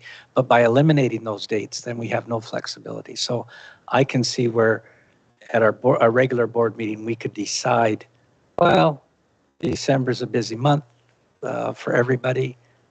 We could maybe skip it. So I'm fine with making it as it is, and then having our board decide that we might not have to have it that day. I would be fine too if you can look at where the motion is after where it says committee of the whole meetings as needed. So they'd be monthly committee of the whole meetings as needed, typically to be held 2 weeks prior to the regular board meeting. So then December, obviously that's not gonna work. I get that December meeting is early. If we see that like February, but I don't want to go February, March, April without something else, if there's things that we need to be talking about. But it also eliminates that we're not going to be adding, 3 or 4 meetings in a month. It's on a monthly basis. Tyler? That was my concern at the start, is we're saying we're having monthly committee of the whole meetings. So I don't think we can say we're having a monthly meeting as needed. Are we having a monthly meeting, or having meetings as needed? So for me, I'm fine with that, but if you just take out the word monthly and you say that you move to have committee of the whole meetings as needed, and you can keep in the typically to be held 2 weeks prior to regular board meetings, so we know when they're generally going to fall, but It doesn't necessarily have to be monthly. Okay. I would be fine with that friendly amendment, because then that way, as trustees, we could hold, like you could almost put on, like when I'm planning my calendar, I know Christina's works, and so it's just those pieces where you can put a hold on that day that you would know that would typically be it if we are going to call that, as whoever the chair and vice chair are could look at calling those or not calling those. So I'd be totally fine with that as a friendly amendment. Leanne, did you catch that? Take out monthly and add as needed. So I have Cheryl and then Jenny. I don't know who was up first, sorry. Just a quick question, wondering if prior to picking days or a day of the week, what we could do is quickly ask schools when their school council meeting dates have been set, right? So that we can come, so that board members can go, geez, look how many schools we have on whatever nights or whatever whatever days of the week. And so we can, so Leanne, if we could just make note for us to, you and I, to put that out tomorrow, and then if the board would like to wait till August and set those, then you'd at least have a. Yep, and then that's still, even with the typically to be held 2 weeks prior, doesn't stipulate that it's on the Tuesday, right? So that totally is good. Okay, Jenny. I wondered what if we had something in here that said if the board consider on a monthly basis, make consideration for a committee of the whole meeting on a monthly basis, and then we at our board meeting, like I think Craig suggested, that's a good time to say, okay, do we need one in 2 weeks? And so you could keep your monthly of wanting to make this consistent, but we can also satisfy, I think Tyler makes a good point, and Andrea as well, it, you know, a little bit as needed. And so we could make it a monthly consideration maybe. Can you state what you would put again? Sorry. I mean, maybe it's fine the way it is with your as needed, but if you're wanting to keep in there the consistency of monthly, then we could just say, I move that the board make monthly consideration for a committee of the whole meeting 2 weeks prior to the regular board meeting. I'd be fine with that change. So. I find it a bit confusing as well, but I'd be fine with it. Okay. Christine. My question is process. So how would we go about, and maybe this isn't the time to talk about it for time, that's fine, but how would we go about creating the agenda for this? I think it's great. I think as a board, I think it's valuable to have time together to talk through issues and be prepared for the meetings. Absolutely, I am supportive of this. I just want to ensure that it is a purposeful meeting and we go in with purpose, and that the structure of the meeting supports that, right? And so, Jenny, when you say that, oh, let's decide at board meetings, sometimes those even agenda items come in later because something doesn't come in till later, right? And so I think I don't want to pigeonhole us to not being able to change it or put us in a position to go against what we've said we're going to be doing. So I would like a little more flexibility with moving forward and planning and being able to do that. So. Okay. And as for process, I think we can discuss it if this passes, that we can discuss it and come forward with what that could or would look like. And I do very much think that it needs to be with purpose, so that we are really looking at what we need to know, and that's what we would be having for agenda. So, okay. So Leanne, you're good. We're not changing it to the Jenny part. Sorry, Jenny. Okay. Yes, please.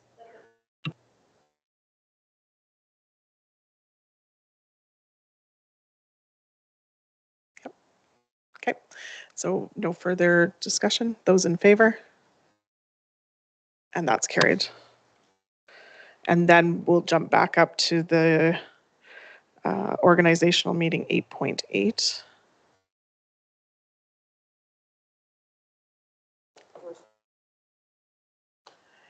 Yes, this is the one that needs to happen within the first 2 weeks of September. So go ahead, Craig. I know you had started to talk about it. Well, what date we're going to pick. Let me just get my calendar. I would say then if we want to have a committee of the whole on the 2 weeks before the board meeting, then we would have our organizational meeting on the 13th, followed by a committee of the whole. The only other date would be the 6th of September, and I see no reason of having us meet twice. So, and that's the first day of school back. So I would move that the organizational meeting be held on the 13th of September, which does make, well, it falls in line with our motion from May 24th, that it's within the first 2 weeks of September after Labor Day. Okay, thank you. So further discussion on having our organizational meeting on September 13th, and typically those are during the daytime. So Cheryl, does that 1 o'clock time work? Okay. Well, at least my calendar anyways, I can make the afternoon work. Do we want, so the organizational meeting well, I mean, I might be wrong, but typically isn't that long. So if I'm hearing Craig right, the organizational meeting would also be followed by a committee of the whole. So in other words, combine the two together. So that would, depending upon what time is good for people, we could start it at, an organizational meeting usually doesn't last longer than an hour at the most, because really it's just decision making about schedules or structures. And so that could go, say, 2 to 3, and then have your, or go 1 to 2, and then 2 to 5, and be done at 5. Well, whatever. So 13th. yeah, that's what I thought for Tyler. So we could even do 2:30 or 3, and I'm good with that. We could go 3 to 4, and then 4 to 6. Yeah, it shouldn't be huge. I mean, I don't know, but we could start at 3:30 or 4, so that it's for people who are working, because we do have people who are trustees who are working, and so it could start at whatever Tyler and Christina think, actually. Okay, so what time are you saying for the organizational meeting? Well, I'm thinking we could start at 3 or 4. Tyler, thoughts? Okay, and then committee of the whole would be after that? Yeah. Because then we're looking at... I'm looking to the trustees at work Yeah. for recommendations, because we will make, executive council, whoever needs to be here will make it work. So really it's not our schedules necessarily. I'll let you know if there's something, oh, well, we got this booked already. But in terms of when it's not booked or scheduled, then really it's about what makes sense for the most number of trustees to be able to attend. Okay. I was just looking at the piece where we were asking Leanne to go back to look at school council meetings. So if we don't start the organizational meeting till 3 or 4, then have the committee meeting of the whole meeting after that, we would be looking at not knowing yet when school council meetings are. Okay, Tyler. I would just suggest that week.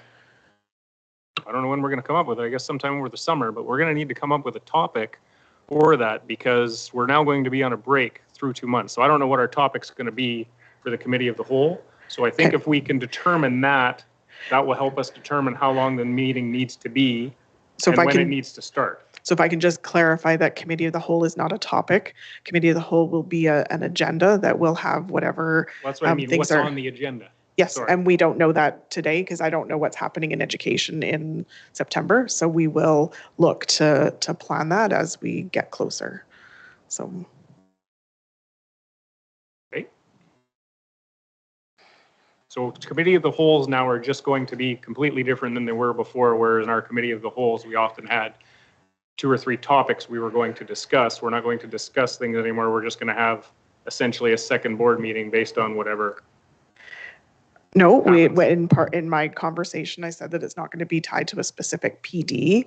Like we're not going to bring in a presenter and have PD. We're going to have agenda items that will talk about things that are happening in education that we need to have information on. Yeah, but that's, committee of the whole isn't necessarily PD. It's just different topics that we have a discussion on. Whether but you're asking for us to determine right now what the topic is going to be for September. I'm asking us to determine that ahead of time, which will tell us how much time we need for that meeting. Yep. So we'll determine that, but we aren't able to determine that today, I don't believe. So, okay. Okay, so you want to do 3:34? I leave that to the board because, like I said, executive council will make it work. So I leave it to the board what time makes the most sense to start that meeting. Okay. I don't think so either. I think we're pushing it. So, and then we look at how late we're going to go, right? So, Craig. I'm just fine that we've got a date. And I think there can be emails sent out in August, end of August, 1st of September, stating when and asking for input as when we should have the organizational meeting. I do believe that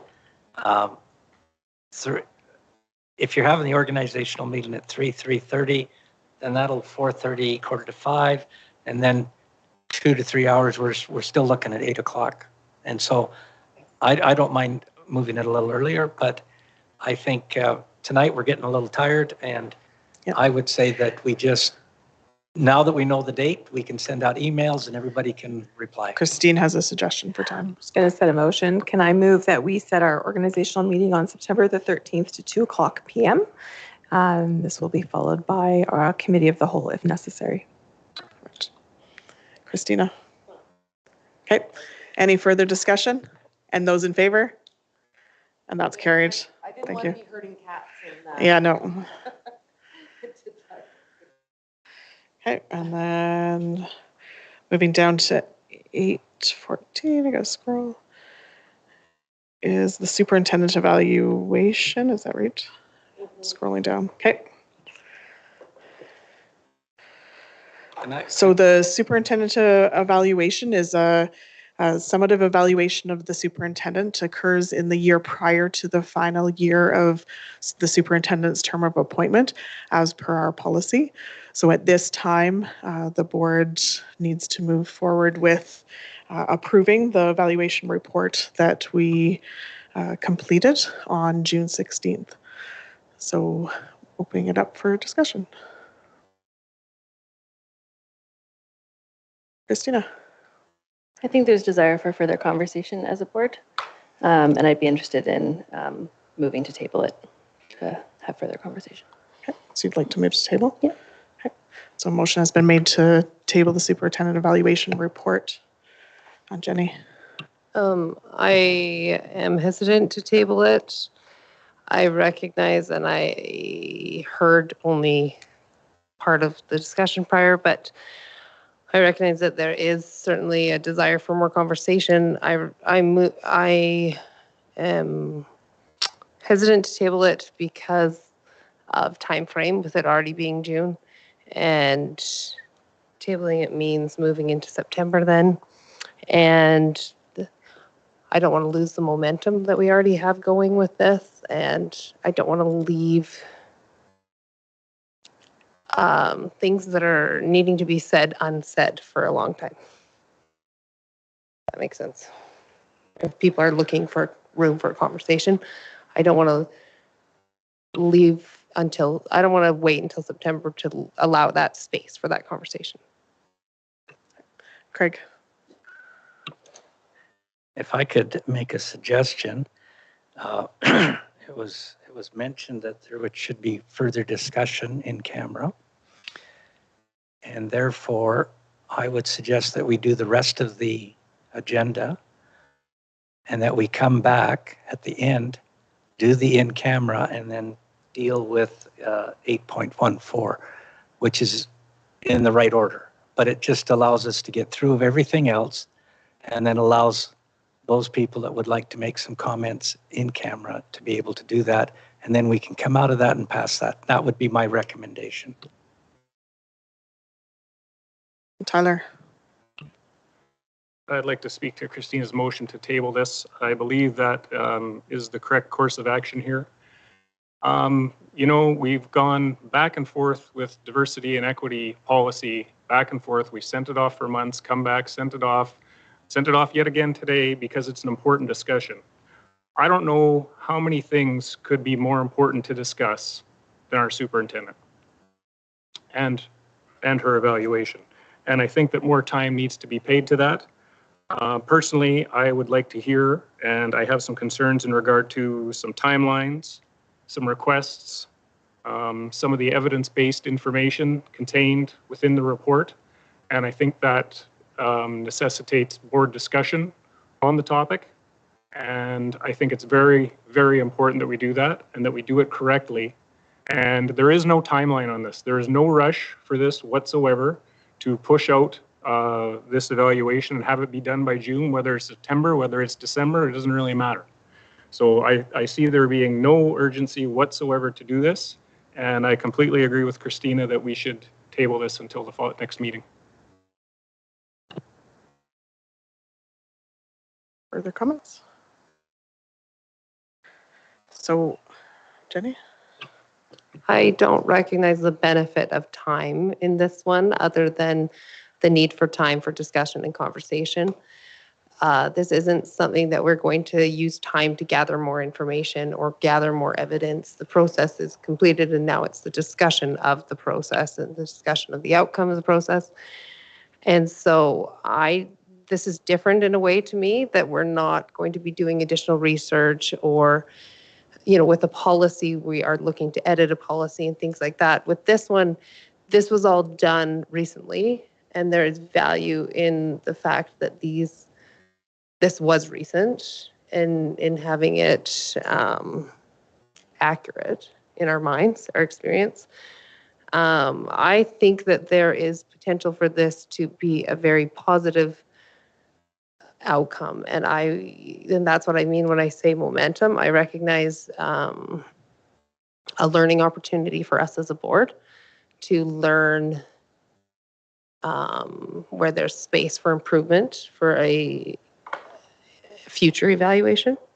And I recognize that there's potential for relationship building, and these are things that I think that this can have a positive outcome. I think that dragging it out and sitting on it, we could lose some of that momentum that can lead to some potentially positive things. I as well am opposed to the tabling of this superintendent evaluation final report.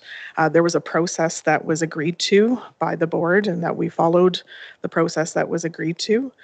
The opportunity was provided to the board to meet, and we met for an entire day. So when we look at the importance of the superintendent evaluation, of course, it's absolutely important. She is our one and only employee, and we dedicated a day to doing that evaluation. And the superintendent was a part of that that day with us, and there was opportunity at that time to share and make changes as necessary with the process that we had agreed to. We also, with the consultant that we hired, he emphasized that with the goals that are in the evaluation, that it's something that can be reviewed on a regular basis, and changes can be made throughout the year as needed. I do believe that there's recommendations of changing what process might look like in the future with some minor tweaks, and those are recommendations that can be taken into the future for making changes as to what that process looks like moving forward. But I do feel that we as a board dedicated a day to get this important work done, and the board did take the time to do the work that was important to all of us, to dedicate an entire day to, and to look at the information that we gathered, and we made the decision of what the report was going to look like. So I am not in favor of tabling this. Craig? I'm not in favor of tabling it either, and whatever we need to say, we should say it in camera today and not later. Okay. Any further comments on the motion on the floor to table the superintendent evaluation report? Andrea, you're wanting to... When you say table it, do you mean starting the whole process over? No, you don't mean that. You mean waiting till September to talk about it? I mean, I'd like to not talk about it at this meeting, and I'd like to set another time to have this discussion. Okay. Christine? I would support tabling it. I think, as I believe this is a significant responsibility of the board. We did put a lot of time. You're right, there was process to it. I think there's a lot of discussion to be had as to that process, further in-camera conversation of concerns, some of which that Tyler has alluded to, and Trustee Steed has spoken to. There's an opportunity to build a relationship, and I agree, and I actually believe that tabling it would further enable positive results over pushing it through right now. Thank you. Any further discussion? Jenny? If tabling it were to move forward, what is the time frame proposed that we are tabling? Like, are we tabling this till September? What are we talking about? Are we saying, let's talk about it next week? What is the idea around that? I'm open to discussion. I would just like to table it so we can move with the rest of the agenda and we can have a conversation about when the fuller conversation takes place. Yeah. Okay, Craig.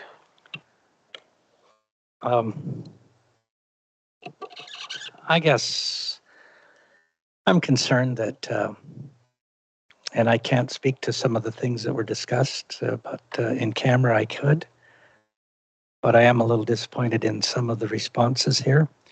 I would just say that I do not want to table this. I do not want it hanging over us and or over Cheryl for the summer.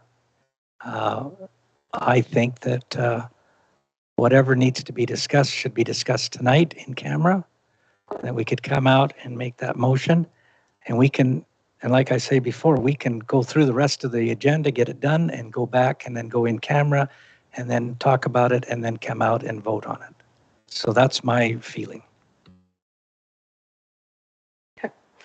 Was there other hands up that I missed? Seeing no other hands, we have motion on the floor to table. Oh, sorry, Jenny.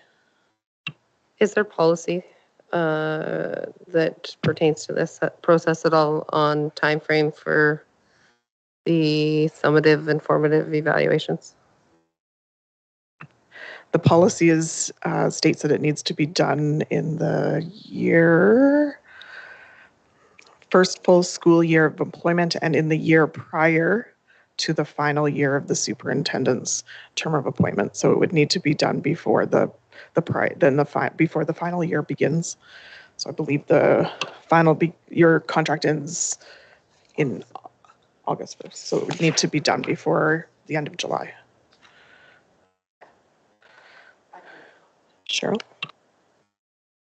You know, first I want to say that certainly it's not hanging over my head should the board decide to table that. And I look forward to a fulsome discussion if should the opportunity arise for that to happen. In terms of completion, certainly because the board only has to give any sort of recommendations for anything to administer 6 months in advance, certainly a board can make the decision to extend those timelines. And as superintendent, I would certainly support that extension. I would not, certainly would not oppose that. Further comments? Andrea? Like Craig said, I just wonder if we could speak in camera before we decide on tabling or not. Seems to be opposite order. I would certainly support moving into camera, but there is a motion on the floor, so we would need to make a decision or have that motion rescinded. So, okay. So no further comments or questions? Andrea? Yes, I just need clarification then. So,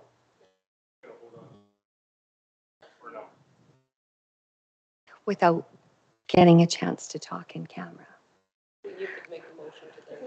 So after if it's voted.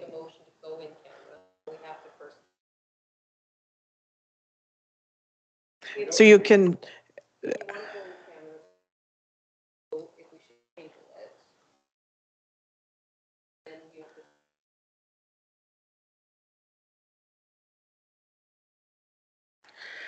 So you can vote. Okay, I'll rescind my motion, and we can. I'll rescind my motion. I move that we move this in camera. Further discussion on moving into camera. Jenny? I support Craig's suggestion that we move in camera at the end of the agenda so that others don't have to step out and wait. Yeah, I accept that friendly amendment. Thanks. Okay. So any further discussion? And those in favor? Moving into camera at the end? Okay. And that's. Sorry?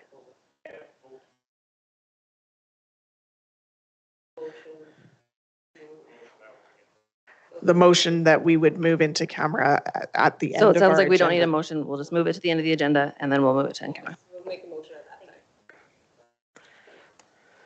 time. Okay, so we're moving this agenda item to the end as well then. Okay, and then update on the request of policy 400.1.1.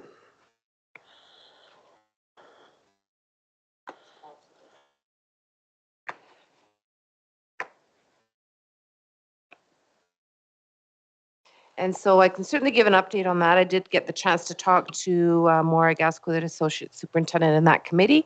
And so they have had one committee meeting in May to take a look at the appendix guidelines for attending to gender identity, gender expression, and sexual orientation.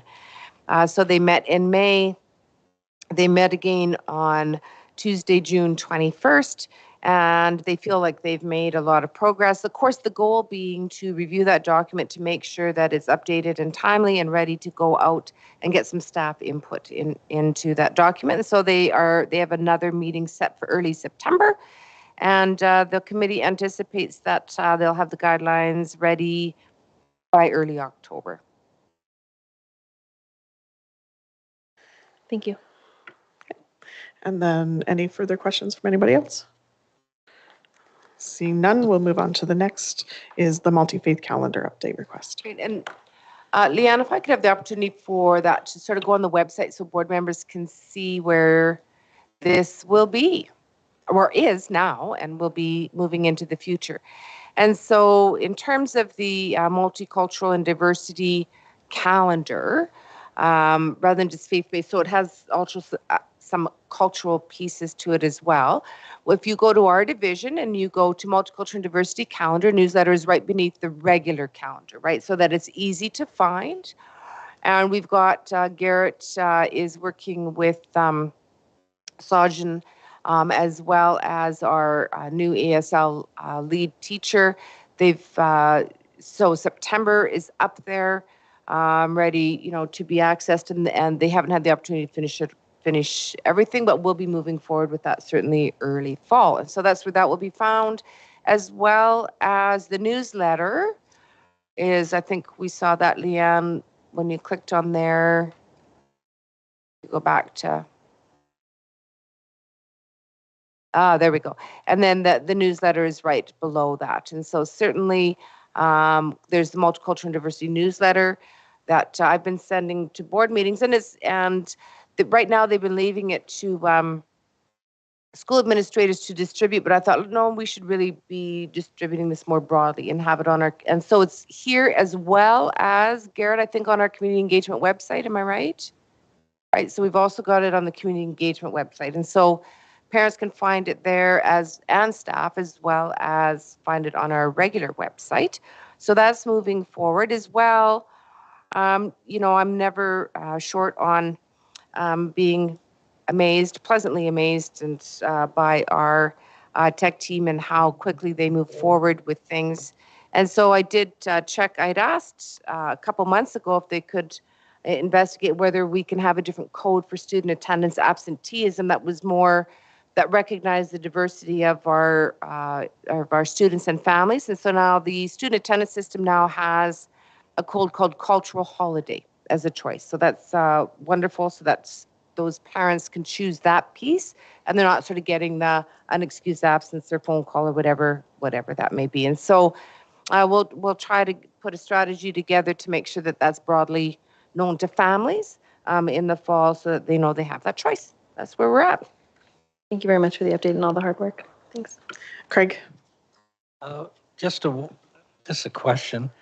With the technology that we have nowadays, especially for translating from different languages, I'm wondering if, I wouldn't change the email or the newsletter that goes out, but is there ways that we can incorporate some of their language so that they can see?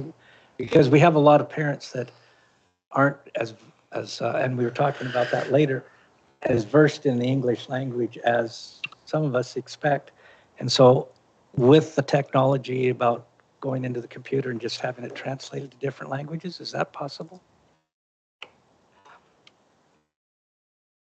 I'm not sure, Craig. Certainly something we can look at. I know that our schools and ASL lead teacher and our teachers in those programs really work hard to make sure that things are language appropriate, and I believe use technology to do so. I'm not sure what language we would necessarily use on the website because there are so many languages, but certainly our schools know the languages, and Shazjan does work with the schools on making sure that. But so I'll certainly bring that up about the newsletter. And just as one comment, the Google browser can do it itself, actually. And so lots of families do use that to try to translate. So it's a good idea for sure. It's built in, which is nice. We don't have to do it. So that information would be sent out to all the parents that they could use Google to, if they have computers at home. Sorry, do you want me to? Well, not necessarily sent out, but certainly the whether it's Sajin, whether it's our ESL teacher, whether it's teachers, whether it's immigration services, they let families be aware of that service. It wouldn't be very helpful for us to send a great big long explanation of that. I think most families are pretty aware. Okay. Those that have technology would be aware that that's available. Yeah, I just don't want to miss anybody. Okay. And I certainly want to share or appreciate the piece being added to the absenteeism piece. So that's great. Thank you. Seeing no further questions or comments, we'll move on to division highlights. So who would like to go first? And remember, we're moving to keeping these short and not telling us everything that happened at all the school council meetings. So Christine. Well, we had our ICE Scholarship Award presentation, and that is one of my favorite things of being a trustee, is to be able to sit on the judging panel, and Garrett was able to join us for a couple of them this year. That was pretty exciting. We had a couple of people coming in and out as judges, and we have some really phenomenal students in our division. And so last Tuesday, Jenny, as chair of the Community Engagement Committee, was able to present 6 students with their checks, and she did a phenomenal job. And it was just really exciting and encouraging just to see the innovation and the creativity and the business sense and gratitude of our students and their parents. So that was absolutely a highlight for me.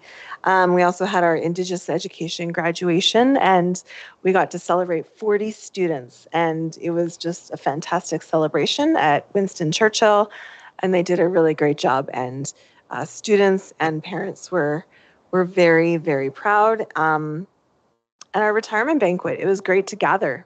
It was just great to gather in person. We haven't done that in 2 years. I'm tired of saying that, but I think that was the first banquet that was canceled following the big world shutdown in March 2 years ago. And so it was just good to celebrate some division employees as they start the next chapter.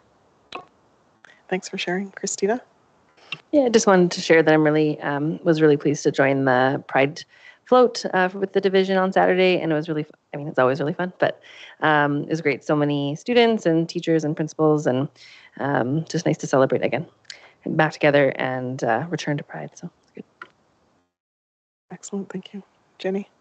I had the opportunity to be in some of my kids' schools this past couple weeks, and I had a fantastic conversation with one of the support staff that was also working in the room with me, and it was somebody who works with a student who is entirely deaf and has worked with this student since they were 3 years old, and as she talked to me about the years she spent with this student and the time she spends with the student in her time outside of school even, and talked to me about the relationship she's built with this student and the student's family, I just thought, this is worth highlighting. And this woman is amazing and is so filled with love and concern and care for the student that she works with. And I know that she's just one person, but I know that she is doing the same work that so many of our other support staff throughout our schools are doing, and that the circumstances of the students they're working with are all unique to that student. But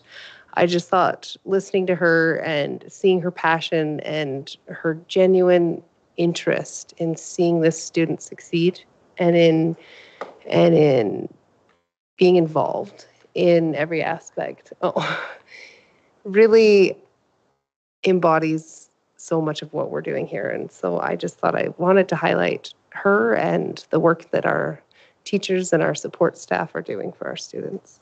So. Thank you. Andrea. I will say one thing about each of my schools since it's the last chance I'm I cutting get you to off. connect with them. So at Westminster, I got to give Angela a rose. She's getting a rose for every year that she has taught. So someone comes every day and presents her with a rose. So it's a really cool idea. At Proby, they had a huge pancake breakfast. It was just amazing. Like the grass was covered with families and so well received. At Churchill, we got to attend the Indigenous grad, everything from the round dance to the grand entrance. It was beautiful.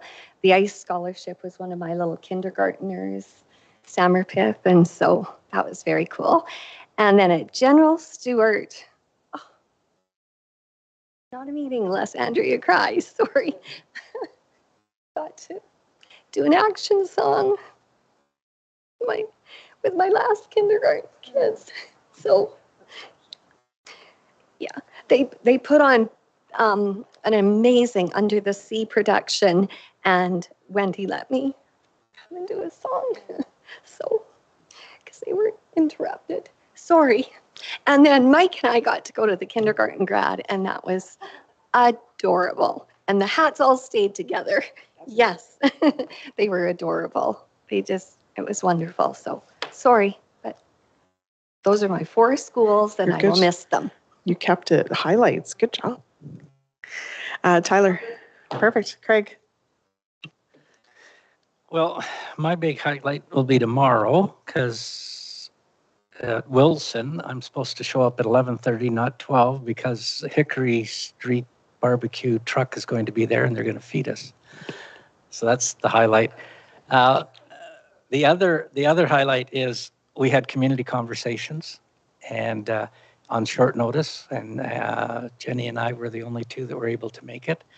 And we talked with 3 parents. There was a 4th one there, but we talked for three parents for probably an hour and a half, and just bringing up that concern that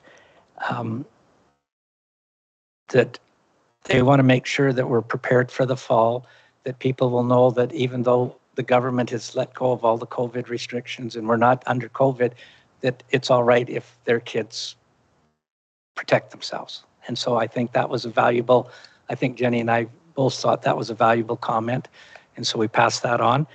And I just want, because it's going to come to the Indigenous Committee, I just want to let people know, I watched the most amazing production that I've ever seen up at PSBA called New Blood. And it was done by Strathmore High School that have been doing it for quite a few years. And in fact, they have a 22-year-old that comes back every year to perform in it. They have elders in it. And this year was quite interesting because they had a Ukrainian international student that was performing, even though her parents are hiding in the mountains and her brother is in Poland. And the music is traditional and Peter Gabriel. And so it was a wonder, and it's just dance and music.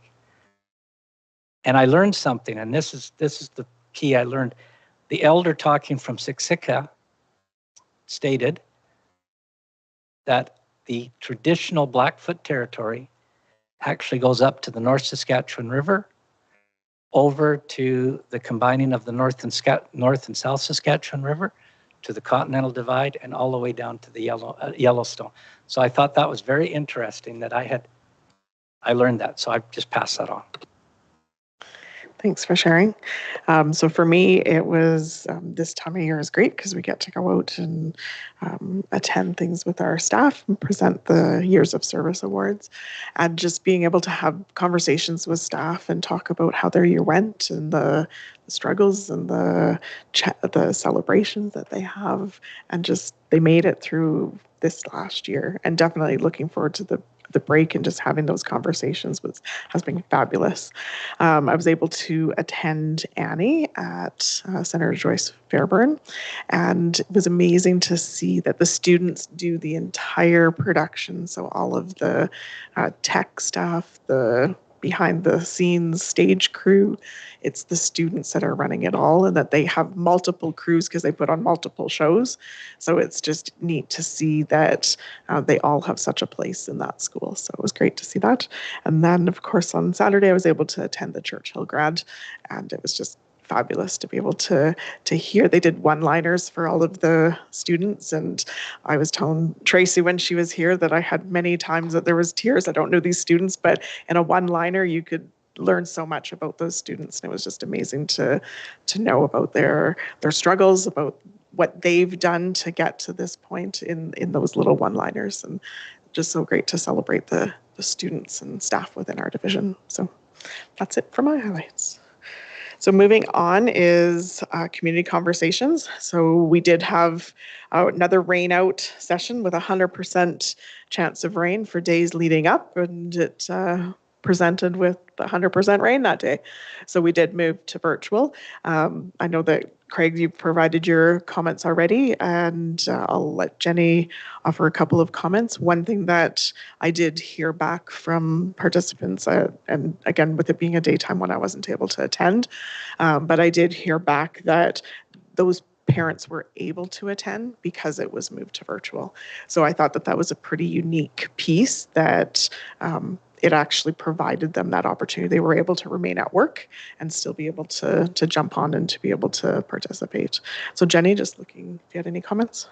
Yeah, I'm glad you brought that up, because that was something that I wanted to make note of and bring back to the board. Is the parents did emphasize that they really appreciated this one was scheduled to be online, and so we had to admit, well, it wasn't scheduled to be online. But now that we've heard that, we will make the effort to for sure schedule some to be online, because they did make that comment that otherwise they are unable to attend. Their evenings and daytimes neither of them work, and so that was a really good piece of feedback in considering what we're going to do moving forward. They were very appreciative of that opportunity, and I was impressed that they had the desire to stay the full hour and a half and continue to have conversation. They brought their initial thoughts to us, and those thoughts were around safety with students with COVID and ventilation in our schools, and those conversations, as well as conversations about consistency for staffing in our schools with around the wellness piece as well. And so we were able to have those conversations, and then they were happy to stay and chat and continue to talk, and other parents came on, the other two came on and brought other thoughts, and so it was a positive experience of just kind of discussing all things education and students, and it was really positive. So thanks, Craig. I would just add that I think we should look at a hybrid model next year, which would allow one trustee or two trustees to be online and the rest of us at a certain place. So, but I would echo Jenny, is that they were quite interesting to talk to, and they had some, I found out two of them were university professors, and but they were really thankful that we took the time to listen to them and try to answer the questions as best we can. Thank you. So the plan, I think at this point, is that we will plan ahead for some of them. So over the summer, Christine and I will meet and we'll plan some of those, and we'll take the pieces into consideration of looking at that hybrid piece. And that might also allow for attendance of some of our trustees that are working as well, that we might be able to incorporate that, just depending on timelines. But we will certainly take that into consideration, and that might help others as well be able to attend. So. Moving on, standing committees. So this is basically for information. It is that a reminder for, if you're a committee chair, that you're asked to provide your annual report in terms of reference review at the organizational meeting in September. So it lists the committees there. So this is just for your information that you need to be doing that. Go ahead, Christine. And just for new trustees, if you want to see a model of what these reports look like, go back to last September's board meeting and pull up the agenda, and then you'll see a model of the reports. And the new Leanne we'll add the terms of reference as well, because we also review the terms of reference with the report. Thanks. Next is the PSBAA conference, and the report is there. I think, Craig, you've highlighted quite a few of these pieces, and in the interest of time, is there anything quick you needed to add, or you've already talked to most of this? That it's a story of reconciliation, and it's called New Blood. And so that's just so you know what that was by Strathmore High School. Perfect. Thank you. Any questions? Good. Moving on, Christine Light for the ASBA SGM resolution outcomes. Yeah, the report is before you. If you have any questions, those in attendance would be willing to answer any. Can we just amend, and I don't know, did you get a chance to go back and read that piece? Okay, so if we, and I can share with Leanne exactly the wording, so it's just to amend the wording. So we didn't yet have the information from ASBA for the exact wording.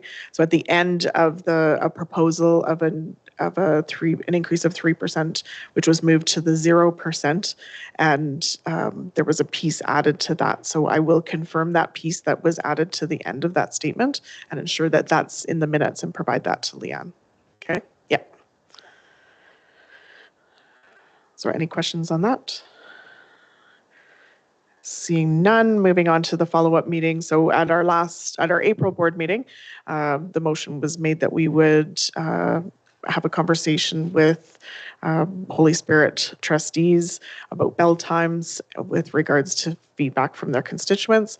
I did speak with the board chair, and what they came back with is that they would like to meet in September and to have other items on the agenda as well. So that's what we are moving forward with that, with where they're at with wanting to do that. So we'll proceed. Next is Division Wellness Committee, Andrea. So Jenny and I attended this with Morag, and the report is there, but I just wanted to thank everybody who was a part of that committee for all of the wellness challenges that they did for staff and students. They were all well received. Looking forward to Mike and his team's wellness program rolling out further next year. And one highlight was Winston Churchill, having other schools come over for a movie night and how that built community. So that was really cool. And I hope to work in this committee in the future too. So thank you. Any questions for Andrea? Okay, moving on, Facilities Committee, Tyler. Report is there in great detail unless you have any questions. Thank you for that, Tyler / Christine. Any questions for Tyler? Seeing none, we'll move on to Vision School Council, Christine. There was no trustee that was able to attend. There was the ASBA conference. And so I have just, Leanne, I shouldn't say I, sorry, Leanne, stealing your thunder. Leanne has inserted a link to the minutes for that meeting. Thank you. Moving on, Indigenous Education Committee. And again, I turned it off, sorry. And again, the report is before you. Some really great things moving forward with our Indigenous Education Committee. Just continuing work building capacity within our division. One thing I'm going to highlight, where is it here? Well, a couple things that's worth highlighting. Cheryl has spoken to it. The Red Crow College Educational Assistant Partnership Program. I think this is really exciting for our division to be able to collaborate with Red Crow College and have some of their students working within our schools. Where is it? There is. Where is it? Nope. Oh. They've created an online. Thank you. I can't find it in my own report. What does that say? Oh, there it is. A Padlet was created earlier this year. Thank you, Andrea. So it's a bank of Indigenous resources that can be accessed in one place, readily available to teachers, and it's really phenomenal. So our Indigenous education team has put this together, and SAPDC has worked with our team, and they're taking ownership over the program. And what this will actually do is expand the reach and the ability for resources to be uploaded from across Southern Alberta. And so it's actually really exciting that our division has taken leadership in initiating this resource, and that it's going to grow and be able to be used by all teachers. And so I will actually try and remember to send you all a link so you can look at that. Thank you. Any questions? Seeing none, moving on to the Economic Development Lethbridge. So I've asked that this be added to the organizational meeting in September, and it is simply just as a matter of formality so that it is on record, so that we are always aware of, I'm on it for this next 2 years, and then Holy Spirit is for 2 years, but that in the 2 year following that we would have a spot on that. And then just a quick oral report. Some of the things that we discussed was the physician recruitment, as well as bringing business to Lethbridge. And one of the pieces of conversation was the importance of us really ensuring that Lethbridge is highlighted in a positive light, and that information is available when people are coming. And EDL does a phenomenal job of making sure that information is available. And so for us as a school division is just ensuring that we highlight the amazing things and the strengths within our school division, so that those that are looking to come to Lethbridge, whether it's physicians or business, that they see how amazing our school division is. So just working together with EDL to have that information that they need to promote what we offer for education for those people coming that have students that would be in our schools. Next, you'll see the letter that we all received from the University of Lethbridge, and then Cheryl has provided a response to them as well. So. Okay, so Cheryl will send that out. Cheryl will send that out to the board. Andrea? Yes, yes. Okay, then I'll make sure. Sorry, I passed it by Allison and Christine, and then clearly when I sent it, I forgot to see you guys. My apologies. That was just earlier last week. How long ago? I'll send it to you guys tomorrow. Yeah. So that's there for information as a letter received, and then because it is instructional, it was Cheryl that responded rather than the board. So you have a question, Andrea? Is the intent then to get the word out to music teachers that the U of L would like to work with them? My response, I about a page long, so I responded the appreciation of reaching out, as well as clarification of the amazing programs that are going on, so that there's not the assumption that in fact it's deteriorated, as is somewhat hinted at here, right? And so just certainly highlighted that type of piece, and really are grateful about whenever, I always believe this, whenever partnerships can happen, people are incredibly supported. And so what I did was give the director of curriculum will be the contact person, right? Because then that person would be responsible for connecting with music teachers. Thank you. And then you'll see the letter there as well in regards to the school on the west side, which was already discussed earlier today. So with that, I understand that we'd like to move back into camera. So looking for a motion, Craig. Okay. And those in favor? And that's carried